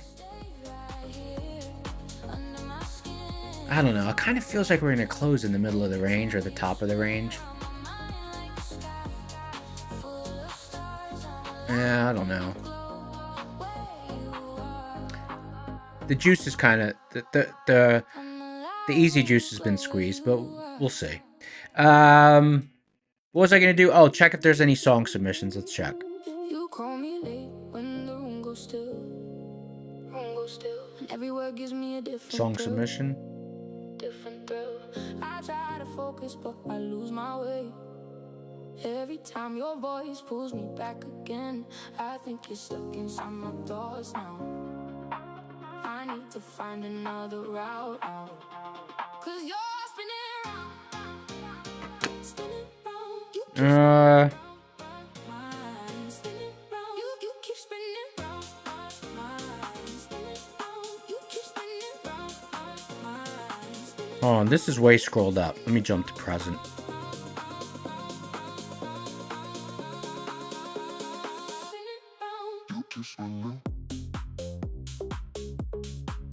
No, I don't see anything really new.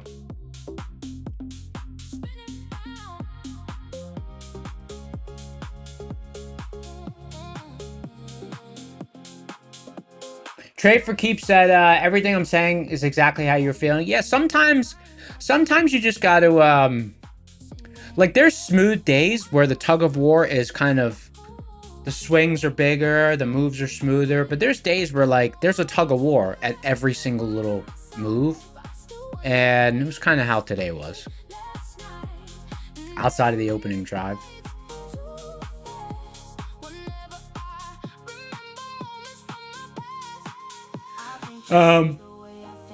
Just a balancing day. Yeah, Mag, I just scalped this morning. I was all scalps. It was all scalps.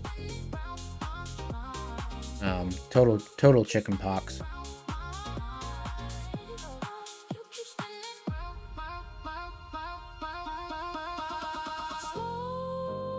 I mean, you could see I was just scalping the tape.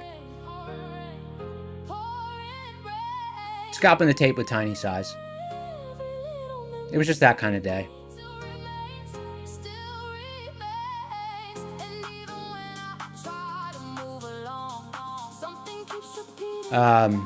That's a totally different skill set, though. That's just a skill set that I have. But if there's pivots and there's smooth tape, I don't use that. I might use that skill set around my entry apex, but that's not my preferred style because you can't take big size. So.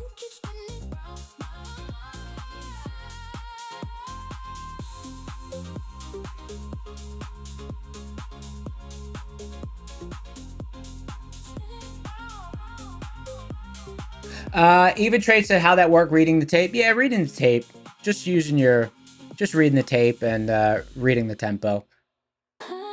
It's like a totally different, it's not even, it's just a totally different style of trading.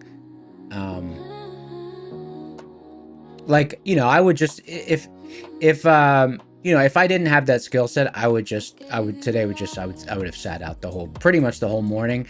Maybe I would have taken a long, at this pullback because I had a seeds level. This was also bear zone top. I had a seeds level and we also had bear zone top. So, I mean, I thought about taking the long here, but I was already in small size scalp mode, and it was just, I wasn't feeling it because we weren't getting any real smooth directional movement. It was just tight.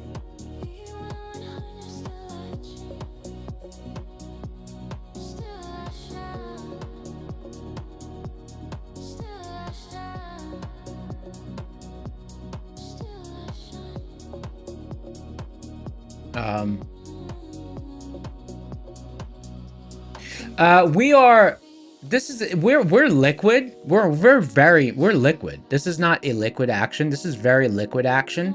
Like if you look at price velocity and volume velocity, right here to my left, like you can see they're pretty well locked together. So it's not lack of liquidity. It's not like, it's just slow motion action. You know, the market's just moving in slow motion. Buyers and sellers are pretty close together. Market's in somewhat balance right now. So.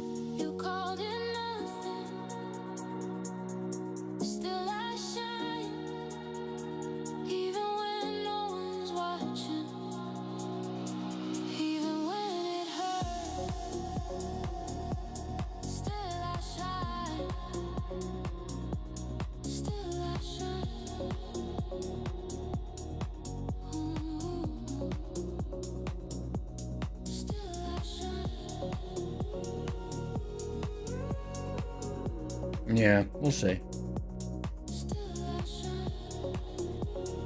Someone says, "What's for lunch?" I just had some yogurt.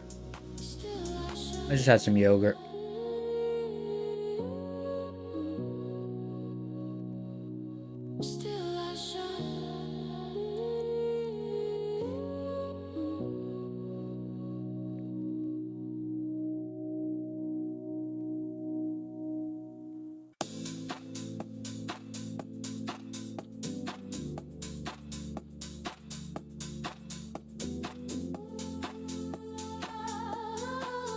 I wouldn't mind seeing the floor fall out. That'd be cool. Coach and I have been on a Chobani kick. I like the I don't know how you say it. Faye. I think they say Faye. I like that one.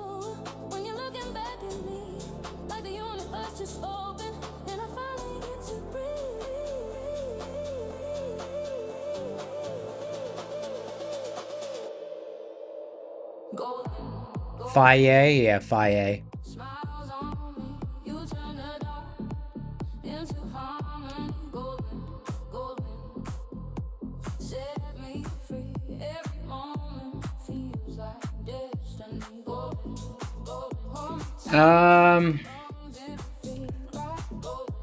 Bullzone. Where's Bullzone on NASDAQ? 30,000. What?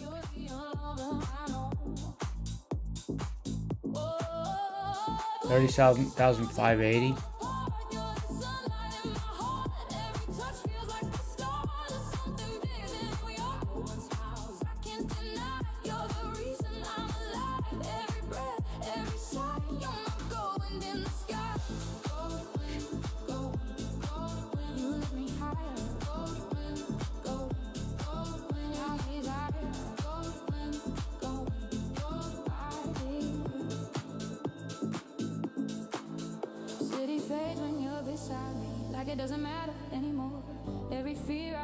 Camilo said 400 away from passing your 6th funded. Nice. Thanks to Rocket Scooter. We love that.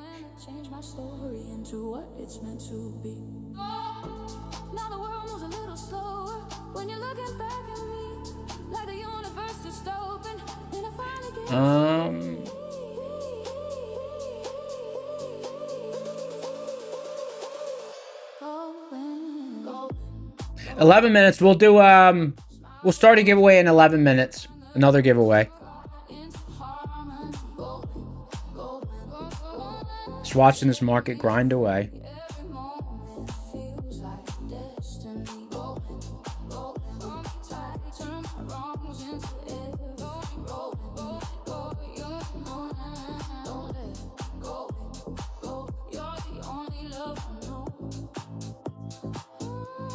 Look at Vex.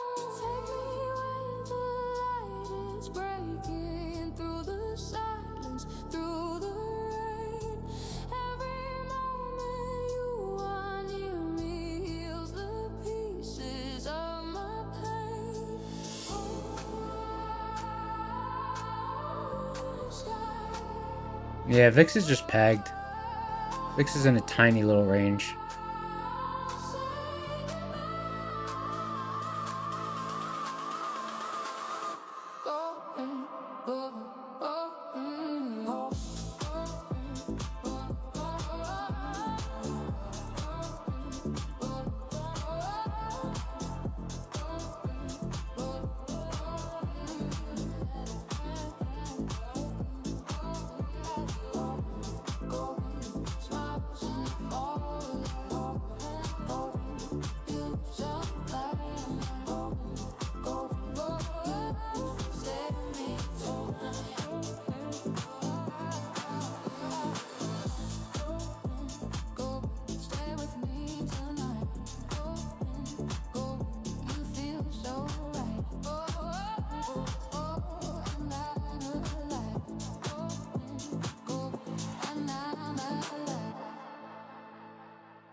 red dress and red flag mean the same thing. Feels like there's gonna be some shenanigans. I don't know.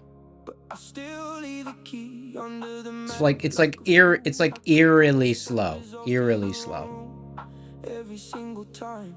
Your name on my tongue tastes like warning. Tastes like warning.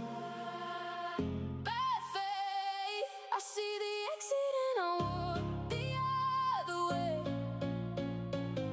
Bad faith. Your hand on my waist and I let it stay and I let it stay. Let's see. Who was long today? Who was short today? Who's traded both sides? What side of the market did you guys trade? Your silence is loud and your smile is a trap. My body honest and my mind on tap. Pouring out what I shouldn't say. Both sides. Both sides. Got smoke both ways. Tastes like warning. Tastes like warning. Bad faith. I see the exit and I walk the other way. Yeah. Your hand on my waist and I let it stay and I let it stay.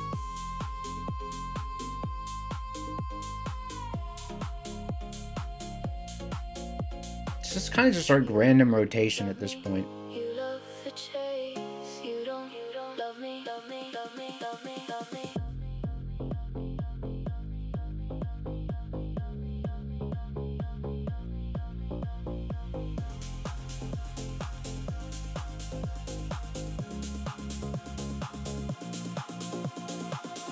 Bad faith. Trying to decide if I want to trade this seed zone with the low volatility.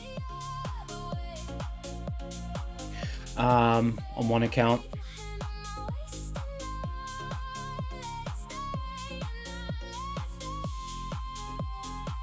DD ratio 54, low volatility.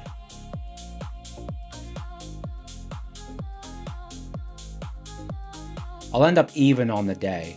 I'll end up even on the day if the trade doesn't work out.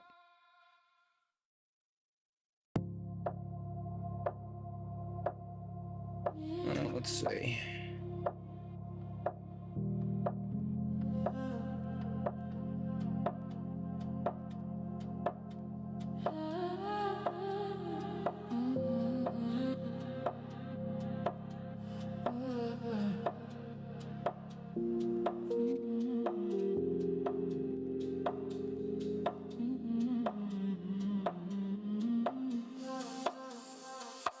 Night rising with your hair pulled tight.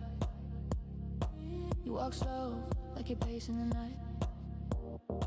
Small glance hits and the lens too clean. I know what that look might mean. Soft touch, backseat glow on the dash. You say don't Where's bull zone? 30,000. 30,580. He rises slow and the stars align. Ooh, you pull me in with no effort. Ooh, this room turns velvet. Velvet pressure falling inside. Your pulse sinking up with the bass and the shine. Closer measures, slow reside. Two hearts moving in a midnight. I'll read the action when it gets down there, but if it does a quick spike down there, I'll see. Every little shift when the moment gets real. With VIX being this low, I don't know. Unless all of a sudden VIX spikes, I don't know if we're gonna sell off. Velvet pressure.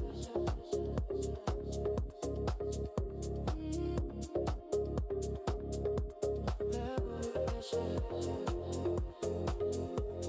We'll see. Velvet pressure.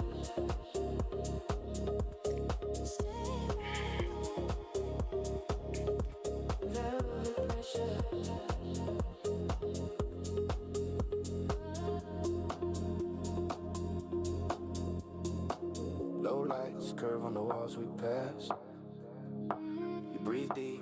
you're saving the last. Whole vibe, sharp like a tight bass hit. You leaning close, yeah, I notice it. Yeah, hands straight, lines in a long, slow sway. Don't talk much, what you say, you one small nod and I'm at your pace. Got no choice, put your hands on my waist. Got no choice, put your hands on my waist. Velvet pressure, falling in time. Your pulse syncing up with the bass and the shine. Closer measure, slow design. Two hearts moving in a midnight line. Velvet pressure, tell me you feel every little shift when the moment gets real. Nothing faster, just what's ideal. Soft heat, velvet pressure.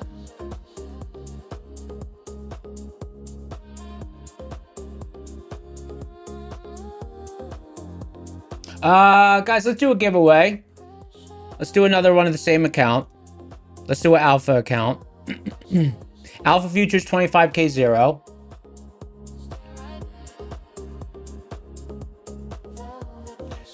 Suggestions for the code word. What do we got?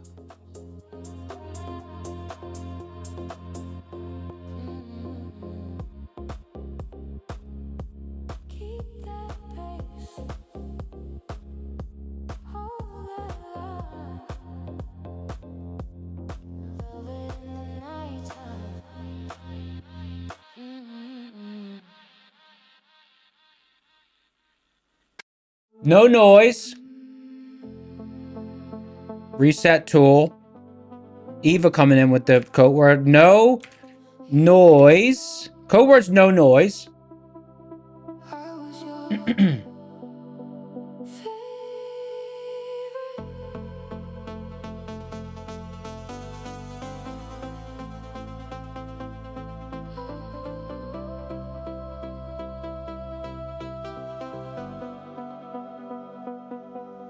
Driving through the city lights, your shadow in my mind tonight. Every street feels like your name, but nothing ever stays the same. Windows down, I feel the air, still pretending you're right there. In the silence I replay every word you didn't say.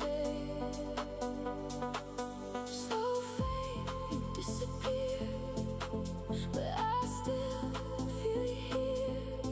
Heartbeat out of time, somewhere between yours and mine.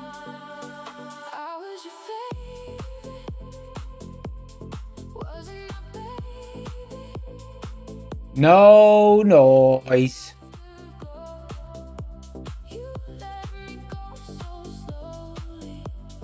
I was your favorite. Someone said I'm in short now. There's no open trade. No open trade.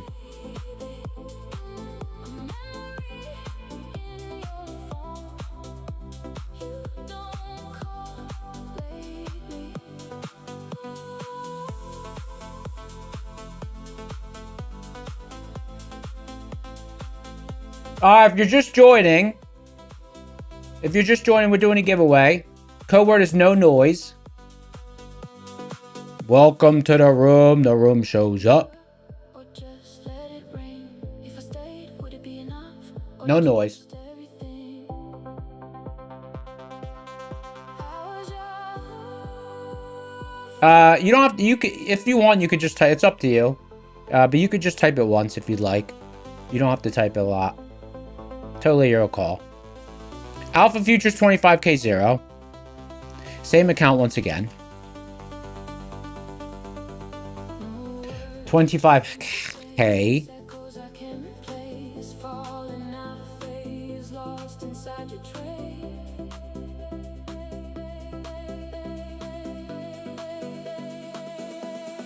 I was your favorite.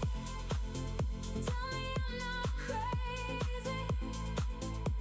We were something real, or was it just a maybe? I was your favorite.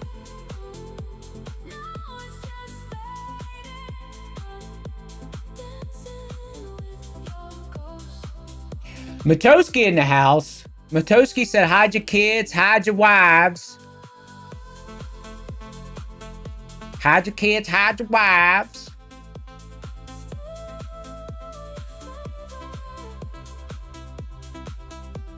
Not sure why people are typing MFF.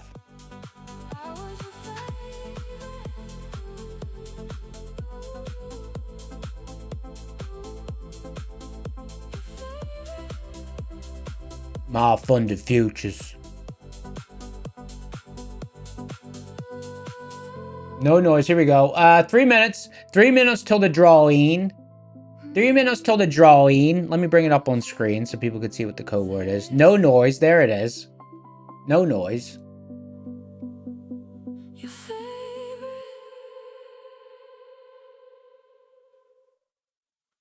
No noise whatsoever.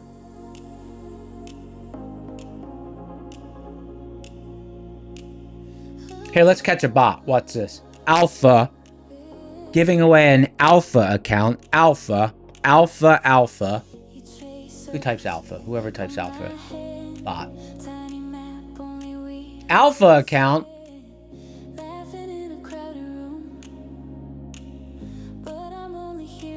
I know Levi's not a bot. I know Victor's not a bot.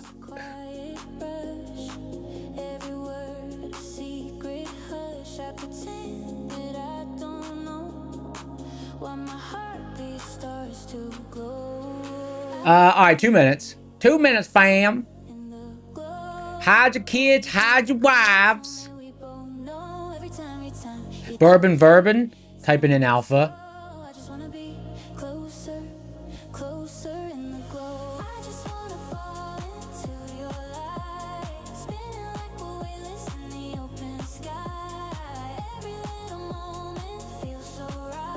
We catch the Petoskis here. We always catch the Petoskis. That's our new thing. 2 minutes. Here we go. Alpha.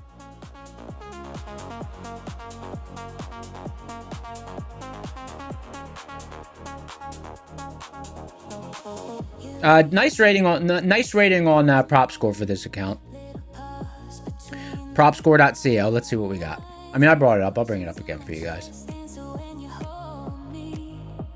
Alpha 25K0, 8 prop score. Simplicity 8.1. Nice.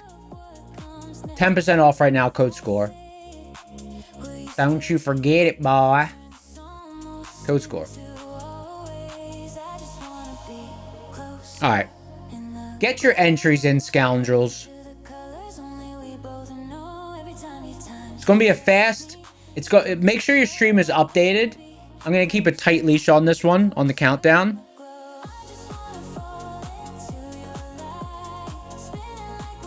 Getting ready for the countdown, yar. Okay, here we go. 40 seconds.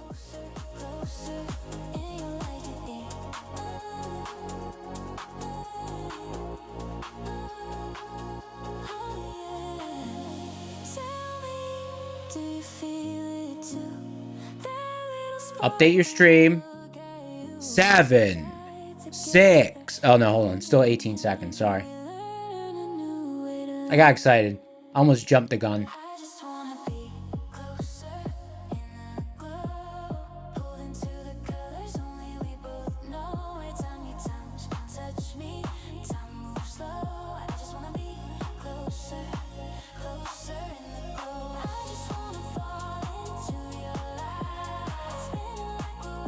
Seven, 6, 5, 4, 3, 2, 1. Pick a winner.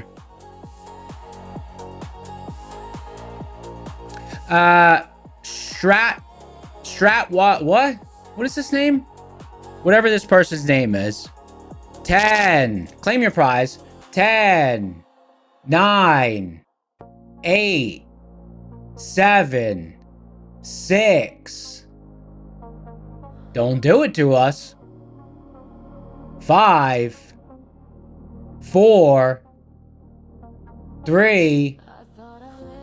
Anyone see them type anything yet?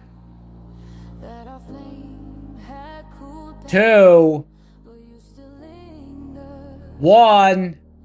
In my mind, Eh. I can't find what to write or how to stand Nope. Reroll. when I'm so, Let me scroll up. Reset. so tied down. All right.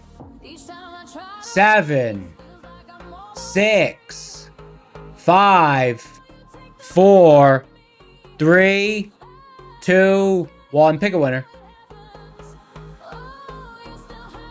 SEMO show. Type something in chat. You got claim in time. feels like I'm almost free. But you know you take the lead in me. 10, 9, 8, 7, 6, 5, 4. SEMO show. SEMO show answered in time. Congratulations, SEMO show. Use a winner. Click the link in the description for the Discord. Go to the claim. Hold on. Let me see how fast I can say this. Let me see if I can say it real fast. Click the link in the description for the Discord. Go to the Claim Your Win channel and the mods will hook you up. Damn. Slow that down. You know that will sound crispy if you slow it down. That will sound very, very, very, very, very crispy if you slow it down. Congratulations, SEMO show.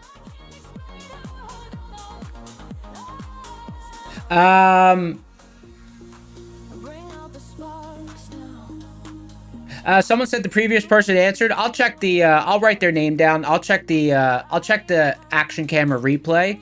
And if they did, I'll make sure it's taken care of. But I didn't see it. Time I try to release, But don't worry, we play fair here. I'll write your name down.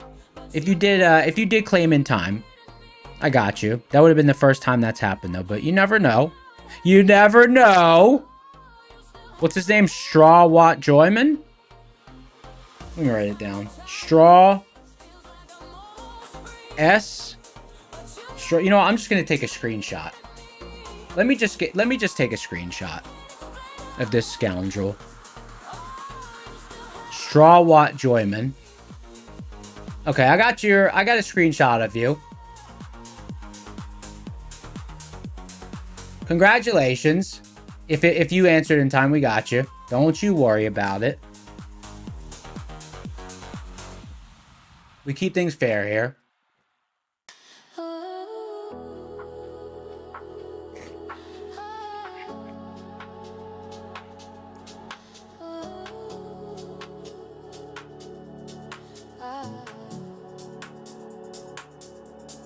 morning on your shoulder, quiet in the room, coffee going colder, 'cause I'm lost in you. Every little gesture keeps me holding, Pretty trash action. smiling at your voicemail, playing like a song. Stay right here, don't move too far. I light up when you glow. Where you are, every breath, every beat of your heart pulls me in. Stay right here under my skin. Someone caught a scammer last night? Every time that you spin around my Darb caught a scammer? full of stars, I'm alive when you glow. Where you are, oh. We get the scammers. Don't be scamming up in here. We catch you.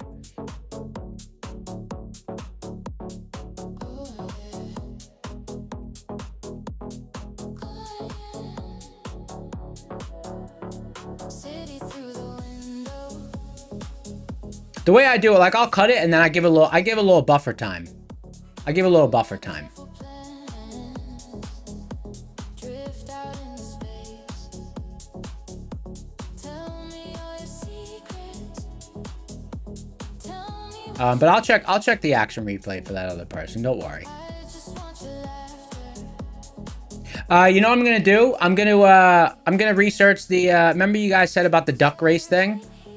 Like something else. Maybe it's like I don't know, maybe horse racers or something. But a custom one with like people on scooters racing with rockets racing towards the moon or something. That would be cool. That would be cool.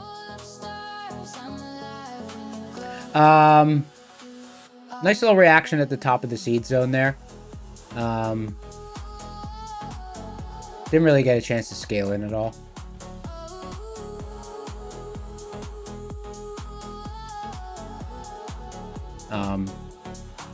Trash market. What's the volatility at? It's really low, actually. It's really low.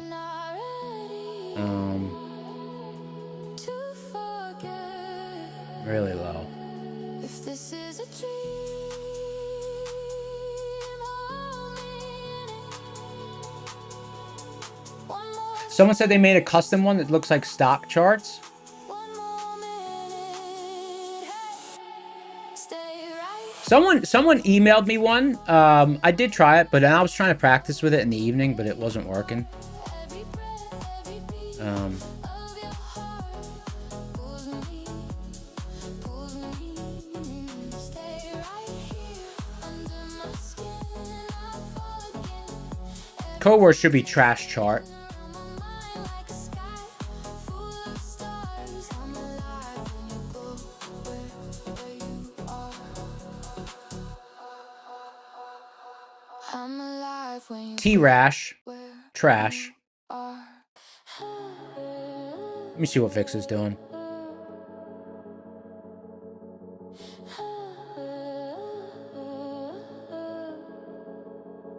Hmm, 5 minutes. Slow burn, feel it build. Stuck in this tiny little minuscule range. Don't rush, let it spill. Step light, don't disturb. One line, then it turns. No sound, just a shift. Right there, don't let it slip. Hold that line.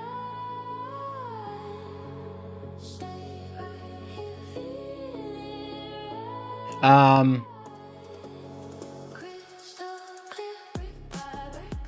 We stack it up. This really should have accelerated a little bit harder off that level. Brick by brick till it hits. Yeah, we built this. Oh, you sent me a copy? Let me see. I didn't get it. Did you email it to me? How'd you send it to me?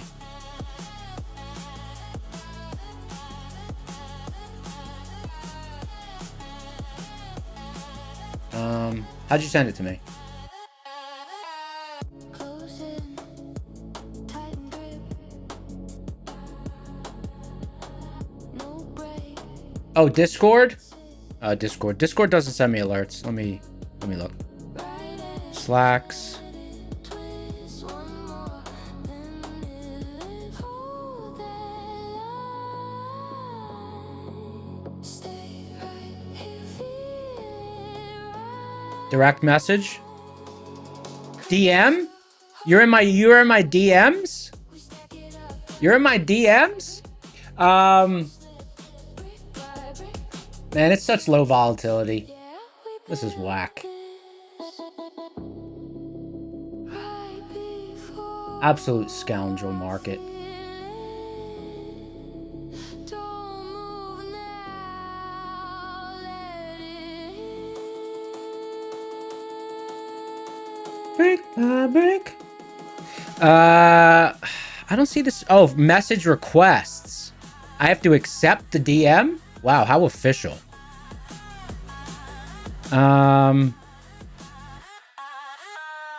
by brick. We stack it up, brick by brick. Don't let it slip, brick by brick. Oh, it's just HTML, so I'll have to host it. I see.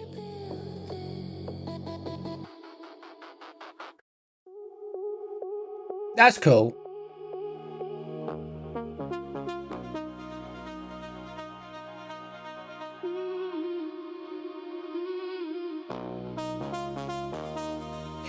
Someone said, "What do I think about SpaceX IPO?" I don't think about SpaceX IPO. No, I'm not trying to be facetious in my response, but I don't think about it.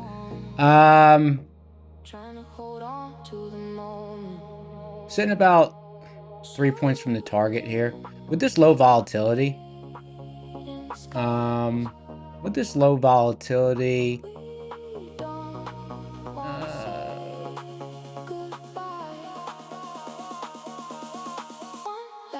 The volatility, there's not enough volatility. I'm gonna close it there. I know it's a couple of points. It's about 2 points before the target, but there's barely any volatility. It should have been more responsive off that level. So I'll just take the quick W. Because I would have scaled in deeper into the zone. That's why those other orders are sitting there. But with only that tiny size, there's not really like there's no. I wouldn't hold runners, so I just close it out there. Quick and dirty little trade off the top of the zone. Someone said you can hit open market to see and test. Open market. I just see the HTML. I just see the code. I just see the code.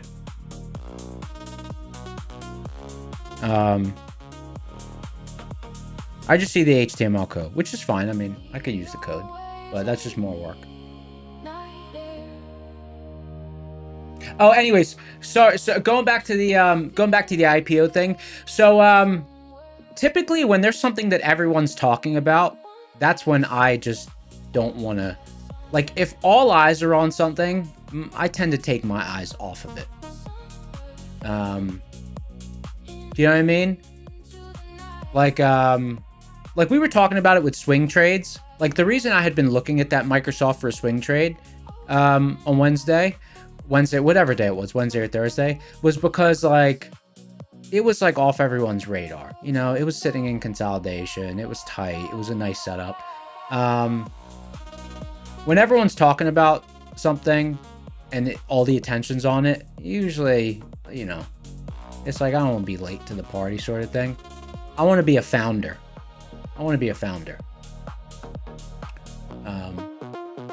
You know, so I kind of just stay in my lane.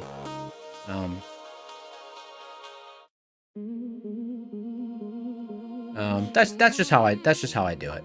That's what works for me. That's what works for me. Jesus, they're flex, lucid flex.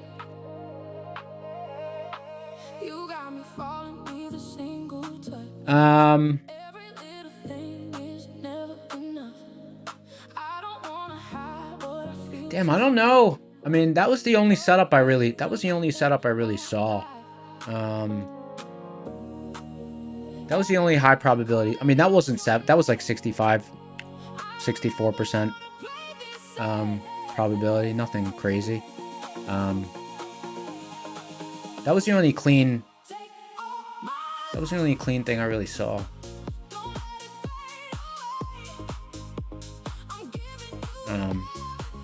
Let me see where the actual fill was. Where's the fill? I think I got a good fill on that. Oh yeah, that was a nice fill.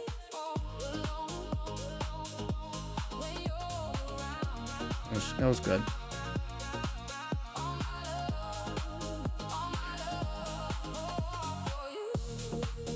I should just set up another tab with the with this so I don't have to keep turning it on and off.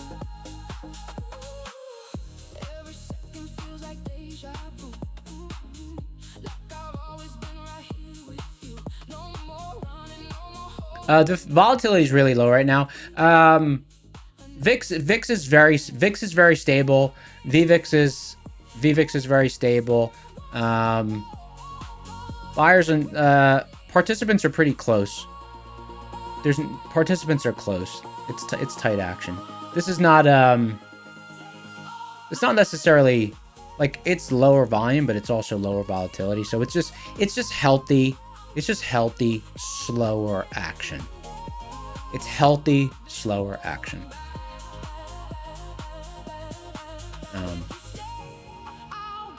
Because, you know, there are times where the market will be tight, but it's not healthy. Like, it's kind of just whipping around. That's not really this. This is just slow motion. This is slow motion, but liquid.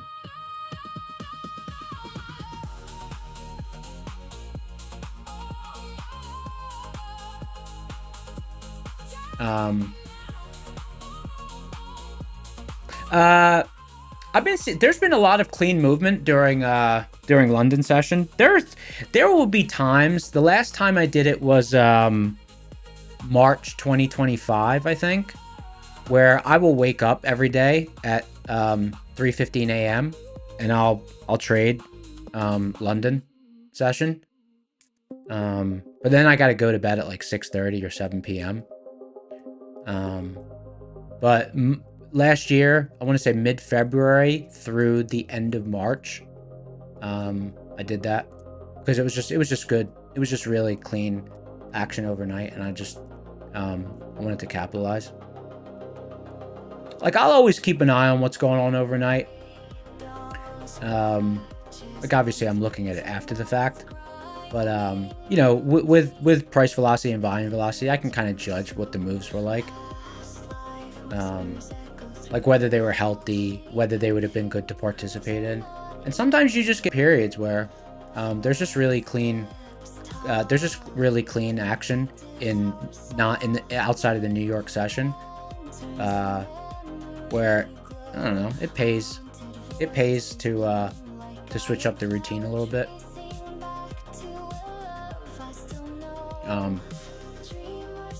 The only caveat, and this is the same with any session outside of New York session, you really have to know how to judge liquidity and distance between buyers and sellers.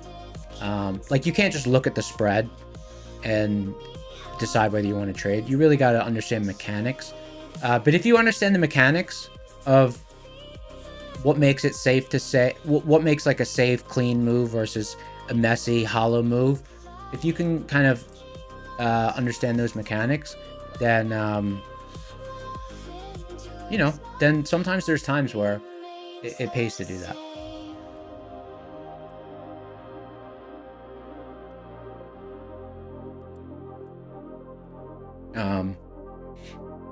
Yeah, but it obviously it has an effect on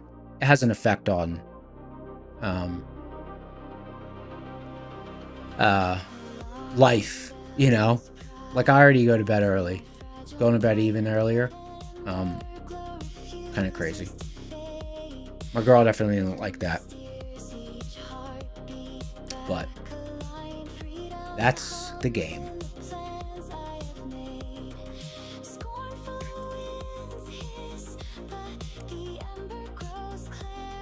Anyone ever trade London?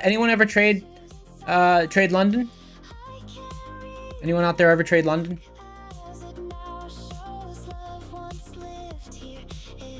When conditions are right, it can be nice.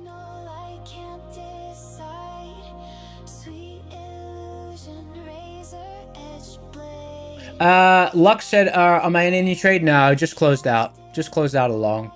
I got long off the top of the seed zone and just took this move up. Just closed out.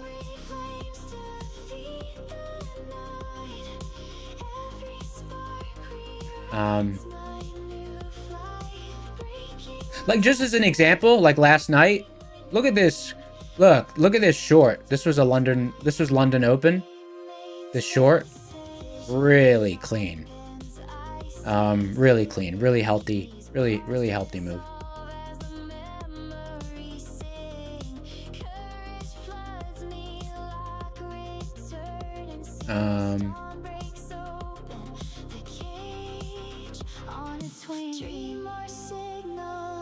To be fair, last night the Asia Open was a clean short as well.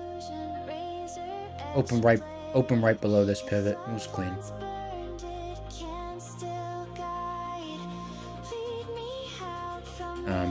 It's very seasonal, and I don't mean seasonal as in like, oh, it's autumn, it's fall.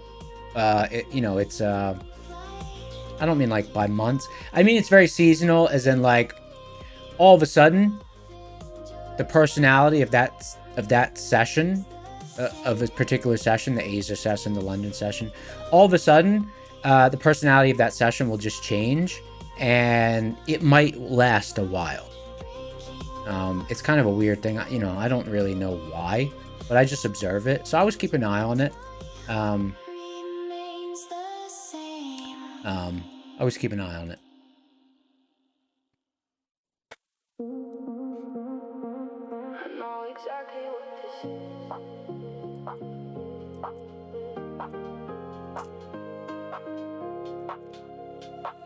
Red dress and red flag mean the same thing to me. You don't call back, but I still leave the key under the mat like a fool, like a chord that resolves to the wrong room every single time.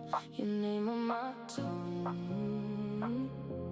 And the other thing that sucks is it depends on your individual personality as a trader.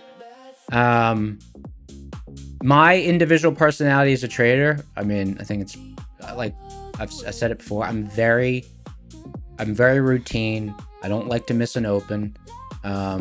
So if it's a time when I'm trading outside of my normal New York hours, I'm the same way. If I'm like, okay, I'm gonna trade London for a few weeks, and you know, because it's really fruitful, I'm the same way. I don't want to miss an open. So because like last year in March, I went away for I think like a week or 10 days, but I kept that schedule because it was a trip I had already planned before I made that decision, and I kept that schedule because, like, you know, you can't just, you gotta be, you know, can't be like show up. It's like you can't show up one day and then not show up the next day, and then show up one day, not show up the next day. For me, because otherwise I get out of sync.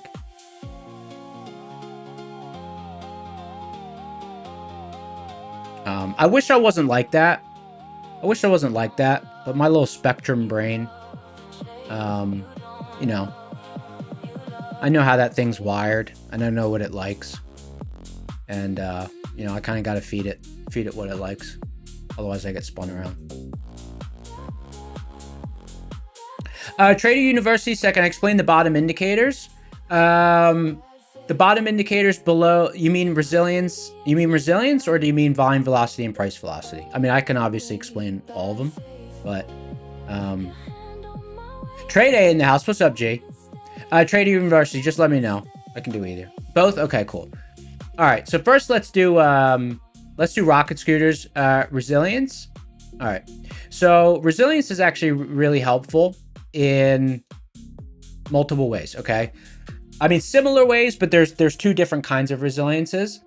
There's gap resilience, and there's gap resilience, and then there is hedge pressures resilience. So they're two different things, but the end result and the way that you can interpret them is similar. It's just the position on the chart where they'll be interpreted. So first I'm going to give the most simple explanation, because if you just want to know how do you use it, I'll give you that, and then I'll explain the mechanics behind it, because some people want to know the mechanics. Some people are like, okay, like I press the gas pedal, the car goes. I don't need to know how the engine works. So it's up to you. But first I'll just give you, you know, the gas pedal and the car goes sort of explanation. So resilience, gap resilience is used around the gap in the index. If the resilience is greater than 0, the open, close, and half gap would tend to be support. And that will be represented by, number 1, the resilience will be greater than 0. And number 2, the chart will display the word support at these levels. So let's say you said, oh, you know, you want to take a long, and maybe you want to take a long near the opening drive.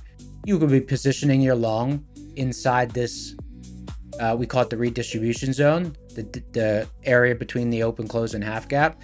So if resilience is positive, you know, there's going to be an upward pressure. Right, so that's how you would use it mechanically.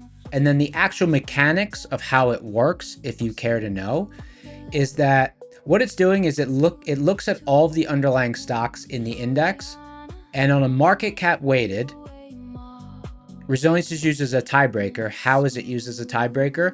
If there's a stock in the underlying index that is trading above the midpoint of its gap, the resilience will calculate on a market cap weighted basis what the value of the index would be if that underlying stock closed its gap to the upside. And if a stock is trading below its midpoint, its half gap, resilience would calculate market cap weighted what the value of the index would be if that stock just instantly closed its gap downward, right? So it's doing that for all the stocks in the underlying index on a market cap weight basis. So it is a gap fill predictor. It's a tiebreaker that you can use when you're trading around the gap, right? So there's that. And then the second kind of resilience is hedge pressures resilience. Gas pedal makes car go explanation. If the MHP resilience is greater than 0, the monthly hedge pressure line on the chart, it's out of bounds today, but the monthly hedge pressure line on the chart would tend to be a support level, and it would be represented by the word support. And the same goes for weekly hedge pressure. If it's trading above 0, it would tend to be support. If it's trading below 0, it would tend to be resistance, right? So that's the simple explanation. The more technical explanation, but still pretty simple, is it's looking at all the stocks in the underlying index, and on a market cap weighted basis, it's determining is more of the underlying market cap of the index trading above or below its corresponding hedge pressure. So if the majority of the underlying market cap is trading above its monthly hedge pressure resilience would be represented by a number greater than 0. Right? So that's the explanation of what those are. They're very useful. One note on gap resilience. It tends to be more useful the larger the gap. Why? Because if the gap is very small and you have an indicator that is a gap fill predictor and is something that gives you edge when you're trading around the gap, if the gap is minuscule, it means you have a tool that gives you some edge in a tiny little range. So if the gap is very small, the place on the chart where that indicator gives you edge is also very small. So the larger the gap, I tend to find, I tend to find that the larger the gap, the more useful it is, because the larger the gap, the larger the area on the chart that you have edge using that confluence indicator. So that's the explanation of those. They're very powerful in their own way. And then the ones at the bottom of the rocket scooter, volume velocity and price velocity, these are extremely simple but extremely powerful in reading the market. Volume velocity is just the number of seconds it takes for a fixed number of contracts to move through NASDAQ. So as volume velocity goes up, it means the speed of volume going through the market is slowing down, right? Like right now, it's taking around 73 seconds for NASDAQ to have 2,000 contracts go through. And then price velocity, number of seconds. Now there's a filtering algorithm in price velocity, but it's, it's still, the explanation still applies. I just filter out some types of moves. But price velocity is the number of seconds it takes for NASDAQ to cover 5 points in price distance. And the reason I need, at this point, because I've been using them for so many years, I need them to read the market. If I step away from the desk, because if a move happens after I've stepped away from the desk, I immediately see what those readings were while a move happened, because I can judge the liquidity of that move based on those indicators. So let's say that NASDAQ makes a 15-point move, right? Let's say that NASDAQ makes a 15-point move, but it whips around in 5-point gyrations 30 times to make that 15-point move, like rapid, whatever. I'm just giving an example. That's going to be less of a healthy move than if it makes a 15-point move, but it kind of does it in in clean, controllable waves with movement that's dampened by price, right? Because the ability for the market to just whip around while it makes a move, it usually indicates that there's no volume in that move, like it's hollow. And then that's why I look at volume velocity. So I could see, well, the market was whipping around really fast. Was it whipping around because there was volume?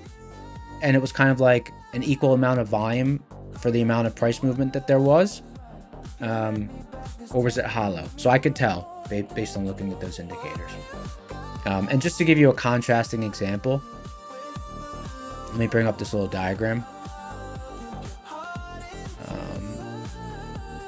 Reference image. Okay, here we go. See on the top, if you see on January 13th, this is just two examples. The top is liquid, the bottom is illiquid. See on January 13th, as volume velocity on the left goes up, so does price velocity. So like volume slows down and then price kind of slows down with it. Volume speeds up, price kind of speeds up with it. Whereas on February 13th, this is just two examples, but it's easy to spot the change in a market environment when you use something like this. See on February 13th, volume slowed down, but price kept whipping around. Look, the price didn't slow down. So like market participation in the market kind of slowed down, and participants left and moved on the sidelines, or they were already positioned how they wanted to be positioned. But look on the right with the question marks. That's just NASDAQ just flipping around, moving around. And the reason it's helpful is like in February, oh man, I was sized down because February is a type of environment, and like environments like that when it's high, like a lot of volatility but low participation. That's the kind of environment where if you get, now obviously it depends on the size that you trade, but even if you trade small size, it's a kind of environment where like you might get in a trade and then all of a sudden like you get a bad feel, like you don't even know, you're down 7 points on NASDAQ, like you just hit the button to get in, sort of thing. So it brings a lot of randomness to your entries, brings slippage, and it makes it very difficult to manage risk. So your risk ends up being a lot more, and your trades end up being a lot more random, the results of the trades. Understanding what's going on mechanically in the market can make a big difference in your game. It can make a big difference in your game. And people don't always talk about it. The rocket scooter community, we talk about it. Another great way that you can kind of judge the overall liquidity environment. Now, this wouldn't be on a localized basis within the chart, but it would definitely be like throughout the session. You can look at it. Is in the boot camp, if you take the VIX class, the VIX triple B line, contango midpoint for the VIX contract. If you're above that VIX triple B line, market participants tend to be, they're farther apart, right? So there's more volatility, there's more hollowness, there's a greater distance between buyers and sellers. This is just a little bit more of a micro look at it.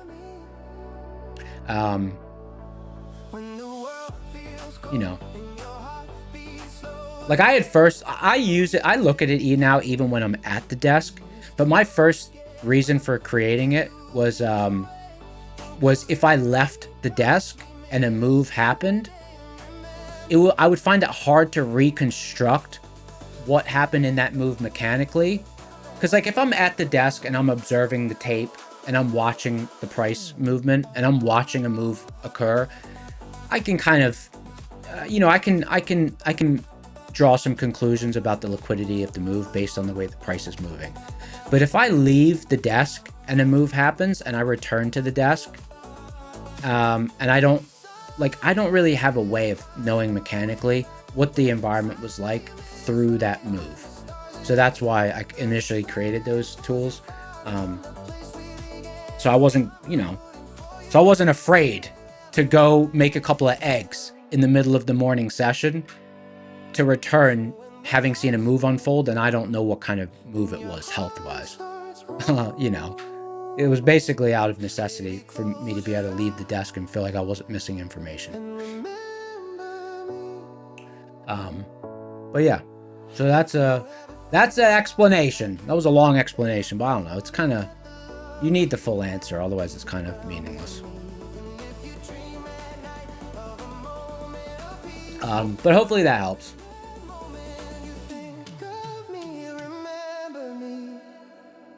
AK said, in your opinion, in your experience, limit orders have better slippage? Oh, absolutely.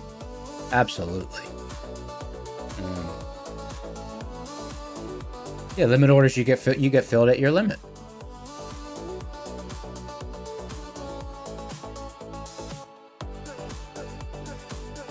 Top of that seed zone still holding. Where did I trim? I forget where I took it off.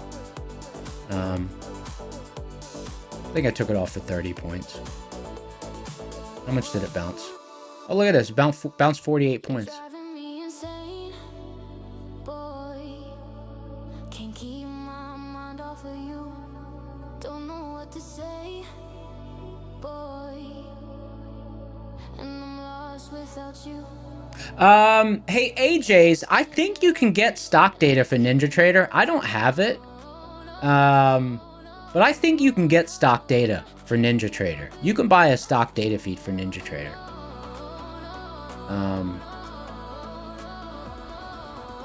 You could buy equities data feed for NinjaTrader, I believe. The cool thing about NinjaTrader is you can buy external, like you don't have to buy your data through NinjaTrader. Like I think back in the day I was doing some back testing, and I think I bought like 10 years of tick data. I think I bought like, because I think maybe whatever data, because I use CQG, I think I had bought Rhythmic, a separate Rhythmic data package, so I could go back farther with tick data. I don't remember, it was over 10 years ago, but I seem to remember, like, you could just buy other data feeds. Kinetic, I think it was Kinetic, yeah, Kinetic with Rhythmic. I don't know if that's still, if that same portal is still around. It's like an orange logo. Rhythmic, Kinetic, it's like an orange brand. It's an orange brand. Coach Greg said, what do I think about the best CQG data to link to Rocket Scooter? It's I use Optimus, but I believe the best is AMP because of the lower deposit minimum. I believe almost everyone uses AMP.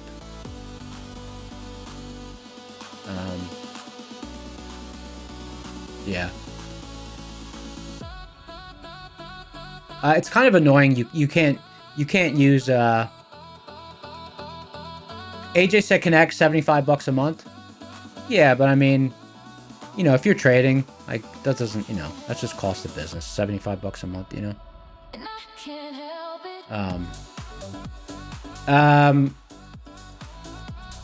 So yeah, I think AMP is the best for data. That seems to be what everyone likes to use.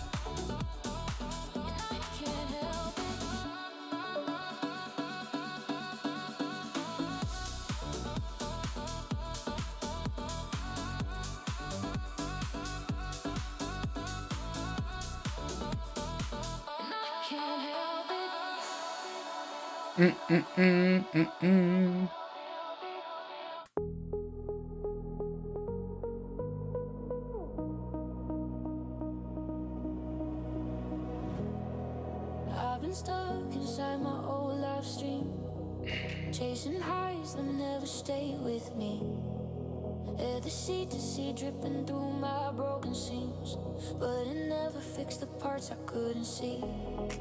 And being moments in a crowd Ecstasy whispers wrapped around my face. LSD colors Oh, Coach Greg, you're going to try to use Iron Beam? Okay. So, okay, with the data, I know it's like a little bit intimidating. I remember. Like, I know. Like, first getting set up with Futures data feed, if you're, you know, if it's, I know it's a little intimidating, but it's actually very simple. So, you open an account with a broker that supports it. Now, everyone seems to use AMP and have a great experience with them. So, personally, not financial advice, but I would probably do that. The only reason I did Optimus is I just open accounts with both of them, and whoever reached out to me first, you know, I just went with them because I like my live accounts are with NinjaTrader, and those credentials don't work. So all you got to do, you open the account, and then when you're setting up the data, there should be a CQG top of book option for CME data bundle. If there's not, you might be able to skip that step, but ultimately, after your account is open, here's what you do. If you can't do it through the manual portal, you contact their support and you say, I need CQG credentials to be used through an API with Rocket Scooter. They will know exactly what you mean, and they'll give you the credentials if you didn't already get them through the automated system. And then here's what you do. In Rocket Scooter, the platform on the left, you click the little up arrow at the bottom, or fancy people call it the chevron. And then you go to the connections tab, and then you go to right here. Now it says connected because I already entered my credentials, but if you're not connected, there will be the option to enter your credentials here. Okay. And then the only other thing to keep in mind, because a lot of people get fumble this step, is like they try to type in the symbol name, and that's confusing. No one wants to do that, so that's too much work. So when you want to populate the symbol to a specific chart, you click on the active chart, you click the little up arrow at the bottom, and then you go to the RI/DD tab. And then anytime you click on a ticker, it will populate in the currently highlighted chart. The only other thing you'd need to know is just make sure you select the right month. Like, because we're about to be rolling over to September in, when's rollover? I think rollover in, I don't know when rollover. I got to check. I got to put that on my calendar. Because I like to roll over on the weekend. I like to go into a week rolled over already. But anyways, that's besides the points. Just make sure you got this correct contract selected in the month column, and then you just click on it and it populates. Like, for instance, let's say I want to put MES on this left side, and I'll do MES for June. I click it and then it pops up. Maybe I want to do Russell, or let's do NQ. I want to do it for September contract. Then I click on it, and then we go. September contract just popped up. Now there's no volume in it, but you know. I can probably create a video for that and post it. Because I had the same little fumble when I started. I was like, well, how do you get the symbol? You know, because Thinkorswim uses continuous contract. In NinjaTrader, you know, you just type in NQ space JUN26 for the June contract, SCP, you know, so it's a little different. So that's how you do it. Cool. Cool.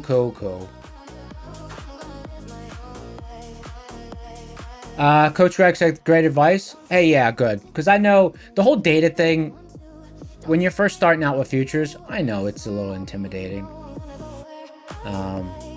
I get it. So no, we simplify things here. It's not intimidating. It's easy. And everyone has the same questions that you're asking. So don't think like, you know, you're not getting it or something. Everyone has that same question.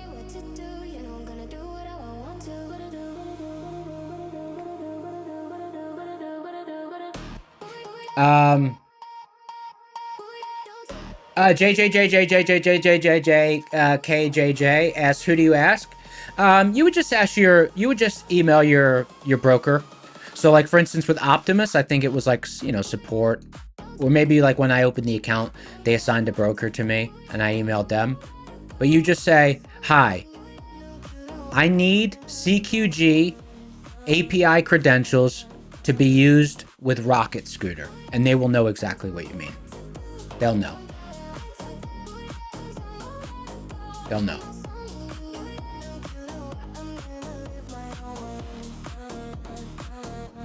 Jose said, do you like your chicken and the fish? That was hilarious yesterday.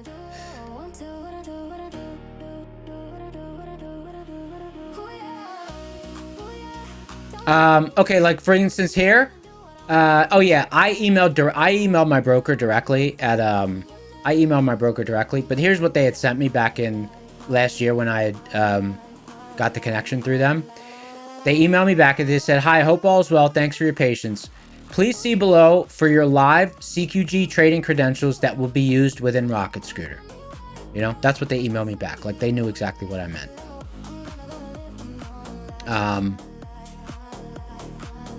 Yeah. And then it says CQG is $10 per month for third-party platforms like this, and CME level one meaning top of book bundle, I chose is $9 per month. Now I should probably email this guy and add data for gold and silver and all that. I always say that, I always forget. But whatever, I don't actively trade those. Someone said you need to deposit at least 500. I think with AMP it's less. I don't know. I know with Optimus it's 500. But the good thing about Optimus is if you deposit 500 and you're just using it for data, you don't gotta check it for probably a couple of years.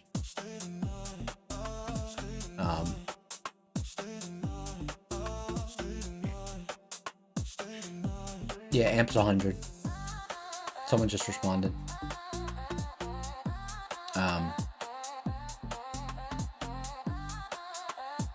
But honestly, you know, if you kind of, I don't know, if you just deposit a few hundred, then you don't have to think about it for at least a year. That's also easier. Because there's probably a fee for doing deposits with them. I don't know. A wire fee, unless they do ACH. I don't know. I forget.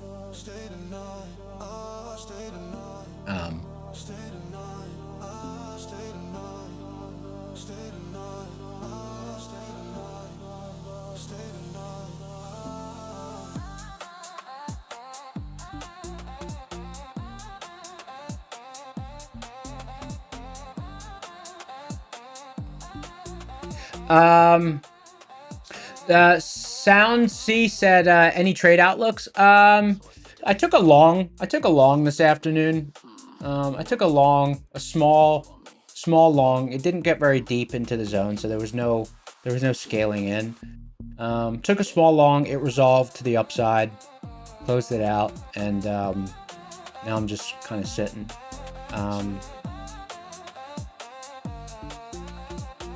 Now I'm just kind of sitting. I think that was the clean.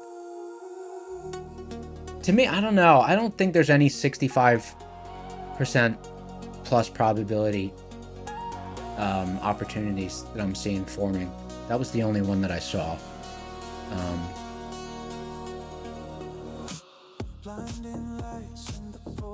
That was the only one I saw.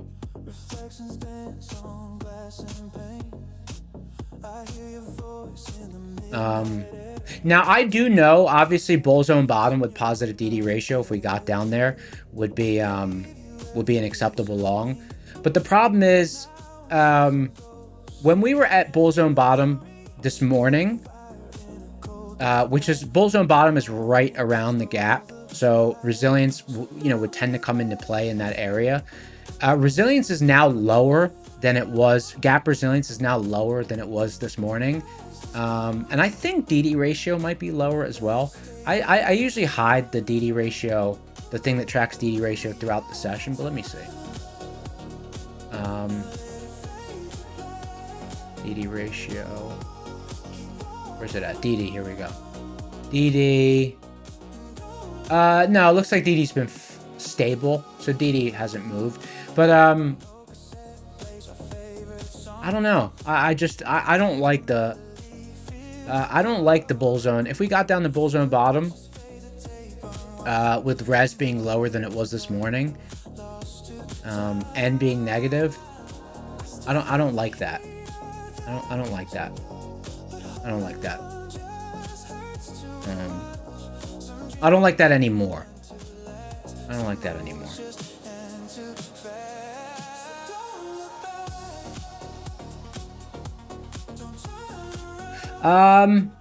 Sleepwalker said, "Do I have a mentor? What are my thoughts on having one?" No, I don't. A trading mentor? No, I don't have one. I have like life mentors, like just people who have more experience than me. People who have more life experience than me. I have life mentors, but not a trading mentor.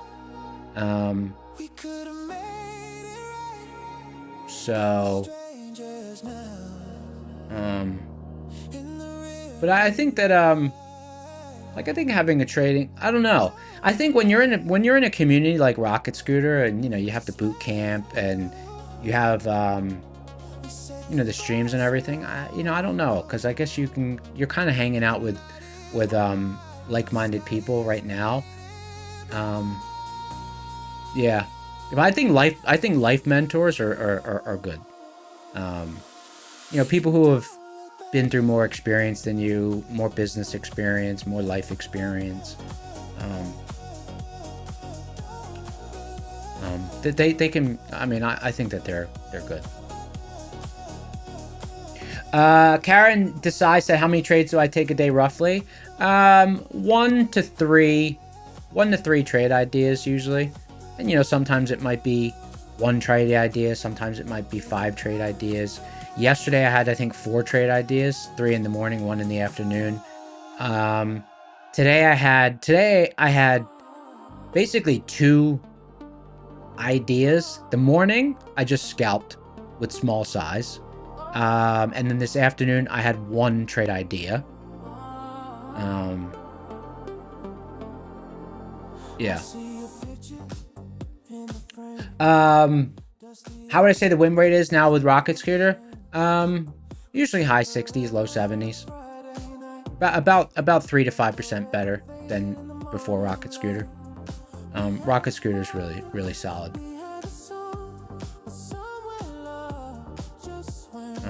Because there's a lot more, I don't know, like the differentiation between hedge pressure, monthly hedge pressure. Is it a bear zone? Is it a bull zone? What's DD ratio? Like, there's all these things you can use to build your thesis that just help. So.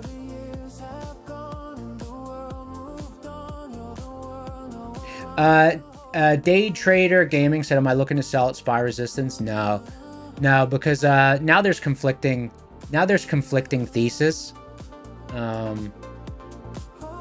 The overall market obviously is bullish, but because of the kind of action we've had today, and because we have conflicting signals, we have some long bias signals, and then we have some short bias signals. So, to me, directional edge, pretty difficult. Like if I absolutely had to place a bet, I would be placing, now that I've closed out that long, if I had to place a bet, I'd be placing an options bet, betting that we stay in a range. For the rest of today's session, if I had to, I'd rather place a bet and collect premium on options.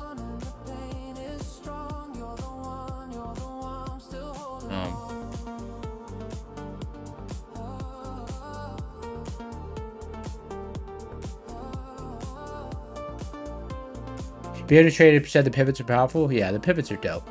And look how sharp the pivots are when you're below. Look how sharp the pivots are when you're below triple B. Obviously, this is a 5 minute. Let me go to a 1 minute.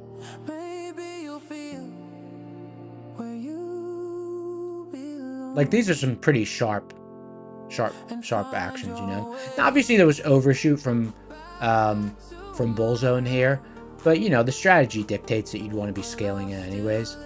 So you wouldn't slam on full size at the highest level. You know, you'd want to plan through to, you know, possibly hold in this move. Now, but because VIX is below triple B, you probably wouldn't be planning all this overshoot. You probably maybe plan, I don't know. You'd have to make a game time decision for how deep you'd want to plan the retracement to be.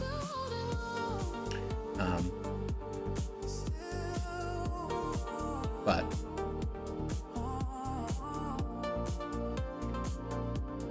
Only Flashy said, how do you know where triple B is? You could just do the calculation yourself, just with a fib tool, and find the midpoint of the two contracts. But Matt also posts it. He posted in the Discord. He posted in the Discord. It's 1897 right now.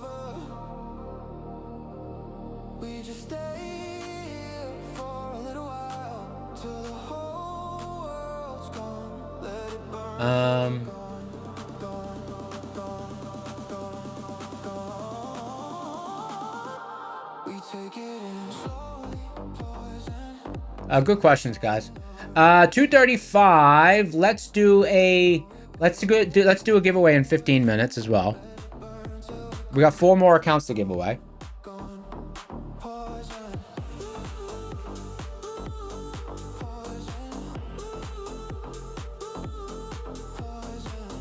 But yeah, just log into the Discord and you'll see the Rocket Scooter Discord. You see the triple B.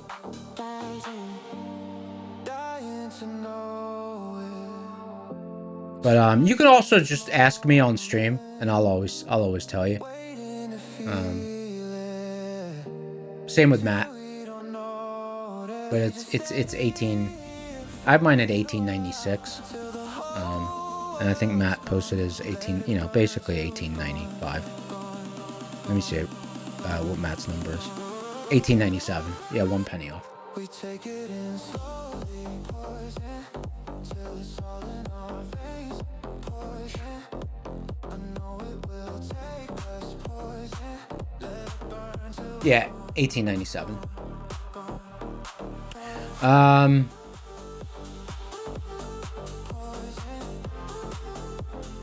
Super tight action now.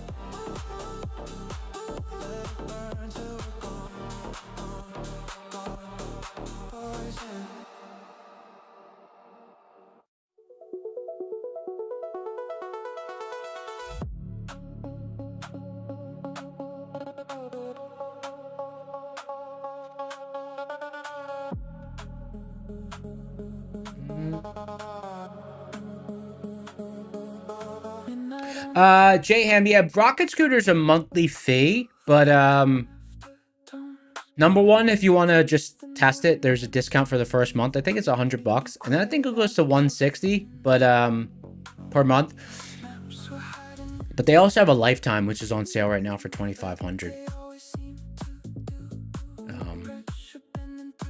For what it is, it's really it's quite cheap. For what it is, it's really cheap.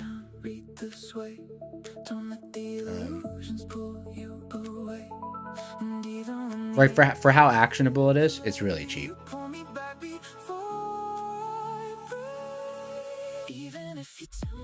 Like $2,500 for lifetime. That's you know, that's pretty low.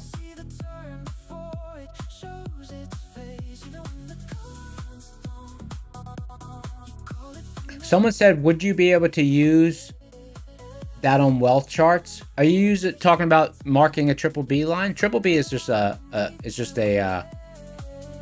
line that you can mark on your VIX chart. Whatever platform you use, you can mark that. But Rocket Scooter, when you subscribe, you gain access. Let me just turn on the AC. My office is getting hot. When you subscribe, you get access to the platform I have up on the left-hand side of the screen. That is the native Rocket Scooter application. It's built on a developer version of TradingView. So like, let's say you don't have TradingView, you'll gain access to like what we're looking at right here without a TradingView subscription. But in addition to that, there's also a project that Matt has his development team working on, and he's working on it as well. Integrated into NinjaTrader, integrating it into Go Charting, which is another charting application. That might be eventually, I don't know, it might eventually replace this developer version of TradingView. I don't know. And then also after that will come actual TradingView. You know, so like if you have TradingView and you just want to bring up Rocket Scooter on TradingView, you could do that as well. And your same subscription will allow you to log in all those different places. You know, so that's pretty cool. That's like additional value that you'd be getting without additional cost. So that's nice.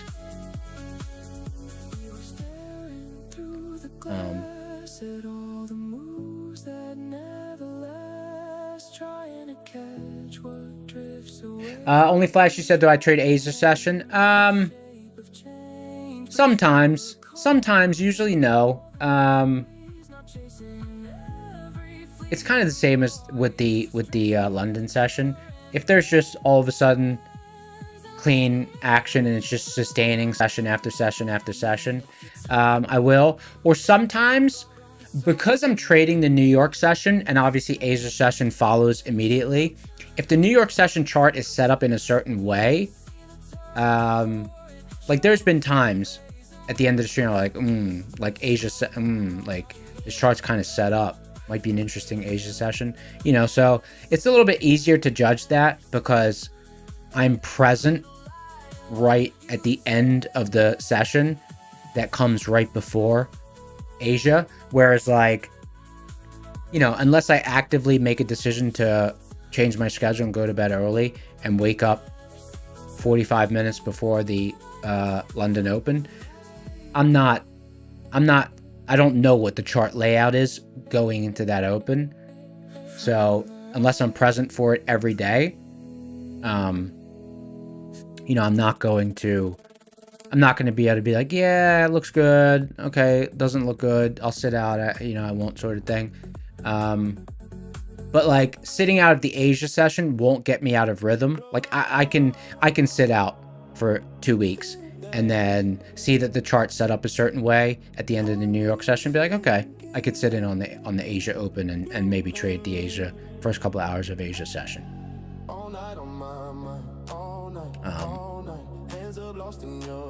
But I can't do that with the London session because you know, it's not like I'm already awake and I'm in sync with what the chart's doing going into that open.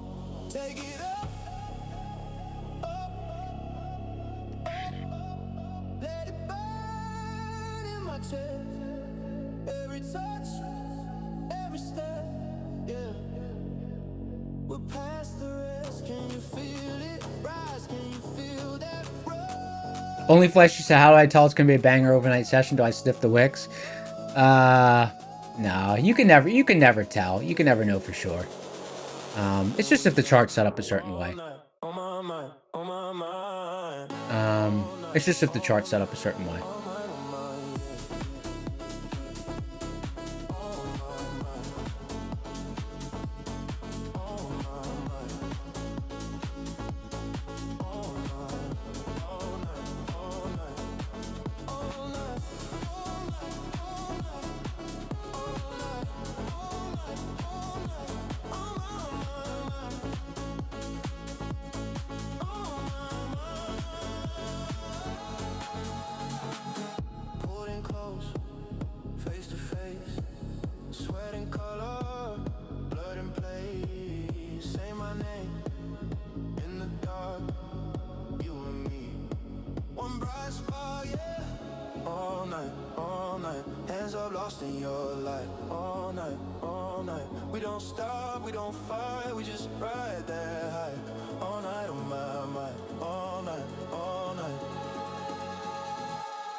Man, I don't know. This action's hard. This action's becoming hard to read.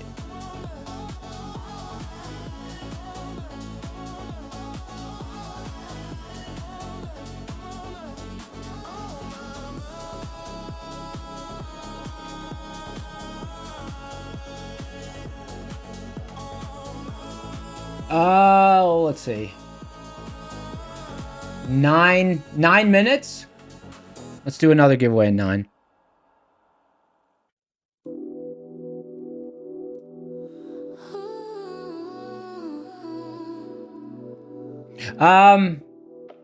Hey mods, one of the there's an extra giveaway that dropped off the list. I don't know if there's an accident. We only did 2 so far, but I think we only did 2. But the extra one just dropped off. I don't know. Maybe it got deleted by accident.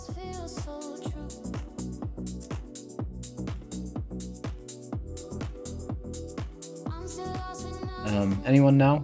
Mods?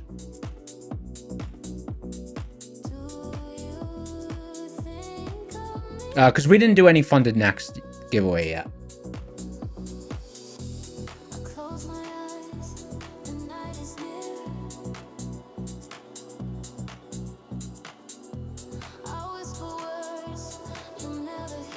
NQ trash compactor? What a great suggestion.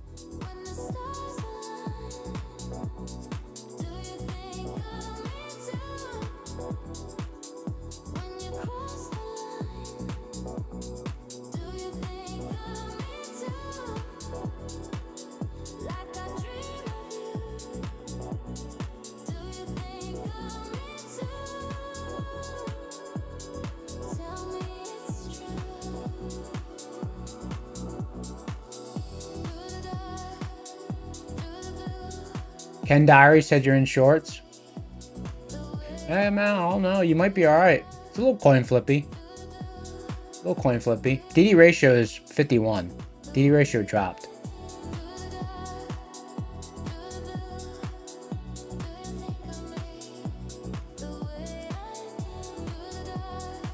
Is DD ratio gonna drop? Imagine we just got some aggressive move to the lows of the day.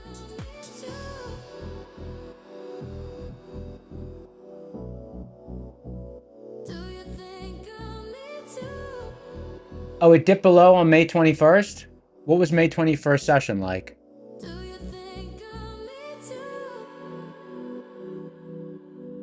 May 21st?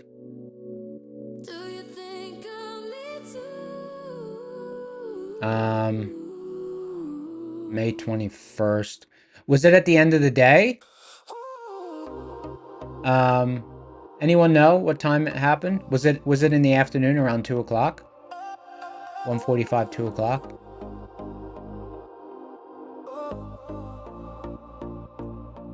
It was around noon.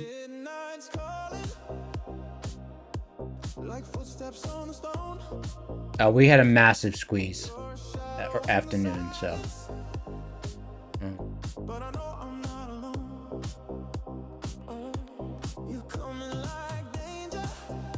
Although, I mean, we are technically on the backside of this. Looks like we're on the backside of this move.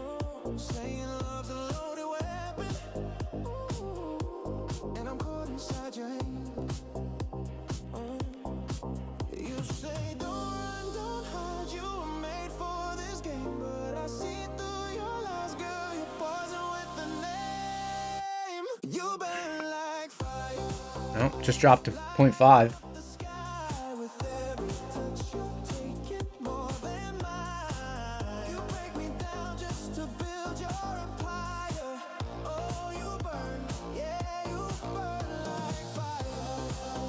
Oh, it shows I did?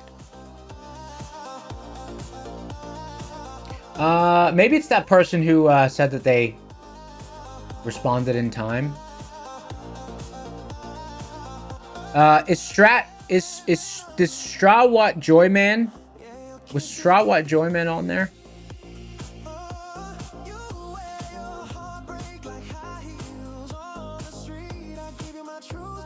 No rush.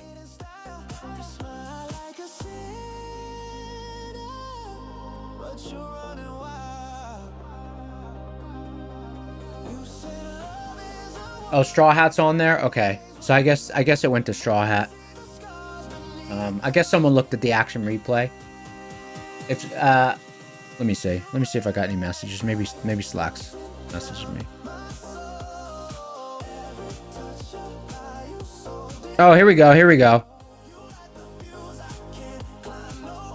Okay, all set. Yeah, all set. It looks like someone looked at the action replay. I think Slacks looked at the action replay and Straw What responded.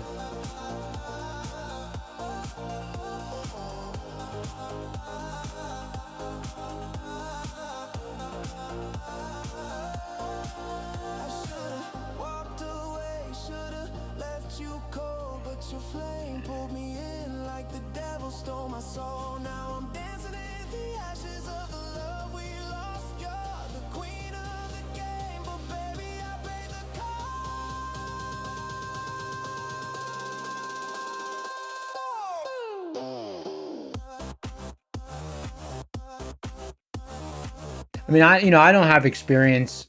I haven't tested a lot, but I was just curious what ARB was reading. ARB's near the lowest value it's had all day.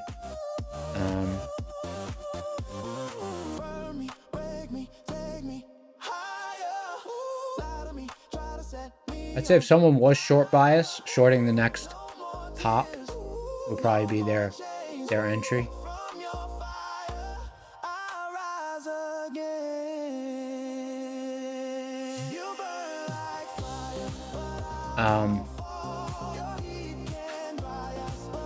I just don't know this environment if I could squeeze the edge out here.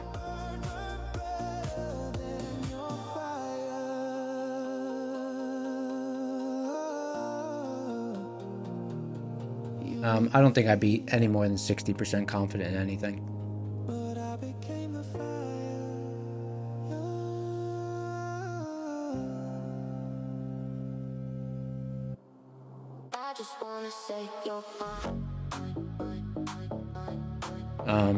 But I think if I was short biased, if we all of a sudden got an upside spike, might get stuffed. Someone said, when was the last time DD was this low? May 21st, according to a member of the community.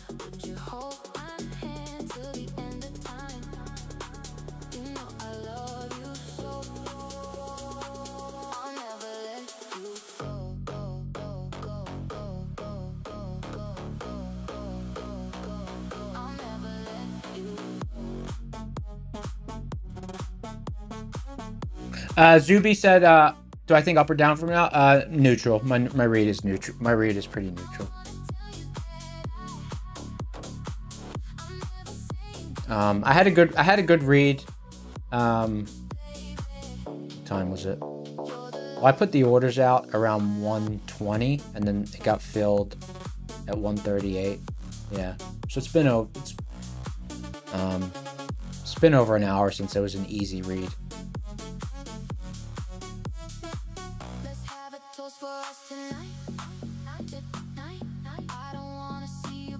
Well, not easy read, but you know, like a read that you could say 65% confidence.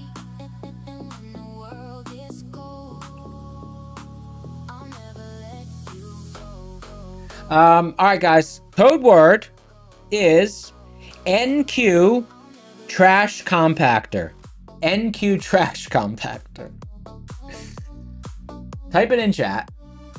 NQ trash compactor.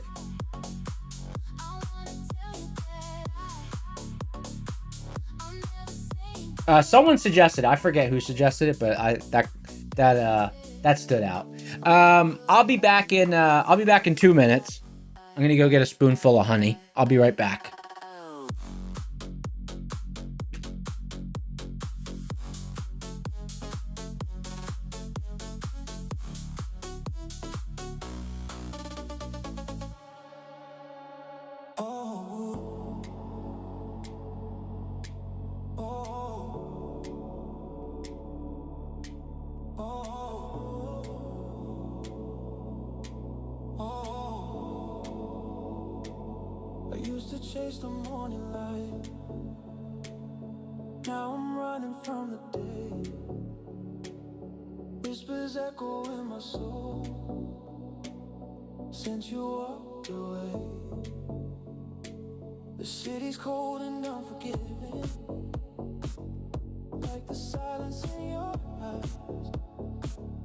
I've been driving through the night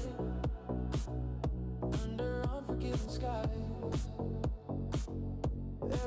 now just brings me closer to the truth I couldn't face. You can't outrun the thunder or a love you can't replace.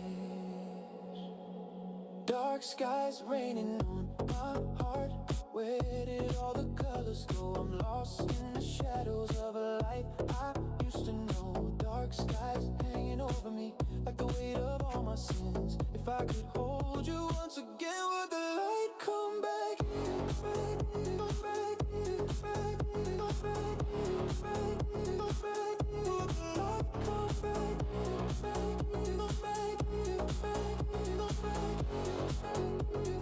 I still wear that old leather jacket, the one you said made me look free. But I never felt more caged since you stopped believing in me. There's a picture in my glove box. You're laughing, I'm holding your hand. Feels like someone else's story now, like footprints in the sand. Try to drown it in the bottle, try to pray it all away, but heaven don't hear broken men who've lost the will to stay.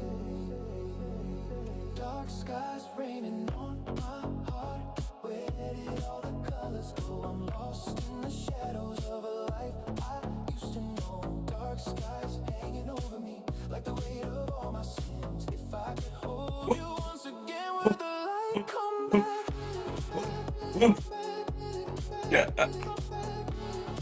Did you guys hear me barking?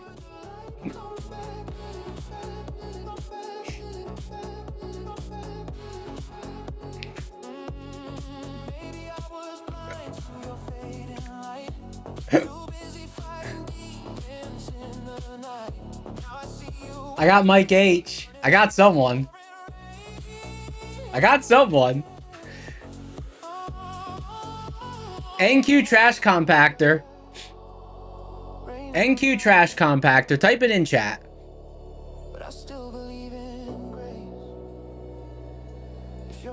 Market don't want to give up the zone, huh? All right, here we go. Make sure your stream is updated.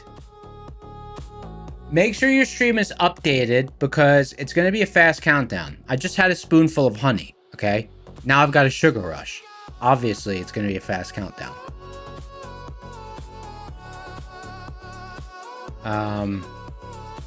Giveaway engine. Make sure your stream is updated because it's going to go fast.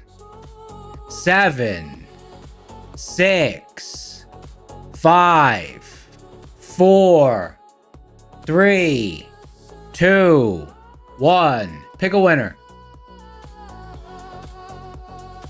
VK012 bot. 10, 9, 8, 7, 6. Batoski. 5, 4, 3. Okay, here. Hey, VK012. Congratulations. You's a winner. Hey, VK012. Hey, VK012. What's your kind of vibe? Pasta, red sauce, vodka sauce, rigatoni, spaghetti, angel hair. What's your vibe when it comes to Italian food? What's the vibe? VK012. What's your vibe? What's your vibe with Italian food? What's your go-to? What's your go-to?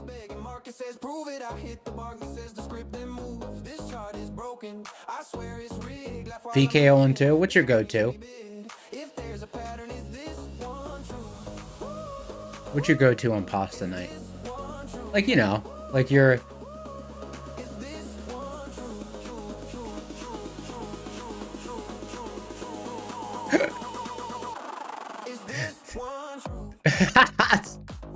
Someone said Batoski Gourmet. Oh my god. Got him. Got him. That's 2 days in a row. Yo. My dog. Don't let the door hit you on the way out. Batoski. Nice try, Batoski. No? Okay. Okay, hold on. Do bots type nose with all those O's? I don't know. Hey, VK012. VK012. I'm just asking, like, what's your pasta vibe? White sauce, red sauce, vodka, you know what I mean? Spaghetti meatballs, angel hair, rigatoni, custom, you know, something custom by Gordon Ramsay. You're not a bot, your hands are shivering, that's why? But what's your answer? What's your answer? What's your answer? If your hands are shivering, that's totally fine. But what's your answer? This is the captcha. If your hands are shivering, we get it. That's no worries. Shiver your hands on the keyboard and give us an answer. That's all we're saying. You know? Shiver in a little bit of rhythm and answer the question. That's all we're asking. In a nice way.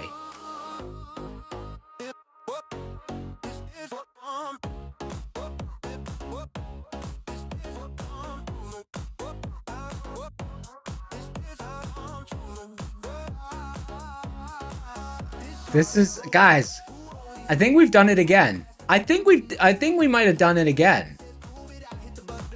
I mean, hey, VK012.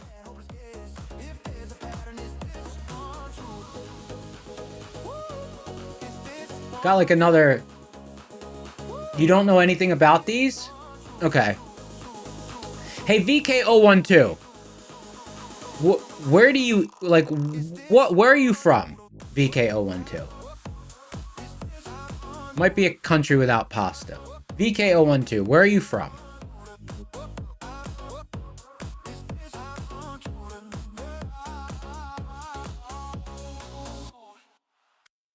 VK012, where are you from? Oh, you're from India? Okay, okay, no worries, brother, no worries. Okay, here we go. Hey, VK012. VK012, what's your vibe? Is your vibe like, VK012, what's your vibe? Is your vibe like biryani, dal, you know, would you rather have it with, rice? Would you rather have it with roti, paranti, naan? Like, what's your vibe? What's like your go-to? You know, what's your go-to? What's the vibe? Butter chicken, North Indian cuisine, South Indian cuisine, dosa. What's the vibe?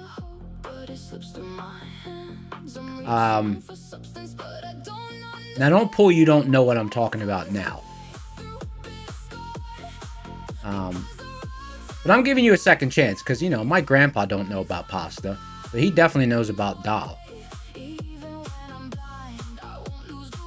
Pani puri? Ooh, nice.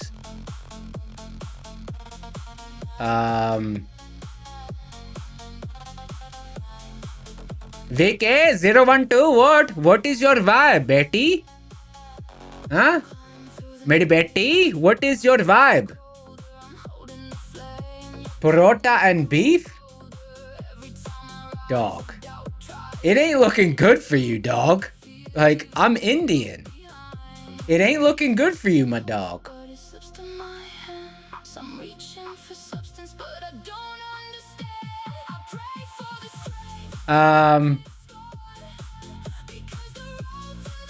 What's your second? What's your second favorite? What's your second? What's your second favorite? What's your second favorite? Parota and beef? What's your second favorite?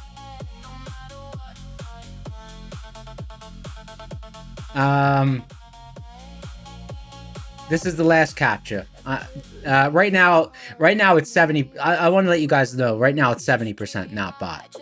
70% not bot. 70% not bot. Put and chicken curry. Uh-oh. Put and chicken curry? Put. What do you mean put?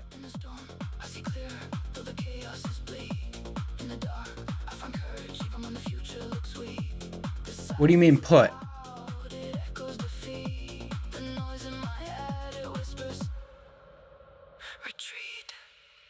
I've tasted the hope, but it slips through my hands. I'm reaching for substance, but Did I miss something? Because, you know.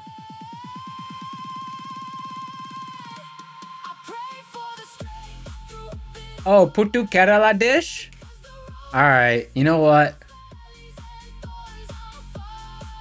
Guys, I don't think it's a bot. I don't think it's a bot. I don't think it's a bot.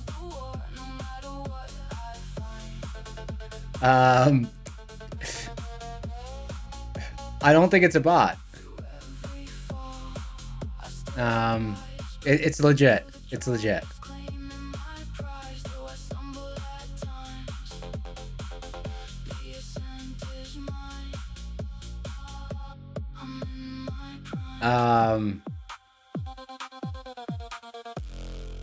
All right, guys, listen. It's your guys' call.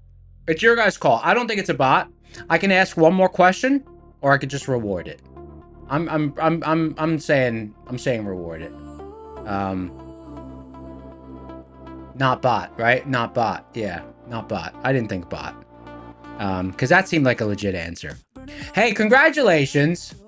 Congratulations, brother. You won. You got it. Congratulations. Good meal choices. See, like, I always got to, you always got to account for a language barrier, you know. Because, you know, I look at the stats. My cousins, they do tune in. India is on our list of people who watch the stream. Hey, congratulations, VK012. Congratulations, brother. You's a winner. Very good answers. You passed the test. You got yourself the account. You won. You got it. We're fair here. We are fair. We are fair. Funded next. 25K. And guys, I will say this. I will say this.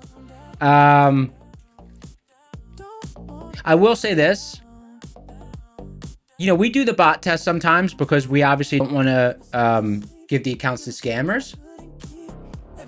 We don't want to give the accounts to scammers, but at the same time, so I know it takes a couple of minutes, but like, you know, you would want the same leeway afforded to you. Like if you gave a wrong answer at first, but like maybe you didn't speak the same language as the person who was asking you, it wouldn't be fair if they just blew you off because you didn't know exactly what they were saying. So we can't just say, oh, that seems like a Batoski answer, gone. There was a language barrier. Congratulations on the win. You got the account. Enjoy your chicken curry. And me personally, I like me some butter chicken. Butter chicken. And a secret ingredient that I put in butter chicken is when I'm caramelizing the onions in step 1, I put jaggery. I put jaggery in there, and it adds a whole different level of flavor to the curry. You especially if you're making butter chicken in the fall or in any winter times, it'll add a lot of warmth and like undertones of caramel to the curry. It just makes it a little bit richer and a little bit deeper in flavor. It's like it adds an undertone to the flavor. So yeah, add some jaggery when you're caramelizing the onions for a curry if you want to add some extra depth to it.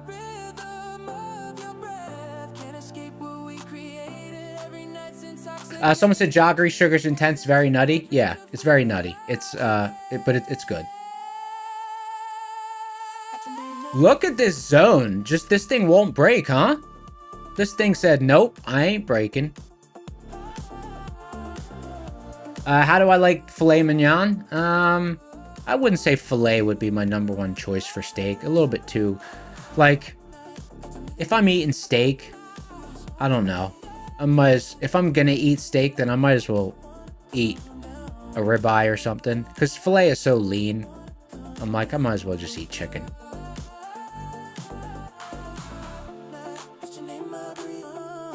Have I ever tried Hyderabadi Halim? Yeah, I have. I love Halim. Love Halim. Love Halim. Love it. So good.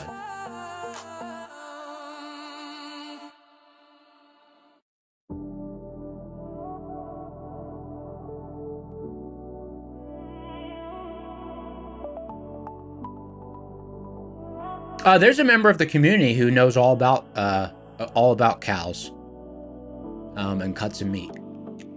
I still remember the night we met. Where is he when you need him? Under dancing lights, our hearts were set. Your eyes said more than words could say. Now I'm watching those memories fade away. Farina's in the house. Moo. Moo. Man, what a response off this. What a response off this zone. Was in this low volatility environment, was not expecting such a response. Now I feel like I left money on the table. Damn. I don't know. It was kind of naked though. I guess we had bull zone bottom right under it. It was, I don't know. I wish it would have. When I took this trade here, the first interaction, I wish it pulled in deeper, and then I would have got more size on. But the second interaction with this low volatility, I wasn't so keen on taking it. I wasn't so keen on it.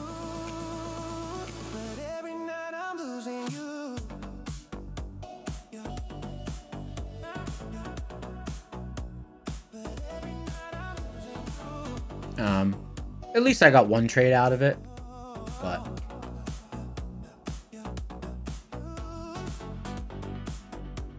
Your lipstick's on that old wine glass. The scent of your perfume still won't pass. There's a ghost in every room I see, and it's wearing your memory. I keep the light on, hope you come home. and now bearish or bullish, same as I was before, neutral. Because if I was strong bullish still, I would have taken the long at the, well, I would have taken another long at the seeds zone. But Keeps ticking, but time stands still. You're the wound I can't heal. I'm losing you. I don't know. I don't know if I was. Every trace of you is gone. Yeah, I don't know. I could have taken the second one, but. Hey, liquidity 2. Brother, I'd appreciate you don't let the cat out of the bag on that, because that's still a cut that not a lot of people know about. Although Guga Foods on YouTube let the cat out of the bag. He ruined that. Like, it used to be so easy to get it. No one wanted it. Now everyone wants it. Thanks a lot, Guga. Man. Cat's out of the bag. Picanha is amazing. But Guga let it out of the bag. Like, I don't know, 6 years ago, before he started talking about it all the time on his videos. Like, you go to the butcher, like, whenever you want, and it was dirt cheap. No one wanted it. No one wanted it. Now, like, it's probably sold out. It's hard to get. Everyone wants it. Thanks a lot, Guga.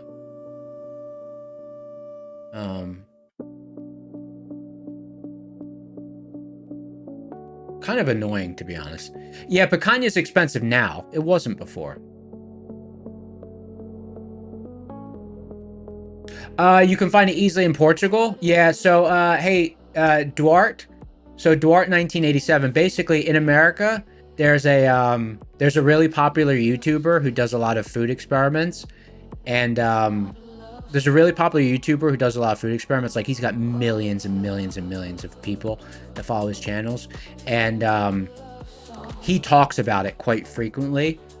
So you know, you know, it's just one of those things. Like wings are like that. Wings had a time when they weren't popular. Brisket is like that. Like, brisket wasn't always popular. Brisket isn't always popular.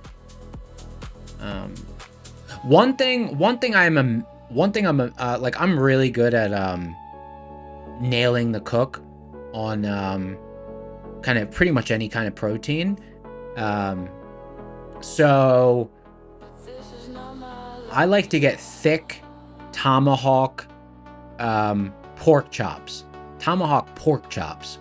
and cook those up, and they come out so good.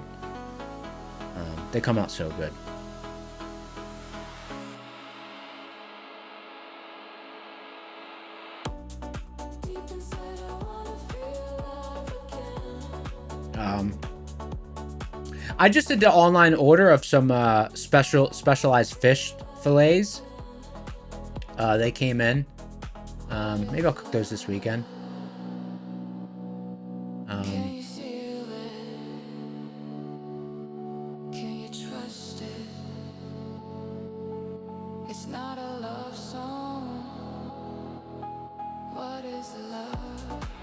Am I cool or crooked? I don't really know what that means. Do I like mahi-mahi? Yeah, but more like on, mahi-mahi I do more on, fish tacos. If I'm cooking fish, standard dish that goes for pretty much anything is, obviously salmon, and I do crispy skin. If I'm cooking more of like something more with more nuanced flavors, I'll do halibut. And if I'm doing something with more nuanced flavors, but I need more of a bite for the fish, like I need, you know, the texturally, because halibut texturally won't have a lot of resistance. So, like, depending on what you're cooking, like the mouthfeel of the protein can be important. So if I need a little bit more resistance in the bite, depending on the flavors, I'll use swordfish.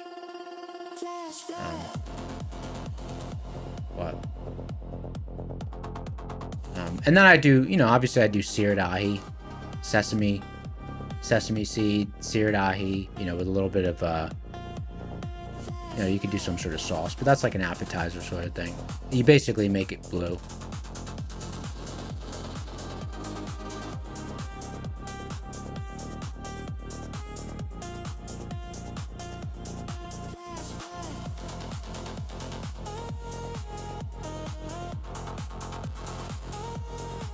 Someone said black cod. Yeah, the place I ordered that fish from, they were out of stock of the black cod. I was really disappointed because miso glazed black cod, really good. Really good.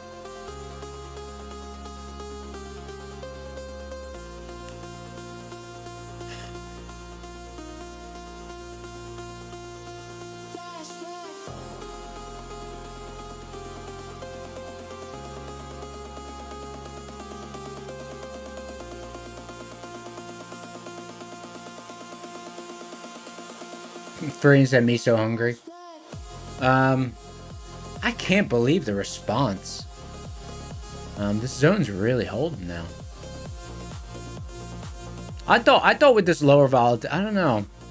You know what? With a low VIX environment, I should have trusted it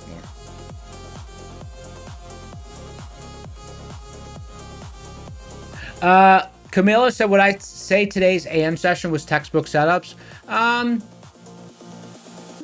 Yeah, it was pretty clean. But I will say this. At a first glance, just watching the action, I wasn't seeing it. Like, in hindsight, looking at the chart, it was pretty textbook. But in the moment, and I'm usually pretty good at judging the kind of the environment. in real time. But I would say, like, I was pretty scalpy this morning, and I didn't, looking at the chart now, like, I didn't need to be. I was, but I didn't need to be, looking at the chart in hindsight.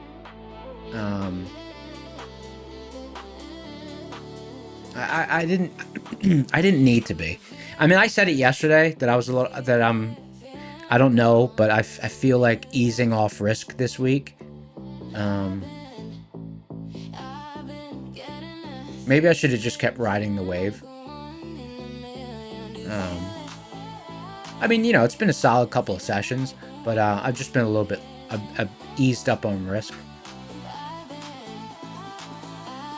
Eased up on risk a bit.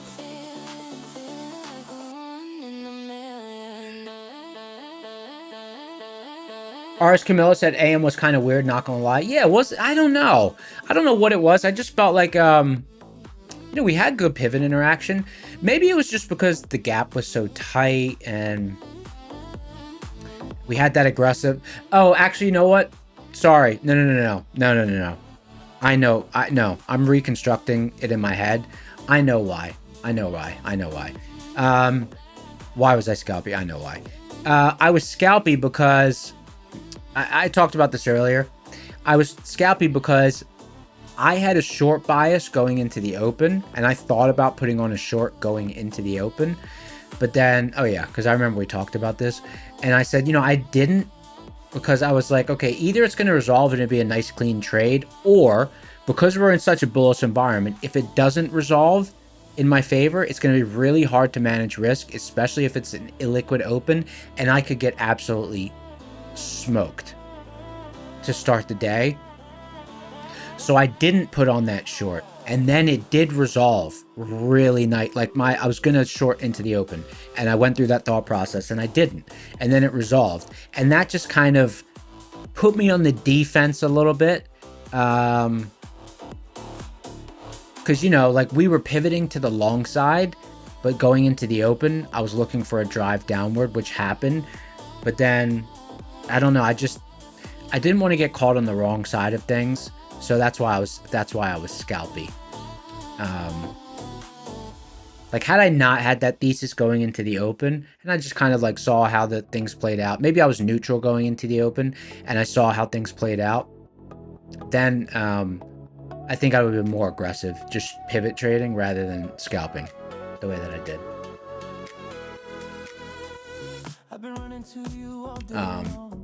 But you know, I think not putting on that trade and then seeing it work out so aggressively off the open just put me on defense, because I felt like I was a little bit behind, because that would have been a lot of juice for me to carry through the session.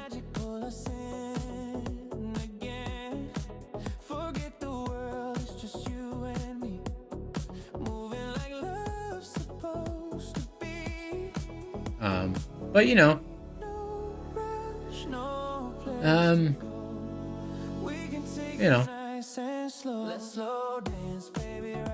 not every session's going to be a slam dunk. Just kind of manage risk. And Didi dropped again.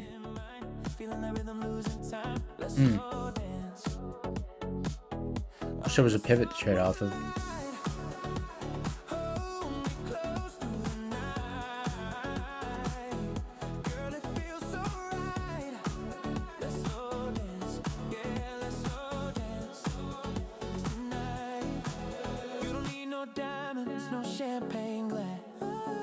All I need is your love to make it last. Every move you make's a melody. You sing into the soul in me. 40 minutes till the close. Still floating in the same exact tight range.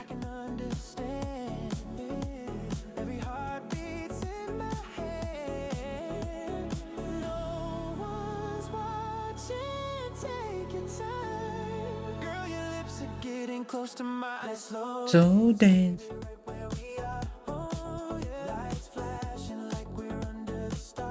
Let me change. I think I'm gonna put on Bangers 01.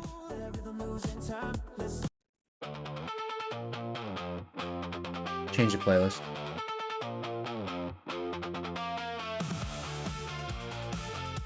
Bull zone bottom to bear zone bottom. You took that trade? Damn. Nice. Did you add it bear zone top? Did you add it bear zone top? Or did you just hold through the drawdown? Or did you take the reclaim?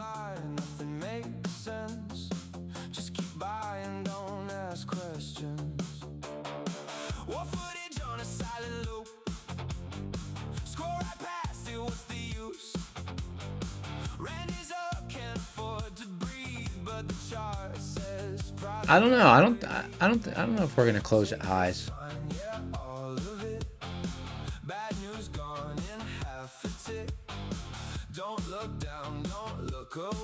Sinister Skies have been trade this afternoon. Yeah, we took a trade this afternoon. Long off the seed zone. I took this move right here. It definitely wasn't a like, you know, it took a few minutes to resolve. It wasn't a scalp.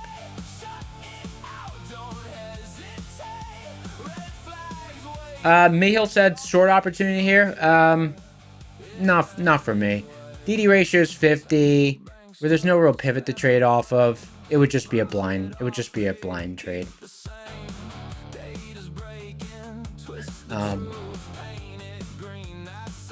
The only pivot is really down here. We have the seed zone, and then we have bull zone bottom at 30,579. So, oh, look at this. It's pretty much a perfect alignment. The 50 pivot, the center pivot of the seeds is 30,584, and then 5 points below is bull zone bottom. It's actually closer than I thought. So I shouldn't be so surprised that we had this strong response. Actually, you know what, Sinister? I guess it was a scalp because I think it was like a 33 point trade or something. But I'm just saying it was like slow mo. It was slow. It was like slow motion. It was like slow motion.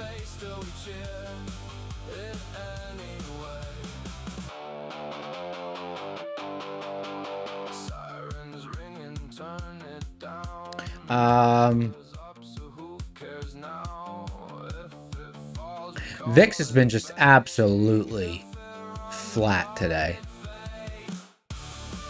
DD ratio's in the top. Someone's asking DD ratio. It's in the top left of the screen. It's currently 50. So it's completely neutral. 50% of the market cap is in a bear zone. 50% of the market cap's in a bull zone.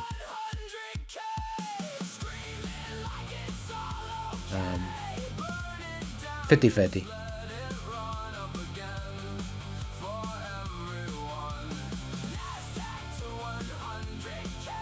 ES is lagging. I do see ES lagging. No, not really.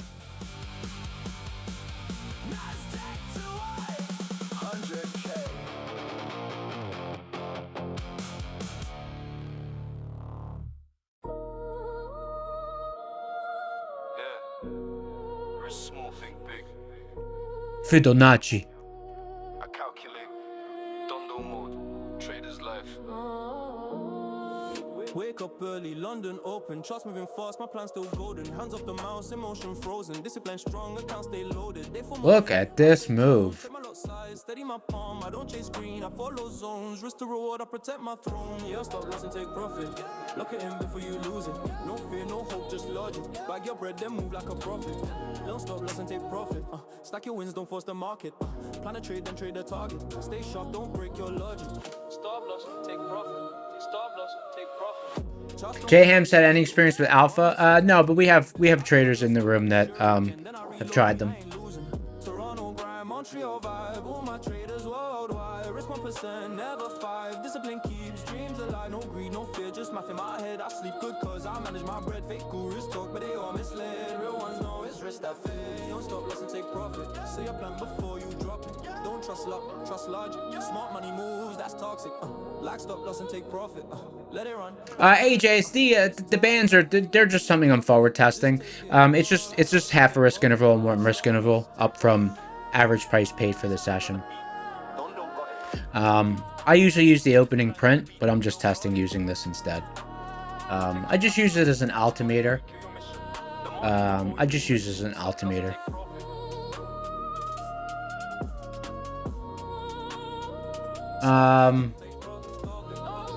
Only Flashy said, would I use props if I weren't streaming? I gotta be honest. No. No.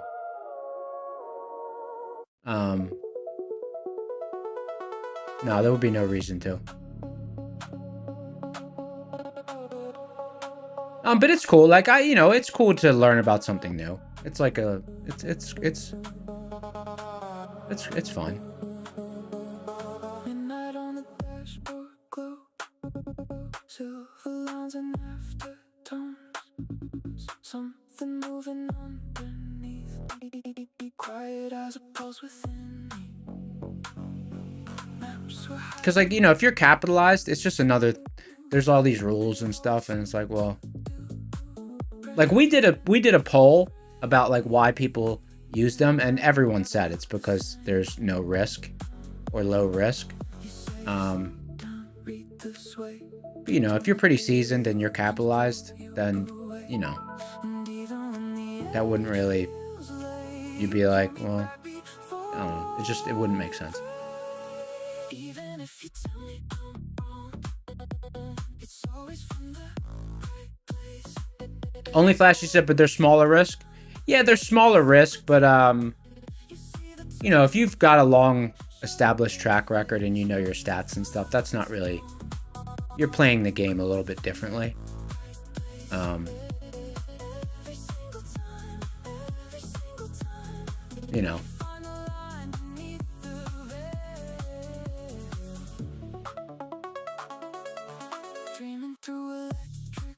Abbott said, futures only or just for my personal accounts, or do I trade options and stocks?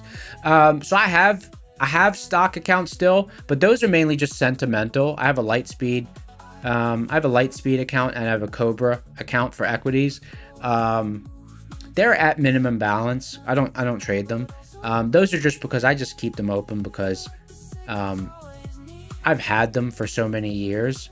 So there's I know it sounds weird, but like, I guess I'm just sentimental. I don't want to close the accounts. Like, I've had those same account numbers since almost the start of my career. So I just didn't want to let those numbers go. And then, I trade options. I only do options for if I'm swing trading. When I'm swing trading, I exercise my trade idea with options. And my futures accounts are with NinjaTrader.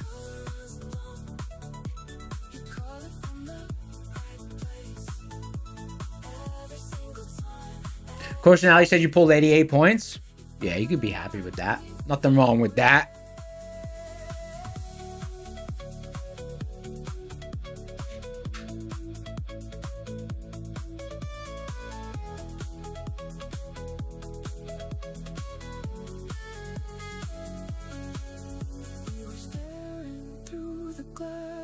At all the moves that never last, trying to catch what drifts away, trying to name the Biggest Wickus, you can use NinjaTrader on Linux, but you'd have to be remoting in. You'd have to be remote desktop into a Windows server or a Windows machine.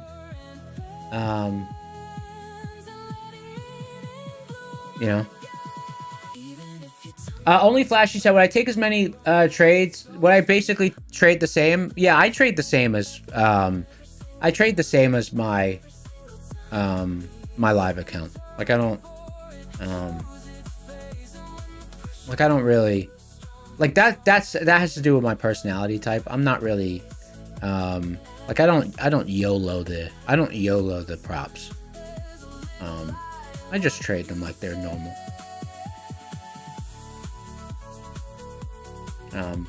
I don't trade them optimally. Because I know with the props, because of the rules and stuff, there's ways to like, trade them like I know Matt front loads the risk, stuff like that. Well, that's just like more to keep track of. I'm not good at keeping track of all that, of too much stuff. So I just trade them like normal, and then every few weeks I'll just log in and see what the situation is. Definitely not the optimal way to do it.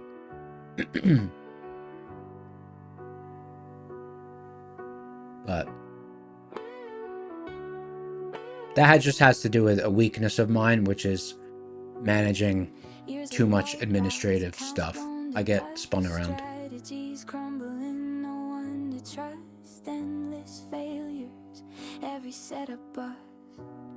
Only Flashy said, isn't it risky to keep a large amount in your live account? Well, I mean, that's a relative thing. You just got to keep enough so that you're capitalized to take your intraday acceptable drawdown. Like, you know, I do account partitioning. Like if for some reason I have 2 red days in a row, I'll be wiring into the account. Like 2 decent red days in a row.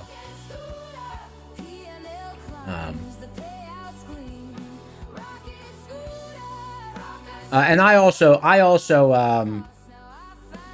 have a like I had with my broker, with Ninja, like you can tell them what so long as you're capitalized for it, you can tell them what size you want set for certain symbols.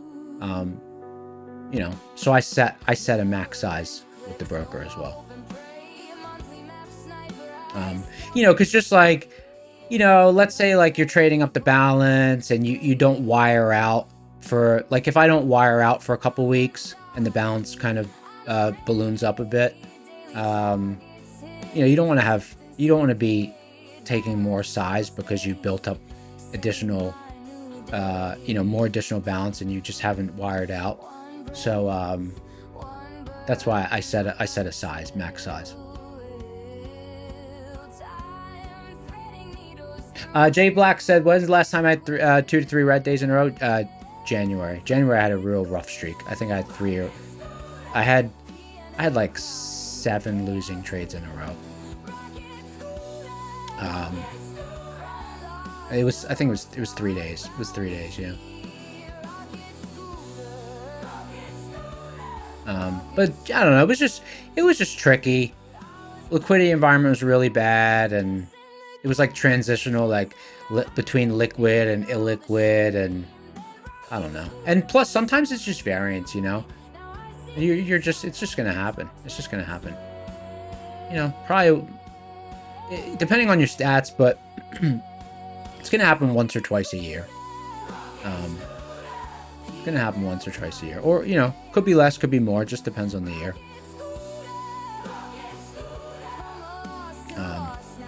But it will happen. It's a mathematical. It's just math. It happens. But it's not a big deal. Like you plan for that, you know, risk management. And I always bring up this table. When we talk about losing streaks. Where's it at? Probability of consecutive losers. Here we go. So, you know, even if you trade with a 65 to 70% accuracy in 1,000 trade sequence, which I always say, that's kind of like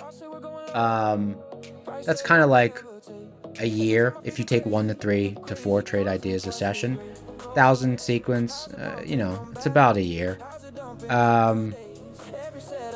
And I always say, take your accuracy and subtract 15% from it, and then read the table that way. Because maybe you're underperforming, maybe the environment's not good, whatever.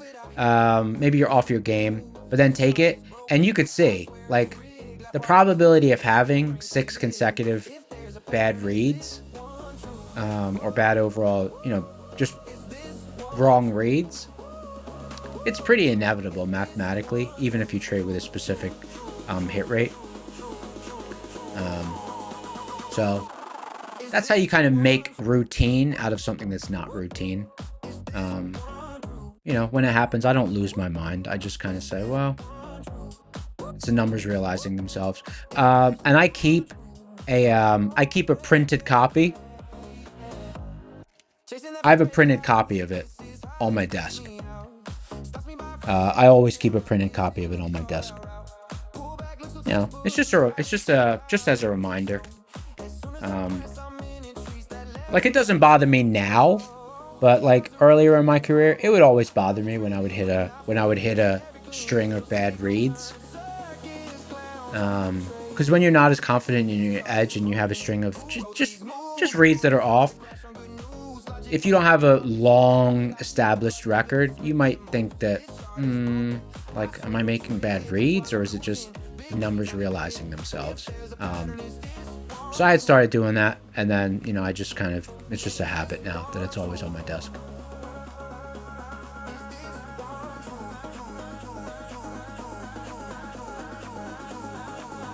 Uh, 23 minutes till the close.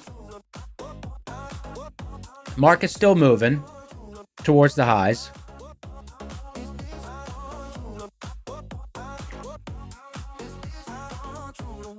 Market's still moving towards the highs. We'll do another giveaway in... Shoot, let's do it in 4 minutes. Let's do it in 4 minutes. Let's get some suggestions for the code word.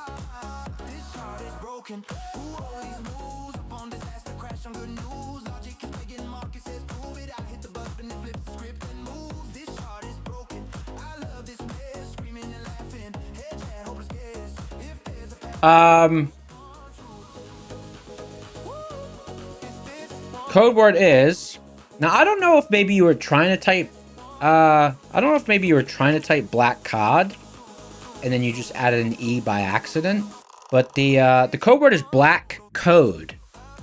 I know we were talking about black cod, but the code word is black code because that's what was typed in.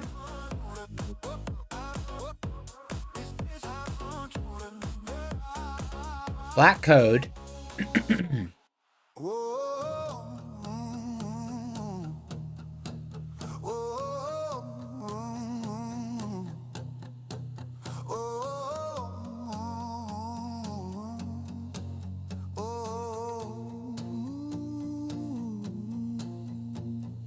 Cubicle chains, they're choking my soul. Rat race grinds got me losing control. Prop firms my shot, I'm learning the game. Rocket scooters calling, fueling the flame. Resilience is high, DD bands in view. Half gaps coming, I know what to do. HP's humming, MHP strong. Bull zones holding, I'm where I belong. I'm sitting in a different chair. I'm sitting in the same chair top, but a different chair bottom than usual. I took my office chair and I detached the top and I put it on a higher base from a different chair. So now it's like a high top office chair. I did that last weekend. I had to like drill it. I had to do all sorts of stuff. I had to drill it and rig it up, but it's nice. I'm like, it's a high top now.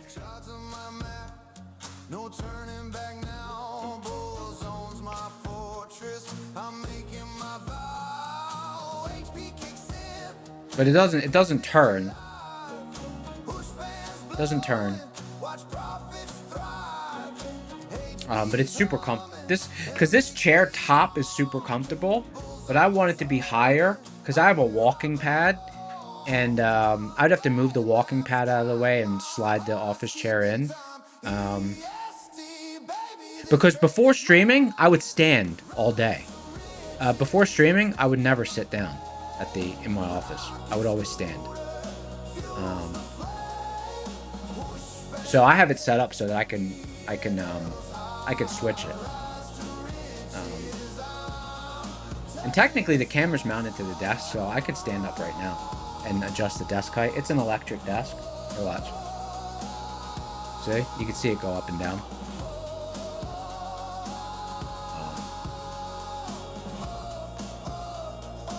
Oh shoot! I just set it to the wrong setting. There we go.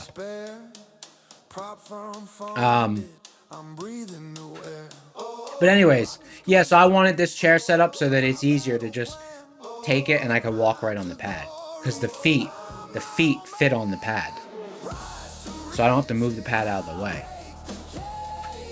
I could just put the chair on the pad. So I could switch to standing mode quicker, like instantly.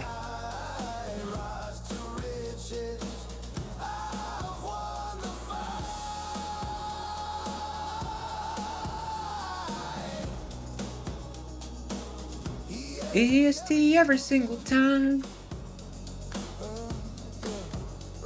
Alright, 2 more minutes. Let's bring up the account.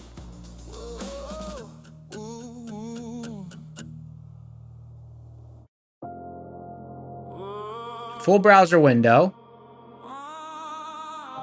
My Funded Futures 25K Rapid. This is a very popular account. My Funded Futures 25K Rapid. Right now, Rapids are 20% off when you use code SCORE. Lucid's 50% off with code SCORE. TPT, 30% off. Rocket Scooter code. Tradeify 35% off. Next Gen's 80%. I think the super hot deals right now. Well, Lucid's super hot with 50% off. And then My Funded Futures, you got discounts on all their different accounts. But the 25K Rapids are people like these. Let me bring it up on the site. 9 years in the trenches What'd I say? Let's rewind. MFF. When the door first cracked open, this ain't luck. This is blood on the token. 2016, 41. My Funded Futures 25K Rapid. Yeah, this has got a 10, so it's the highest rank. $87. Why is it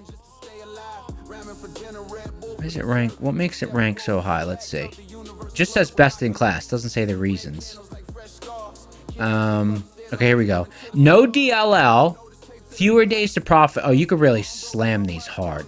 Well, that makes sense. That's why it's called Rapid. And you can get a 10K payout. Max monthly.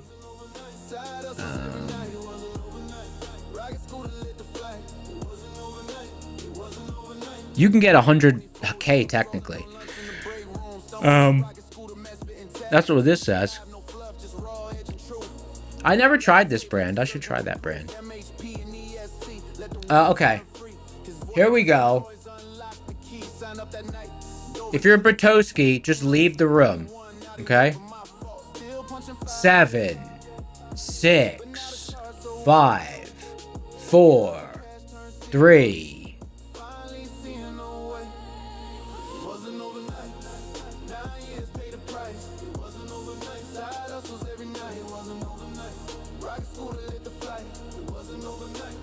Do you guys think I locked up? What'd you guys think? Did you guys believe it or no? Do you guys think it locked up? Do you guys think it jammed up or no?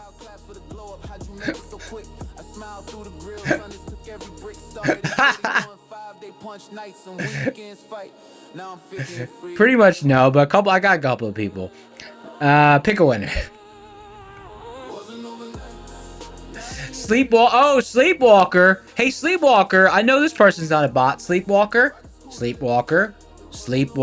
You better not break our heart. 10. 9. Sleepwalker, don't do it. 8. 7. Oh, God. Could you imagine if...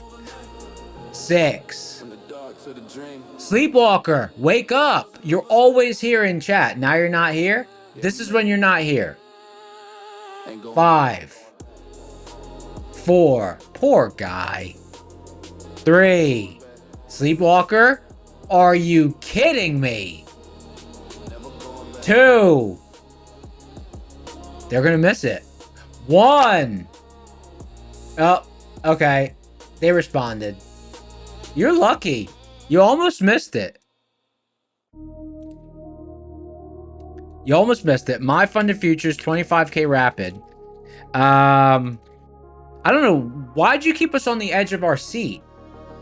Why did you keep us on the edge of our seat?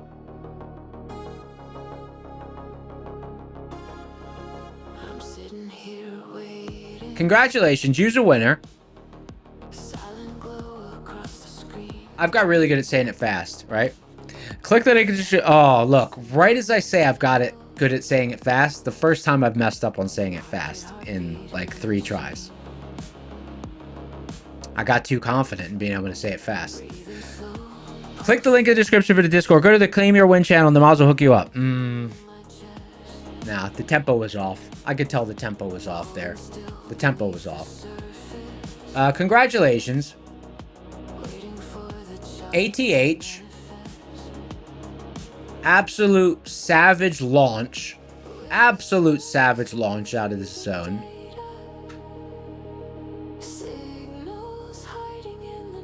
Not as crispy as the last time I did it. What's the move? What's the move size here? 105 points. Very nice. I'm waiting for that EST, where the lines converge and fate pulls tight. Liquidity like thunder rolling, breaking through the chaos of the fight. 12 minutes till the close. I'm waiting for that doomsday hit. Crash or lift, no one really. Who's slamming on a short? Who's doing it? But I feel it like a tremor in Did I long at 30.60? I forget what price I longed at. the candle glow. Let me see. What account was it? In the distance, unfilled dreams. Obviously I closed way too early, but well, you know what? I mean, I traded the setup. I traded the setup. To the moment where the worlds fall apart. Quiet thunder 36.17. 36.17. the screen. Everything is coded prophecy. Nothing's ever what it seems. Frozen seconds stretch forever. Someone said, is there any more giveaways? Yeah, we got more giveaways. Of course. Market breeze warning softly. That's mock. Move too soon and Spike up and slam down? Maybe? No? I'm waiting for that EST, where direction sharpens into truth. Razor edge inside the map, cutting Someone got smoked this morning? Hey, it happens to the best of us. Happens to the best of us. waiting for that LHP, like a pulse beneath the ground. Pressure building like a hurricane before the charts come crashing down. All things considered, oh, I didn't update the P&L.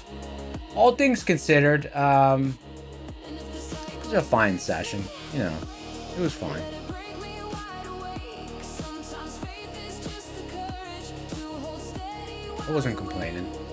Courage in the drawdown, light within the dark. One spark flips the whole world. One zone ignites I was pretty risk off, but you know, where the future bends and sometimes you risk off. resilience burning like a signal flare of fire. Zill said you like the Indian accent? Waiting for Appreciate you, brother. I got family members that talk like that, so that's how I know how to do it. pulling tight, but when the candle hits the trigger, I'll be ready for the fight. Someone said, what song is this? This song is called Waiting in the Static by Rogue of the Lamb. Someone out there said that they have problems controlling their emotions when they trade. Okay, so one piece of advice I can give anyone who has problems controlling their emotions when they trade is to name, like, have a clear, defined playbook of setups that you trade and name them in a way that is meaningful to you, and like, name your setup before you would take it, because then it will try to keep you away from taking random trades, right? For example, let's say you're really into sports. I don't know, like, I give this example. Let's say you're really into sports, and let's say you trade four main setups in your playbook. Like, name them. Say, okay, this is basketball, this is football, this is tennis, this is, whatever. And then say, okay, I only play those sports. Those are the only ones I play, because I know I'm good at them. And don't trade anything outside of those setups. And then it'll give you something to wait for, rather than just randomly mashing and bashing the keys. Because trading setups that you know and that you're confident in and that you have established edge with, like, that's trading. Just kind of randomly pressing the buttons and all that, that's gambling. So if you kind of name your setups, that might help you. And another example, like, you can give is, like, as a trader, it's like you're an athlete, right? It doesn't make you good at every sport.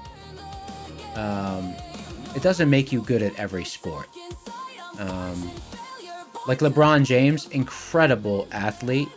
Michael Jordan, incredible athlete. Venus Williams, Serena Williams, incredible athletes. So think of them like traders, but, like, they stick to their sport. Like, hand LeBron a tennis racket and hand Venus Williams a basketball. Just because they're amazing, incredible athletes, it might not translate, because it's not their sport. So, like, that's just one example. I'm just saying, think of it and try to frame it in a way that's meaningful, that's meaningful to you. And like M System said, yeah, like Michael Jordan went and played baseball. He wasn't the same. So, stay in your lane. Like, remember 3 weeks ago when we were just at all-time highs, and there was 1 week where there was three sessions in a week where I was flat. Guess what? Because all-time high, open long at the open, rally all day, that's like a ICT or like a pullback moving average type trader's dream. But that's not my sport. So I wasn't like, well, you know what? These are the sports I play. I play Rocket Scooter. I play Seeds. I wasn't like, let me try playing this other sport. I was like, well, that's not really my sport. So I just gotta hang out until they're playing my sport. So, just try to do that. All right, let's do the last giveaway. The last giveaway is stay in your lane. The last code word is stay in your lane. Because if you deviate out of your lane and your setup choices and what you know and what your edge is, you're gonna get smoked. Or at best, you're gonna break even and then be negative after commissions and expenses. So stay in your lane. Like you watch Matt, you watch me, you watch Darb. Like, we stay in our lane. When there's no setup, it's kind of like, well, I just gotta stay in my lane, sort of thing, or get smoked.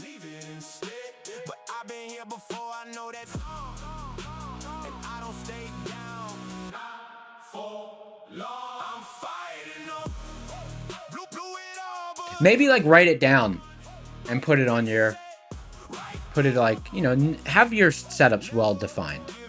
Have your setups well defined. And then also, you know, write down whatever your mantra is. Whatever your mantra is. It might just be stay in your lane. Write it down.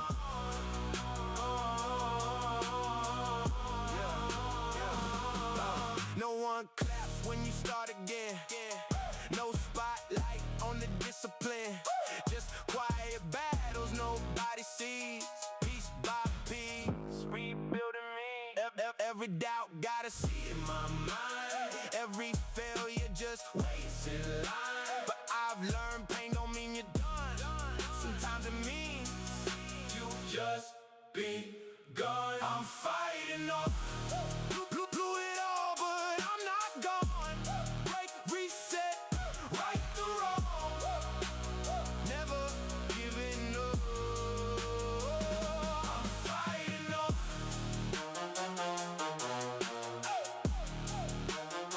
I'm fighting off.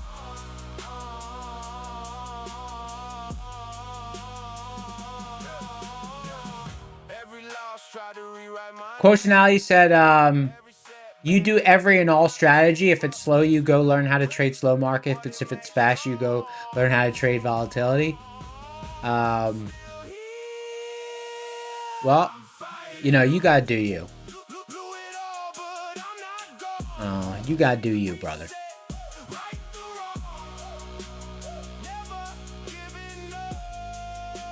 I stay in my lane.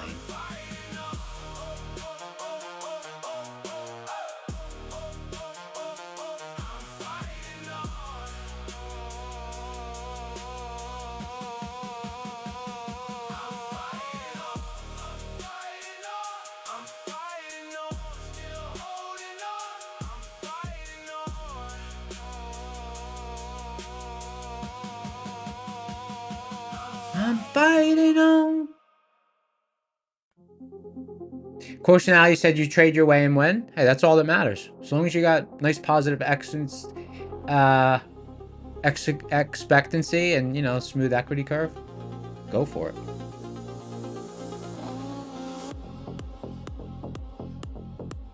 There's no right way to trade. Whatever way works for each individual person, you know.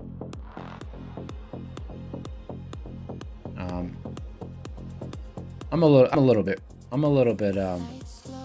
bit rigid with, you know, I don't like to go off book.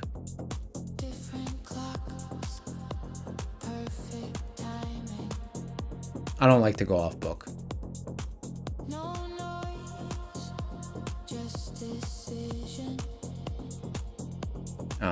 Like I'll even say, like, you know, people ask me about if I'm forward testing something, I'll be like, they'll be like, do you like it? I'll be like, I don't know. I'll tell you in like 2 years. You know what I mean? That's how I am.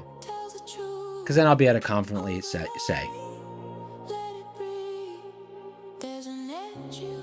All right, guys, here we go. 7, 6, 5, 4, 3, 2, 1. Pick a winner. Ashley Brownhart. Oh, look at that nice picture. Ashley Brownhart. Congratulations, Ashley. You's a winner. Ashley, type something in chat. Ashley.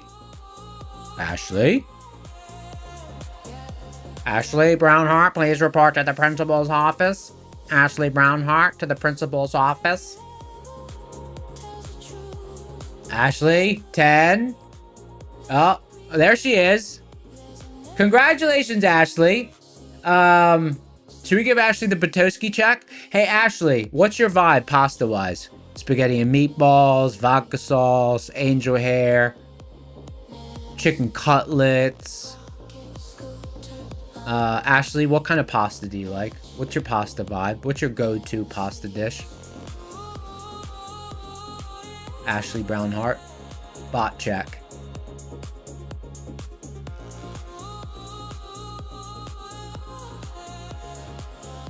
Rigatoni? She knows. She knows. She's a regular. Obviously, very nice. Ha ha. Ashley's always there in the background. Who knew? Ashley surprised me there. Very nice. Oh, she said rigatoni. Yo. Ashley the GOAT. That was nice. Oh, very nice. We like that. Ashley, welcome. Thank you so much for being here.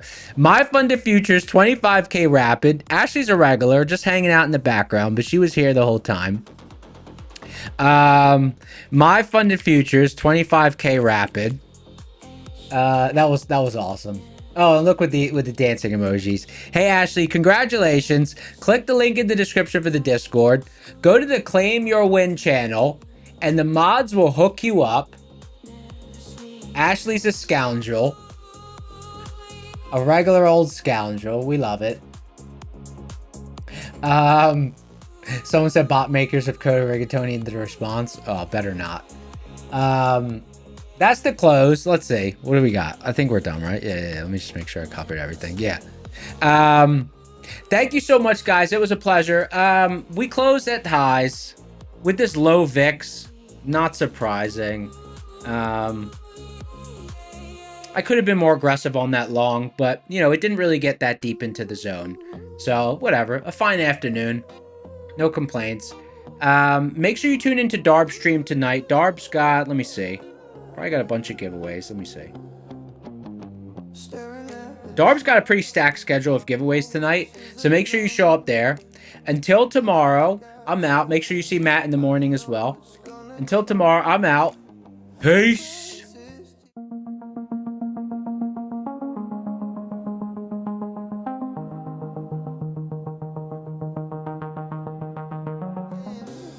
Rigatoni alla vodka.